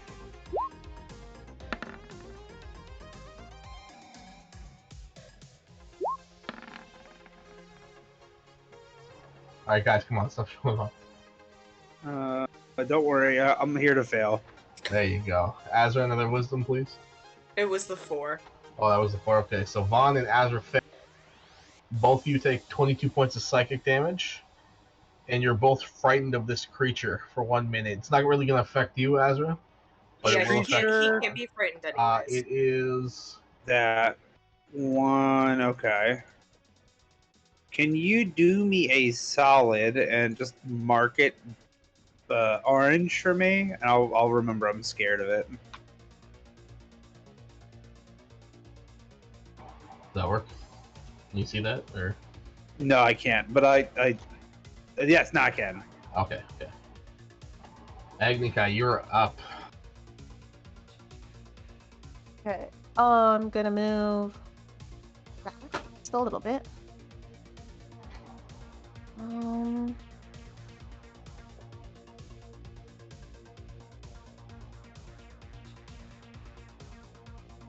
And I'm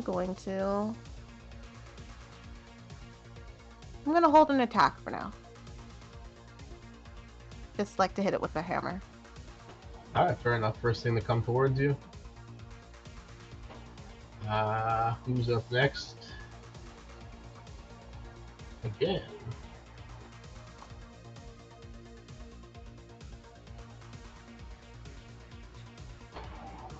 That's weird.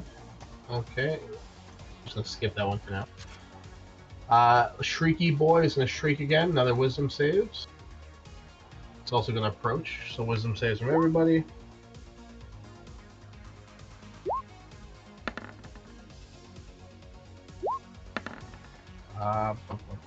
Azra's the only one to fail again. That's another 16 points of psychic damage, Azra. 16? Okay. Yes, sir.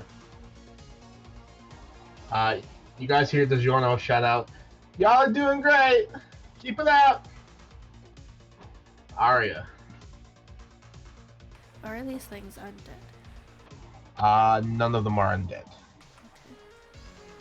She is. You can make me a nature check to see if you want to know what they are. Sure.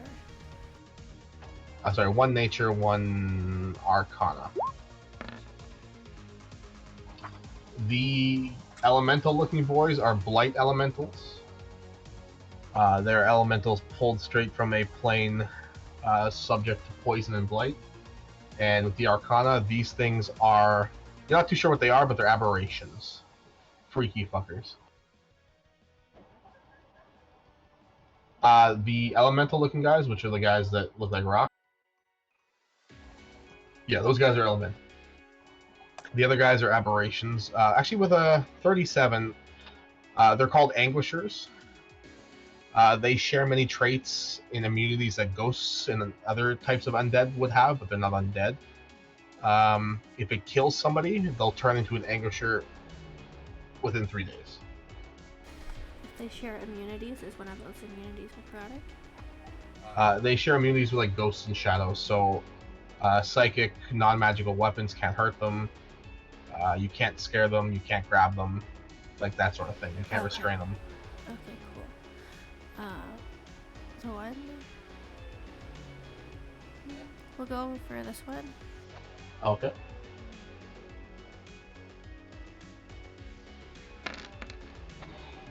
God damn. Okay. They'll make a con save. What's his con? No, his con's not very high. Nope. He'll take 44 points of fucking damage. Jesus Christ, he's almost dead. Alright. You watch as its form, like, it's covered in smoke. It looks like it's been a smoke, but then you see these solid, like, black, like, octopus-like tendrils start flailing out of the smoke before the smoke caresses it again. It is close to death. Oh yeah, that's my turn. You guys Stanley do anything or no? Oh, yeah, I guess he'll stab this guy. Actually, if he moves here, he gets advantage, right? Yes.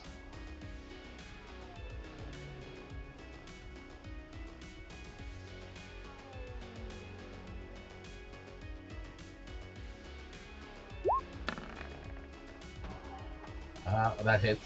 You can roll again to see if you get a crit. Not close, but no, the first one hits.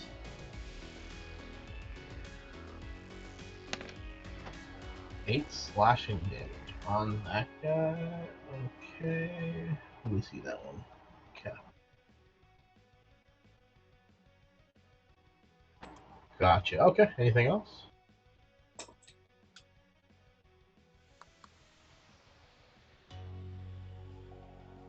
You forgot the what, sir? Oh.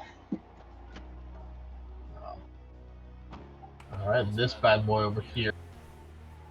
Gonna run towards here, and he is going to shriek because he hasn't shrieked yet. Wisdom saves all around.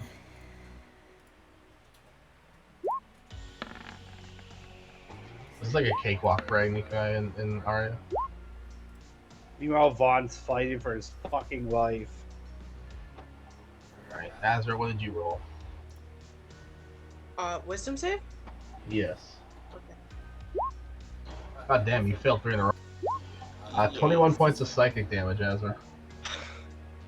As you're now frightened by 3 of them. But you can't see them, so it's fine. He also is immune to being frightened. Oh, true. Alright, this guy's turn. He's gonna fly towards you, Agni. And he is going to use his Blight Vortex. Every creature within 20 feet of him. Oh, Jesus.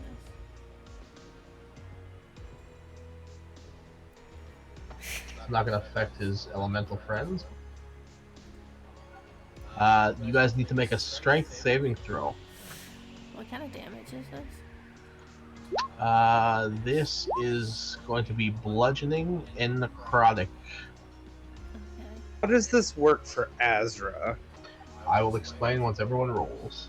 He's also resistant to necrotic, so Yeah, that's fine. Azra, you can't make a strength save because you're unconscious, so you automatically fail. yeah. No.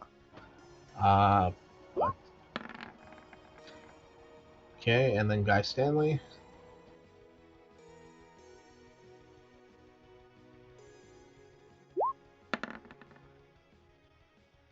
Gotcha. Okay. So everyone passes except for Guy Stanley and Azra. Vaughn, make me a DC 16 strength throw to see if you can hold on to Azra as it's pulled towards this elemental. A save or a check? Just make a check. It'll be like a contested thing. All right. So Azra is pulled from your shoulder as you attempt to like pull him back. You cannot. If it helps, my athletics gives me a bonus, but if it's straight strength with no bonus, then that's that. Yeah, there's a DC to this, so roll athletics. We'll make it fair. Okay. All right, good. I wanted to see Azra smash into Agni, but that's fine. So you managed to hold on. So everybody passed and nothing happens. Great. Can I attack this guy because he's within. Yeah, you get your attack of opportunity. Cool. That hits. Yay. And he will take 24 points of damage.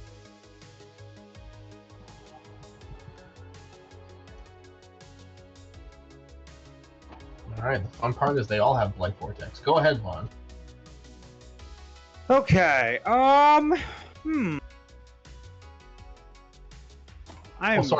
Guy Stanley failed. He is going to smash into one of Arya or Agni. Give me a quick sec. He is going to smash into Arya. Arya, you're going to take 5 bludgeoning damage from him smashing into you. And that's it, because he is not pulled in. He doesn't take necrotic. Okay, go ahead, Vaughn.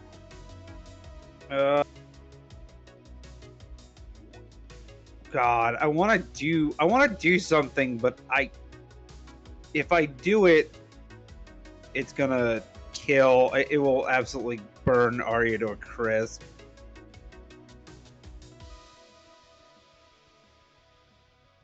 Fuck. Vaughn's gonna yell for Arya to get a little closer. And he is going to swing at the guy, the dude to his left. That little shit. Alright. 1. Wow. Oh, that's a miss. Snake eyes. And a 15 because of the fright. 22 will take the... Because you have advantage and disadvantage. Yeah, that still hits. Alright, and I'll just reroll damage. See if it's higher. Cool, I'll take the second damage. 12 slashing. Do I get to make a save at the end of my turn for the frightened, or...? Let me double check here. Yes, you do. Cool beans. Nope. Alright, back up to you, Azra. You feel the pain in your head 3 times as you're trying to focus on what's around you. Something's happening out there, but you're not too sure what. Roll me a perception check. Perception. Okay, you see the next one. Well, you see all 3 from the height you're at. They seem to be evenly spread apart. One's about another 100 feet away. One is about maybe 150. And the other one seems to be about 60 feet to your east. Okay, so the one that's the 60-foot east. Where were the other 2 in like relation to him? From where you are right now, we'll do north, east, and west with those coordinates. So you got 1 east, 1 north, and 1 west. So the one that's 100 feet is north. Yes. And the one that's west is the one that's like really far. Yes. Okay. He'll go east to the one that's only 60 feet away. All right. As you Um, get there, you see it stuck in the sky like the other one was. He just plucks that out, puts it in his little pouch. Can he go and try to like make it towards another one, or possibly make it? If you have extra movement, yes. Because it's 60 feet, he has 90 feet flying, plus his bonus action dash, that's 180, so can he make it to the 60 and then to the one that was north? From that distance, you're only adding like 20 feet. You should have enough. Okay, so then he's gonna go north and pluck that one up. Gotcha. So you got 3 out of 4. The last one from where you are now, I believe. What did I say? What the full distance was? Shit, I know it was over 100. 150, I think. Yeah, I think so. So from here, 150 from there, go across. I'd say you got another 80 feet, we'll say, because my math is bad. Okay, so you'll have to make that next turn. Alright. Next up is Elemental Boy here. It is going to attempt to attack Vaughn this time. No, it's gonna Vortex, Blight Vortex. I need strength saves from everyone. Me too? Yeah, you fail on that. Oh yeah, that's right. That's right. Vaughn succeeds. Agni fails. So does Arya. And wow. All right, let's see. Agni, you are getting pulled towards Azra. That's a D6. Agni and Azra will take 4 points of bludgeoning damage. Vaughn, you are going to take 6 points of bludgeoning damage as Azra gets like forced towards you. Arya, you are going to hit. Let's see, Guy Stanley or Azra. Guy Stanley will take 3 points, and you'll take 3 points. And Guy Stanley will hit Vaughn, and Vaughn will take another 2 points of bludgeoning damage. Alright, Shrieker can't shriek anymore, so it's going to use its Anguish. Range 60 feet, so it is going to use Anguish on Azra.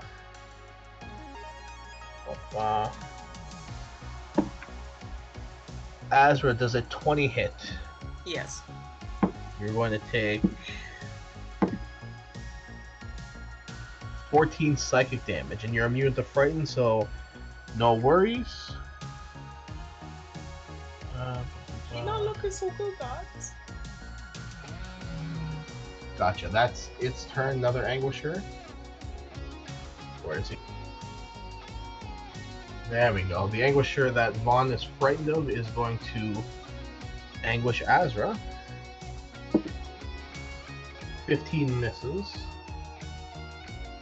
It is now Agni Kai's turn. Agni, you see, as you're kind of like dodging these attacks and fighting back, there's just blood dripping from Azra's eyes, nose, ears, and mouth right now. Agni is very annoyed, but she's gonna use heal on Azra. And just give him a little pat on the cheek. Alright, 70 points of healing to Azra. That's my turn. Alright. Does bad boy get his vortex back? He does not. He is going to attempt to whip you, Vaughn. Whip you real good. That's a miss. And the second whip is a 21 to hit. That'll hit. Alright. 1 second. I need you to make a con save for me, Vaughn. Remember if I have advantage on those, but if I don't, it's a 20. I don't think I do. That's a success. Hell yeah. That's 17 points of damage, 3 of which is necrotic. Alright. I'm resistant to everything at the moment, so 8 it is. Alright, Shrieker boy. Let's see if he gets his Shrieky back. He does. He is going to shriek. Everyone make a wisdom save.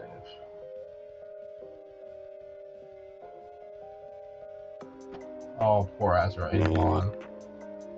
Damn it, Azra.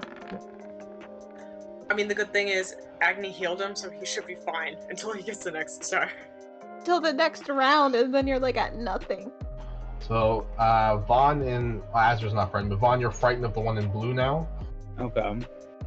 And you two, Azra and Vaughn, will take 15 psychic damage. Ugh. DiGiorno's gonna yell out, I think your friend's almost done, but he's getting the shit beat out of his mind. Just want to point that out there. Arya. What is this room made out of? This room itself is made of stone. The ceiling seems to be made of like maybe an onyx type of stone. Okay. That's all I wanted to do.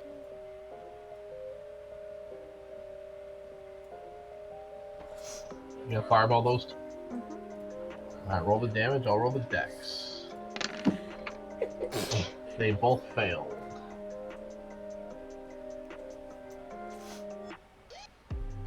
Alright. Ooh, you killed this. Nice. The fireball explodes, and as the light and smoke dissipates, one of them is gone. The other one, you see its actual skinny flesh form. There's tendrils and tentacles coming out of almost every inch of its body before the smoke coalesces it again. Guy Stanley? Yes. Sorry.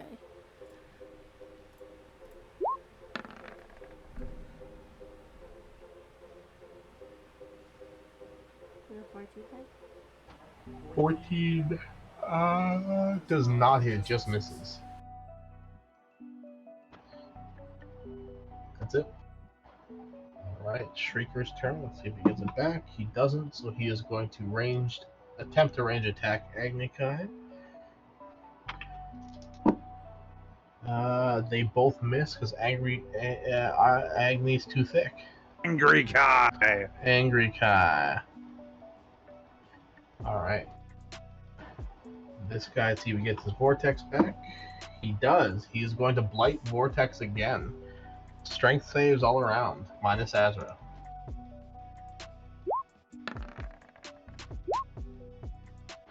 Guy Stanley fails. Arya fails.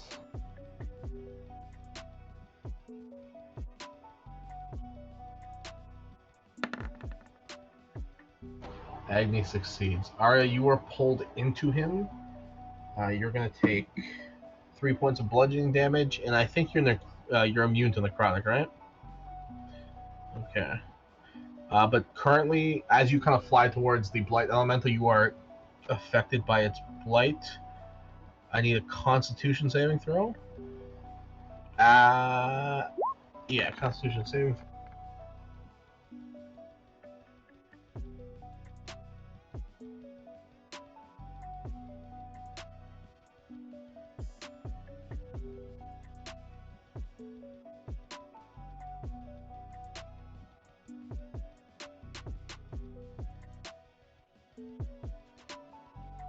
Who else did you need con saves for? You kind of cut out there. Sorry, I'm just reading something real quick.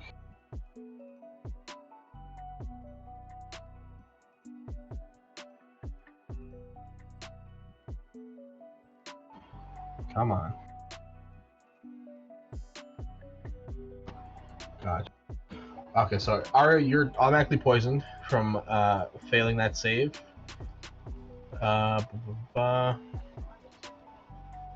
If you can, cool. If not, cool. But then, what'd you roll for con? You're fine for con, okay. And then the other person that failed was Guy Stanley. He will poison the condition. So you have disadvantage on attack rolls and ability checks. Guy Stanley will smack into Arya, and you'll both take 4 points of bludgeoning damage. Von Scallion, is now your turn. Vaughn dies a little bit, so he's going to move a little closer, taking a an attack of opportunity attack. Yep, from take it. That guy. That is they don't roll real high. That's a 20. Does a 20 hit you? Yeah, that hits.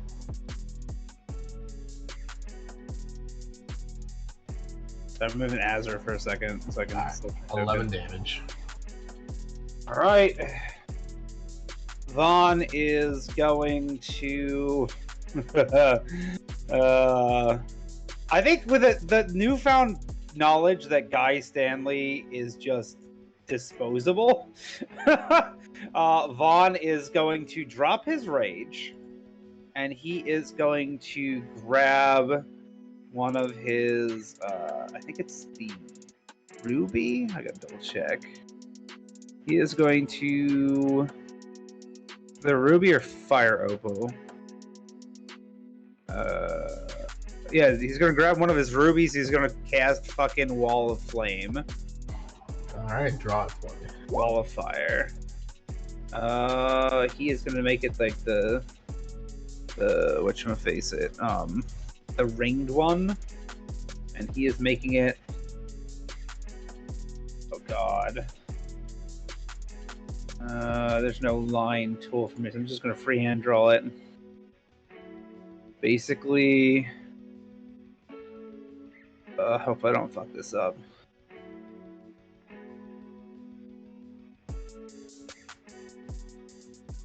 Yeah. So one of them is going to be stuck in there with us. Guy Stanley is going to be lit aflame. But it's a 20-foot high wall. It's opaque. They can't see us. We can't see them. And I'd like to see them get through it. Fair enough. They'll just suck you guys into it. Okay. Does the suck go through the flame? The Blight Vortex, it pulls anybody within 20 feet straight towards it.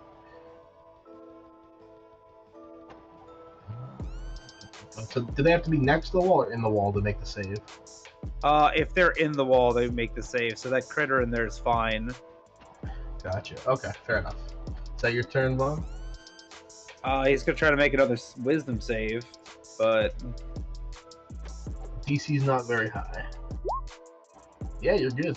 I say he's not a very wise guy, but I'll take it. Let me just edit that I got this down one more ruby. Alright. It'll be Azra's turn now. He's gonna fly over to the last star. It should be within range. He doesn't even have to dash.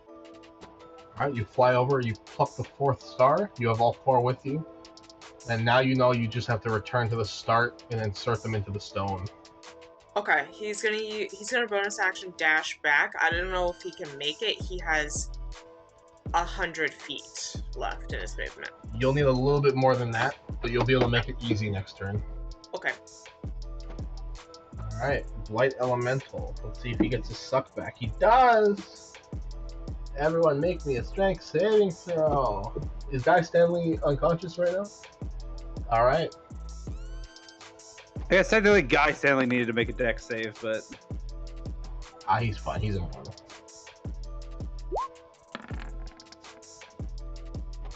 Ooh, alright. Vaughn, you're going to take bludgeoning from Azra, as always.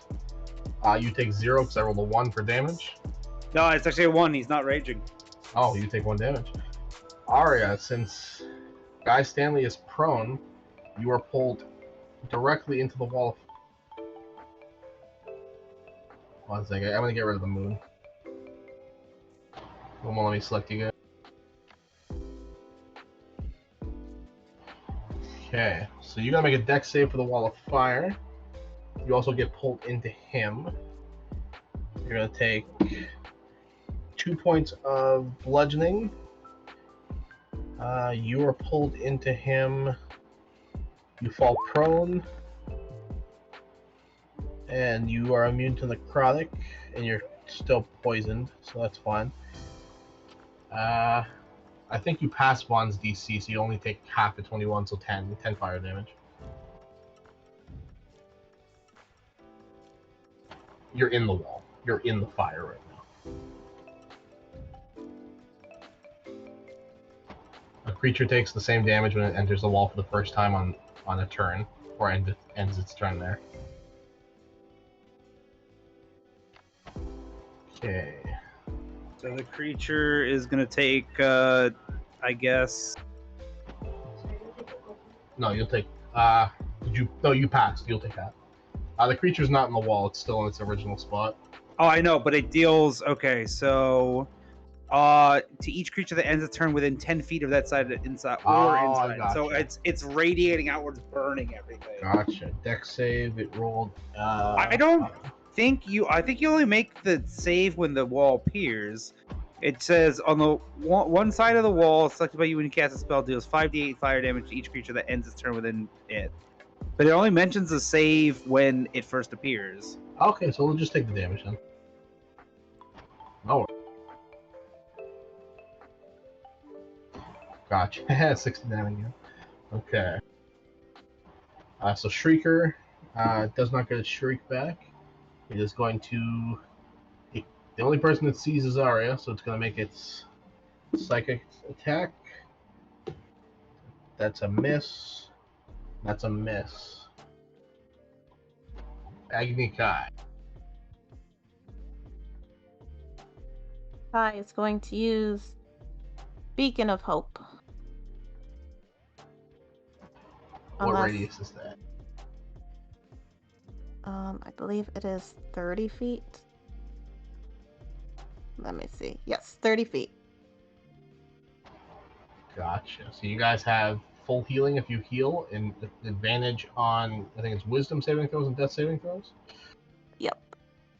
Gotcha. Is that your turn? That is my turn. Okay, Blight Elemental, does he get it? He does not. They're not very smart, so they're going to run into the wall of fire. So roll your damage. So 20. Cool. It's going to take it, and it's going to attempt to whip you twice.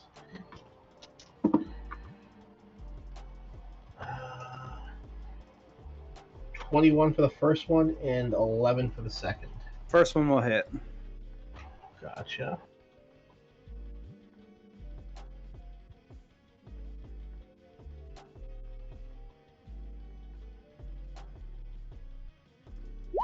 That's 17 points of damage. Shoot. Shrieker over here. Let me roll. Does not get its shriek back. It's going to float over here. And attempt to hit Arya. I'm assuming a 19 hits.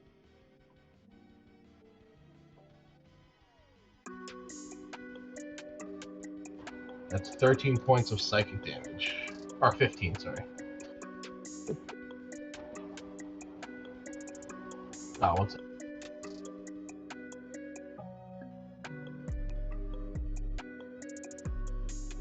Alright, you should be good now. DeGiorno's turn comes around and he goes, I think your friend's on fire. Should probably help her. Alright, Arya. Like, no!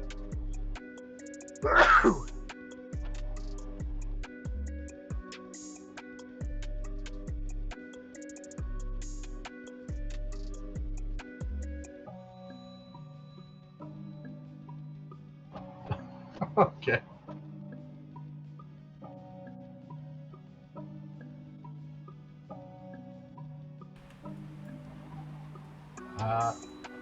Fair. Does the white ring count, or is that just? With, Here. If I go here. yeah, that's fine. Let me just roll to see if it hits you with an attack of opportunity. The elementals. 1, 2, 3 attacks of opportunity. First one is over 20. Second one's 21.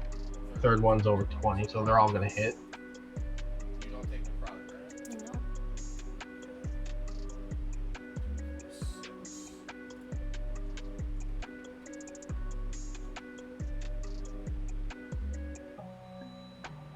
And I need 3 con saving throws.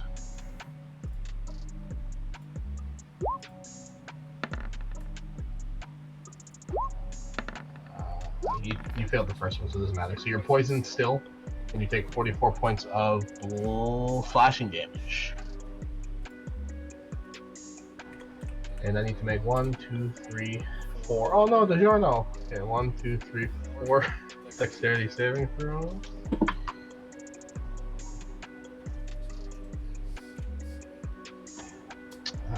Fail, fail. Pass, fail. So the guy next to Vaughn to the left passes, everyone else fails. I'm Takes adding an extra 20 points of damage. casting at higher level or No, I'm using that my thing? points. Gotcha. So 48 damage.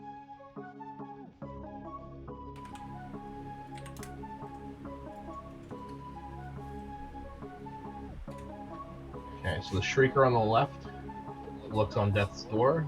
The elemental next to Vaughn diagonally is on death's door. And the one above is on death's door as well. Nice. Now it is the Shriekers over here. He does not get a shriek, so he can only see Arya. That is a 21 and a 22 to hit.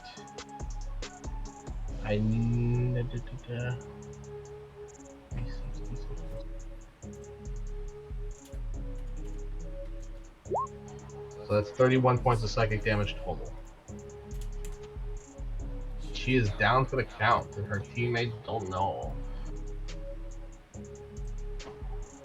Elemental next to Agni. That Shrieker takes 20 points of damage. Which one? The one that just went. Oh, from what? From the wall of fire. Oh, he's over here. That's within 10 feet of the wall. That's fine, he was full health. Alright, Elemental next to Agni is going to... didn't get its thing back, so it's just going to attempt to whip her. That is 24 and a miss. Agni, 2d8 plus...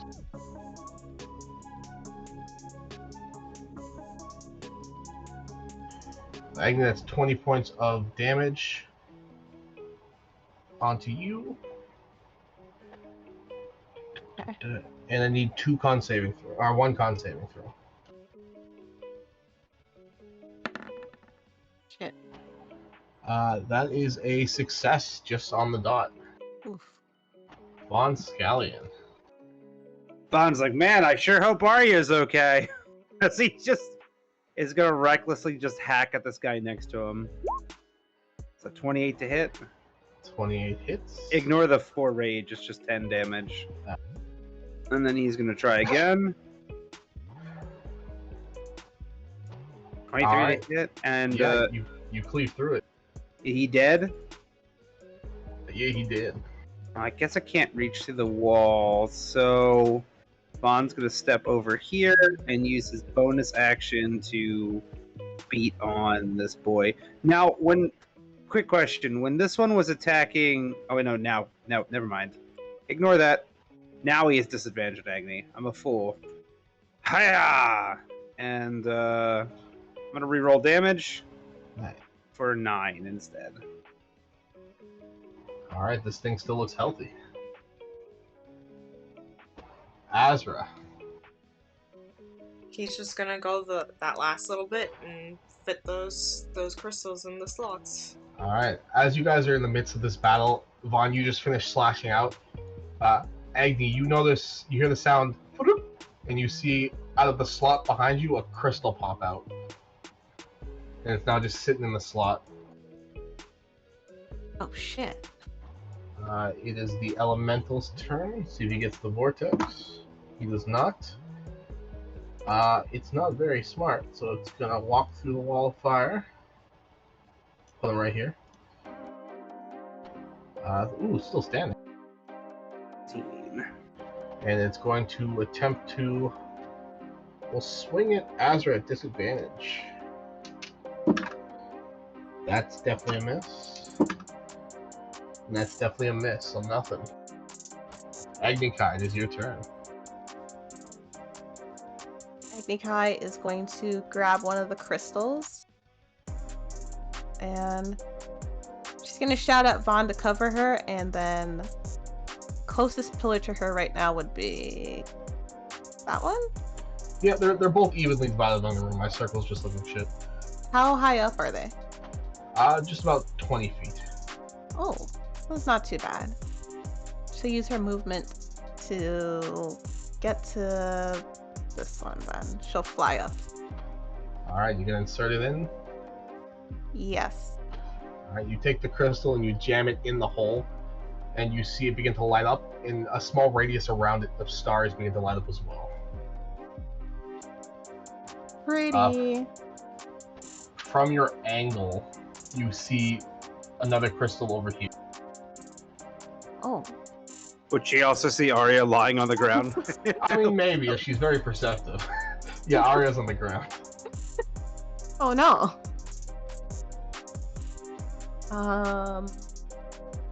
Would it have been a bonus action to get the crystal, or can I? Yes. Do I still have a bonus? Okay. It was a bonus action, like pick it up and swiftly fly to the hole and insert it. Okay then. Bonus That action. is my turn. Alright, let me roll to see if this guy gets it. He does. I need everyone to make me a wisdom saving throw. With advantage. With advantage. God damn it. Yeah, you still make the saves.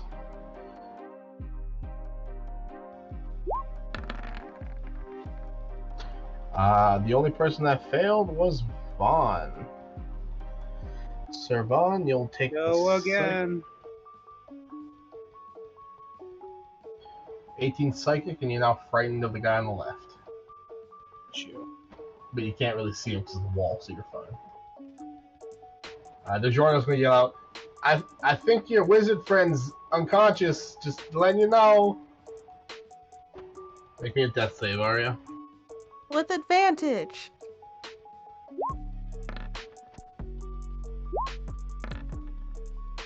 Oh my god. That's a fail. Alright.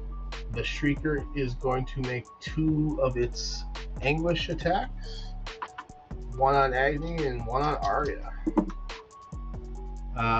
They both miss. They're 15s each. This elemental's going to move in. Wait, 1 second. He was 25 already- on 25 on the Shrieker. Oh, 25 on the Shrieker. Thank you. Still standing. Alright, Elemental's going to try to whip Azra real good. First attack is a miss. Second attack is a miss. I should just stop targeting Azra. Von Scalia. Alright, seeing that it is just him and this guy, and he needs to cover Agni, Vaughn is going to fly into a rage with his bonus action, which is going to automatically drop his wall, because he can't concentrate if you're really pissed off. And it's not there anymore. Okay. Oh god, yes. Oh no, there's Arya. Vaughn kind of turns to the camera, shrugs, the audience laughs, and he's just gonna start recklessly hacking away at this dude in front of him. So that's all I can do. It's shopping time. It's 12 to hit. That's a miss. Wow. That's a miss as well. Well, that's all he can do. Alright, Azra. As you insert the last crystal, and they all disappear from your sight, you wake up over Vaughn's shoulder. Alright, Azra will get a turn when he gets back. Agni Kai. It's going to use bonus action healing word to heal Arya. You get max heals from whatever it's supposed to be. Oh. So what's my spellcast modifier? Probably a +5 because your wisdom I think is at a 20 right now, right? That yes.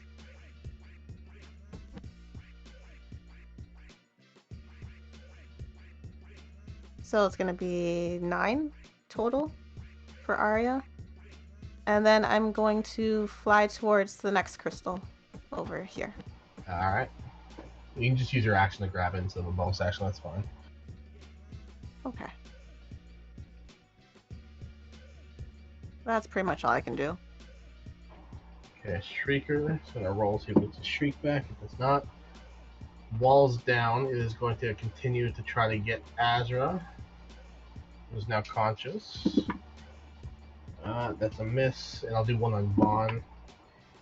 19 misses you, Vaughn, right?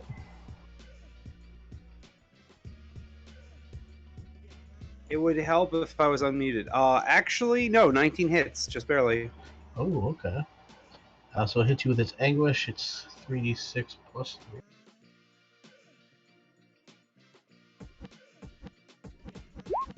A 16 psychic. Okay. You hear DiGiorno yell out, "Hey, she's awake! Hey, Gabagool!" Arya's turn. Alright, she's gonna drink a health potion. Alright, bonus action. And then attack this guy. How does he look? That guy next to Vaughn, or next to Azra? Yeah. Pretty bad. You see, like, most of the smoke is dissipated. You can actually see the flesh of this creature, which probably means it's not doing so well.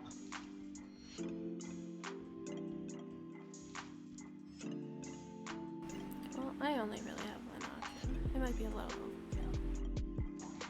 Fireball. Oh, Blight. DC 12. I don't even think it can make this. No, I can't. It's, yeah, you see it kind of, it starts letting out this shriek, and then you see its body just pop. Anything else, Arya? She is gonna stand up, and that's it. Okay, this bad boy over here is going to see if things recharges. It does not. It will attempt to anguish on Agnikai. They both miss. You're safe, Agnikai. This guy here, seeing Agni go for the crystals. Sorry, I forgot my wisdom save for being frightened earlier. You're fine. Just gonna run up to you, Agni, attempt to whip you to. Oh, drop the dice. Vaughn's gonna give him a little hack and slash as he goes by. Eh. They have a plus. Does a 21 hit? It does. Agni is a 22 hit. Yep. Okay, so Vaughn, you're raging, so it's 13 damage. Yep. And Agni, you are going to take 3d8.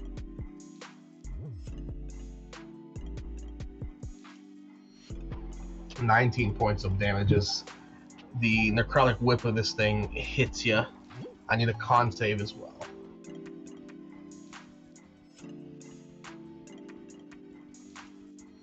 Oops.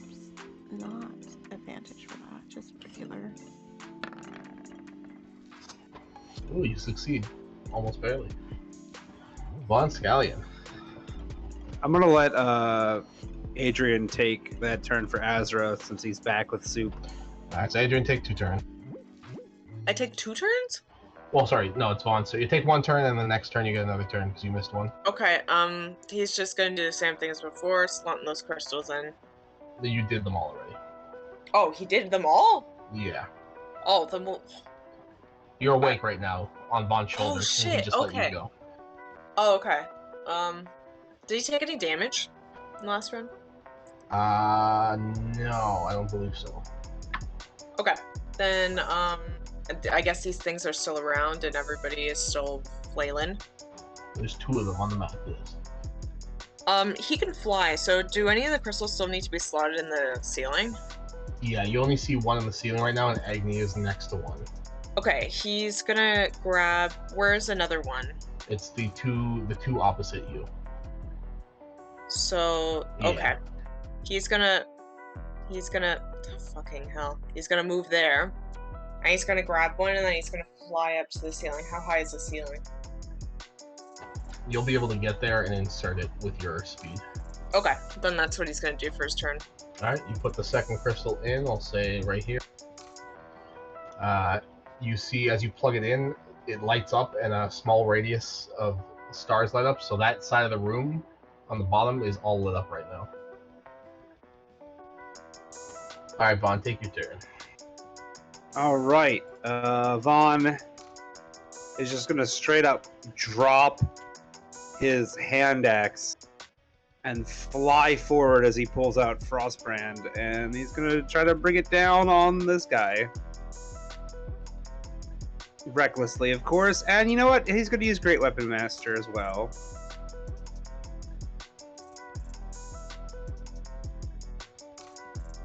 Say 22 to hit. That hits. For 30 points of damage. Is he still alive? He is still standing. Continue on. Alright, he's gonna do it again. Oh, that's only an 11 to hit. That misses, unfortunately. Vaughn's gonna position himself right here. And that's the end of his turn. Alright, Azra, you're back up.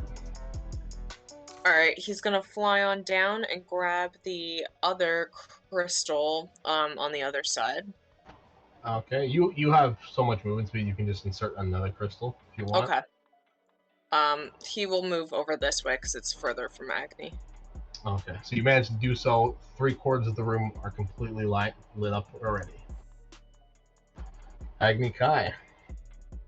He's going to take the other crystal and insert it over here. Okay, as the final crystal shoots in, let me just check my thing.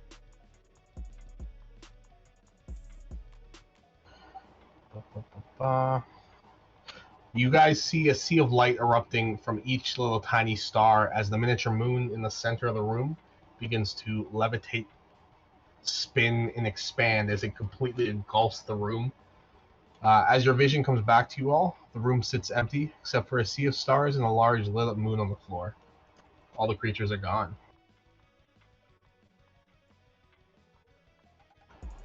The room Well, that is wasn't dark so now, bad. minus the perfect, beautiful night sky above you.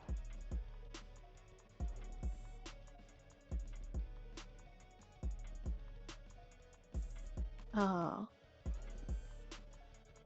So, where's DiGiorno? He's just sitting there looking at the stars, and he's like, "Dang, that's pretty." Ow! What? That was more painful than I thought it was gonna be. Yeah, congrats, you guys did it. Thanks to Now. Oh well, I mean the moon's lit up. Y'all got the sun, and y'all got the twilight, so the passage should be open in there. But are we gonna be attacked after? Like, is there another fight waiting for us? I mean, not on this floor. Oh, I'm not really too sure what the rest of the dungeon looks like. I mean, I could just stay here unless y'all want to bring good old DiGiorno down there with you. Oh no, it's fine. You'll have to though. I don't want to impose. I'll just sit here kicking without my legs. You can come with. I mean, you're useful, and you're. Why not? Have you ever seen the other floors? Nah, I was programmed to stay up here. Yeah, why not? You know, you can explore the place a little bit with us. Well, that sure is kind of y'all. He doesn't say this to DiGiorno, he just says it in general, and whoever is nearby hears him, and he's like, why did my dad give him a fucking southern accent?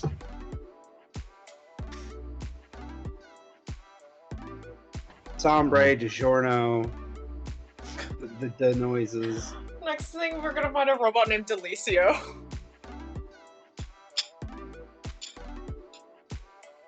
Alright, as you guys get back into the center room, you notice all the pressure plates are lit up. The sun's lit up, the moon's lit up, the twilight's lit up, and DiGiorno, whoever's carrying DiGiorno kind of leans over and goes, "Alright, cool, now y'all just gotta solve the pressure plate puzzle, and the passage will open."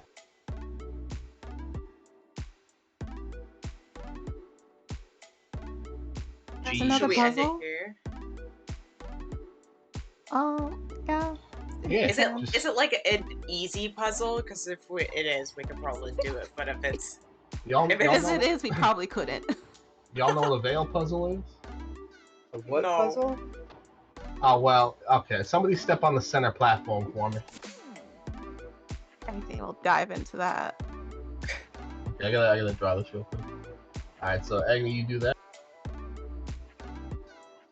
So let me just draw the thing out. Better. I'm gonna see DDR Agni just hitting all the pressure plates in order. So Agni, as you step on the middle pressure plate, they all dimmer out, and you see 4 of them light up. Oh no. Where's my freehand? So these 4 will light up.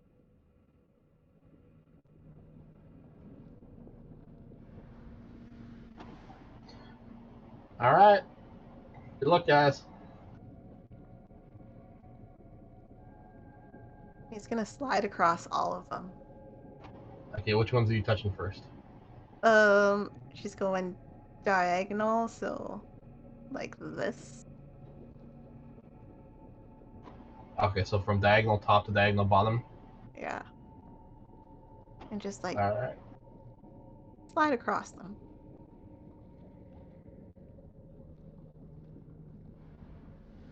Hold on, fix it.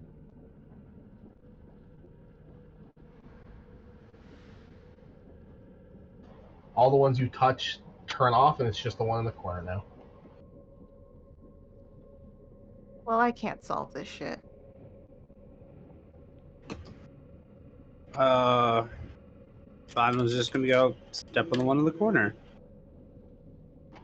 All right, you step on that one, and these 2 light up instead. Is the one that Vaughn stepped on, No, just those 2 with the blue.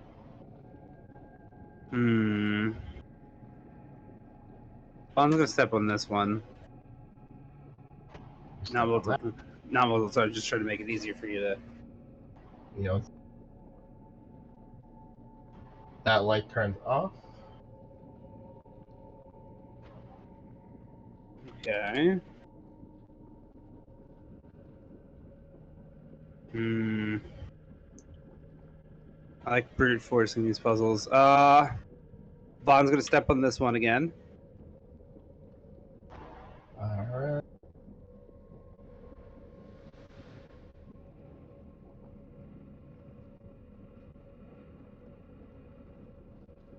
Now those 3 are lit up. And when he had stepped on this one, it turned off. And it had turned on these 2? This is a question, he's not actually stepping. Oh, okay. When he stepped on that one originally, 1 second. So when that one originally, it had turned on these 2, right? Yes. Okay.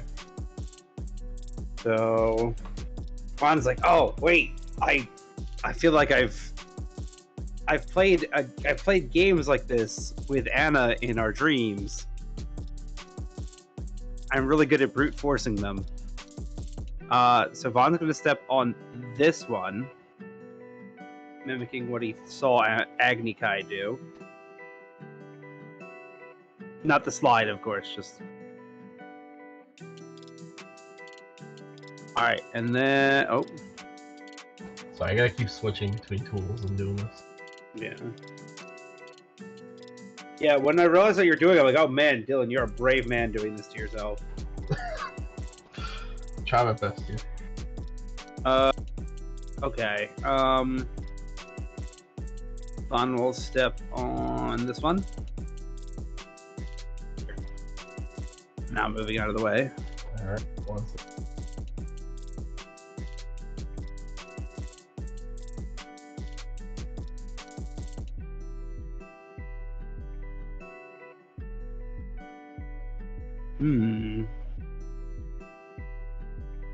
Vaughn will step on this one.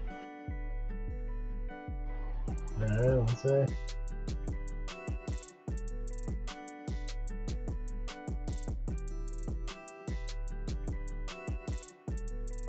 Vaughn will step on this one. What do you say? I'm right here.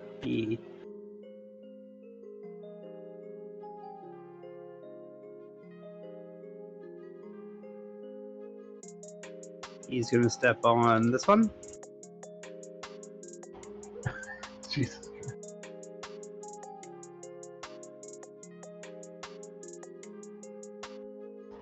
All right. And then, because he's pretty sure this is what Agni did, he's gonna step on this one last. All right. So the exact same pattern that Agni did, more or less, appeared. More or less. Wait. Hold on now. Because she slid across all three. Yeah. And then they all turned, they were all on, and then this boy here was on. God damn it. Wait, how did those two not turn on when she did the slide? Did she not hit them? She hit them all. Vaughn's gonna look at Agni. What devilry is this? I don't know what to tell you. I slid across. They did their things. Now I'm over here staring at you. No, because if I jump on the middle one, that doesn't make any sense. This makes negative sense, Agni Kai. What did John's you do? Vaughn's gonna leap into the middle. One.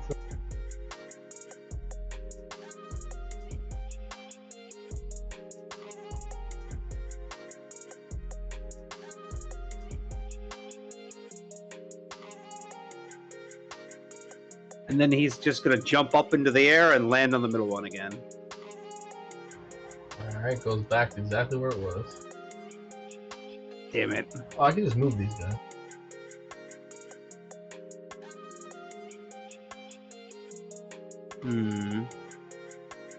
He's If gonna. we both stand on one.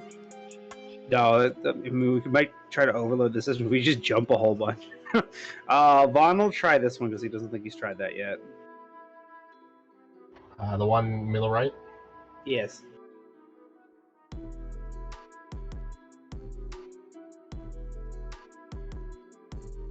Once.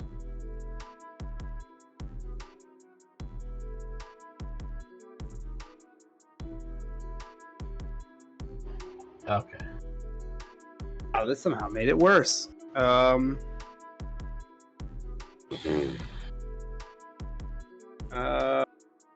He's gonna jump on. This one does that and that. This one, I definitely feel like there was some sort of fuck up somewhere, but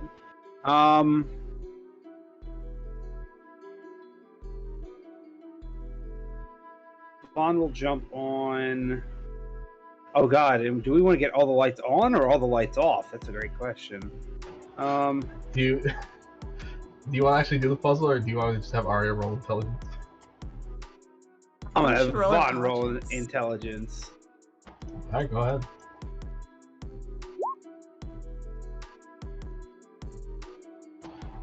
I'll say 16 is enough for a 3x3 veil puzzle. You know from this position, if you stand on the bottom right corner, middle right, middle left, and top middle, you'll light them all up. Cool, Vaughn does that. Alright, cool.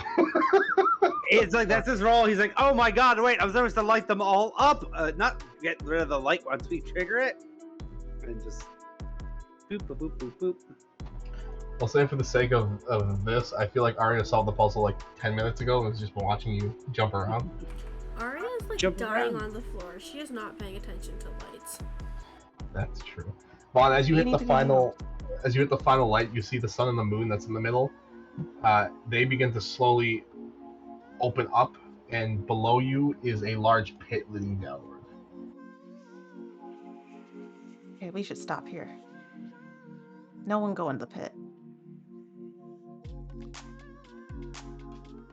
I'm good to stop here, but I also think it's funny when Agni is the one that's like, nobody do this. We can do it next time. But right now, no. You feel a bunch of hot wind and air begin flowing up the pit as well. Yeah, we can stop here if you guys want. Okay.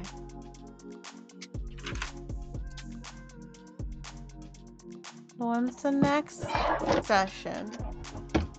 Hopefully, November. I'll take that. Okay, good night. Have a good night, everybody. Good night, guys.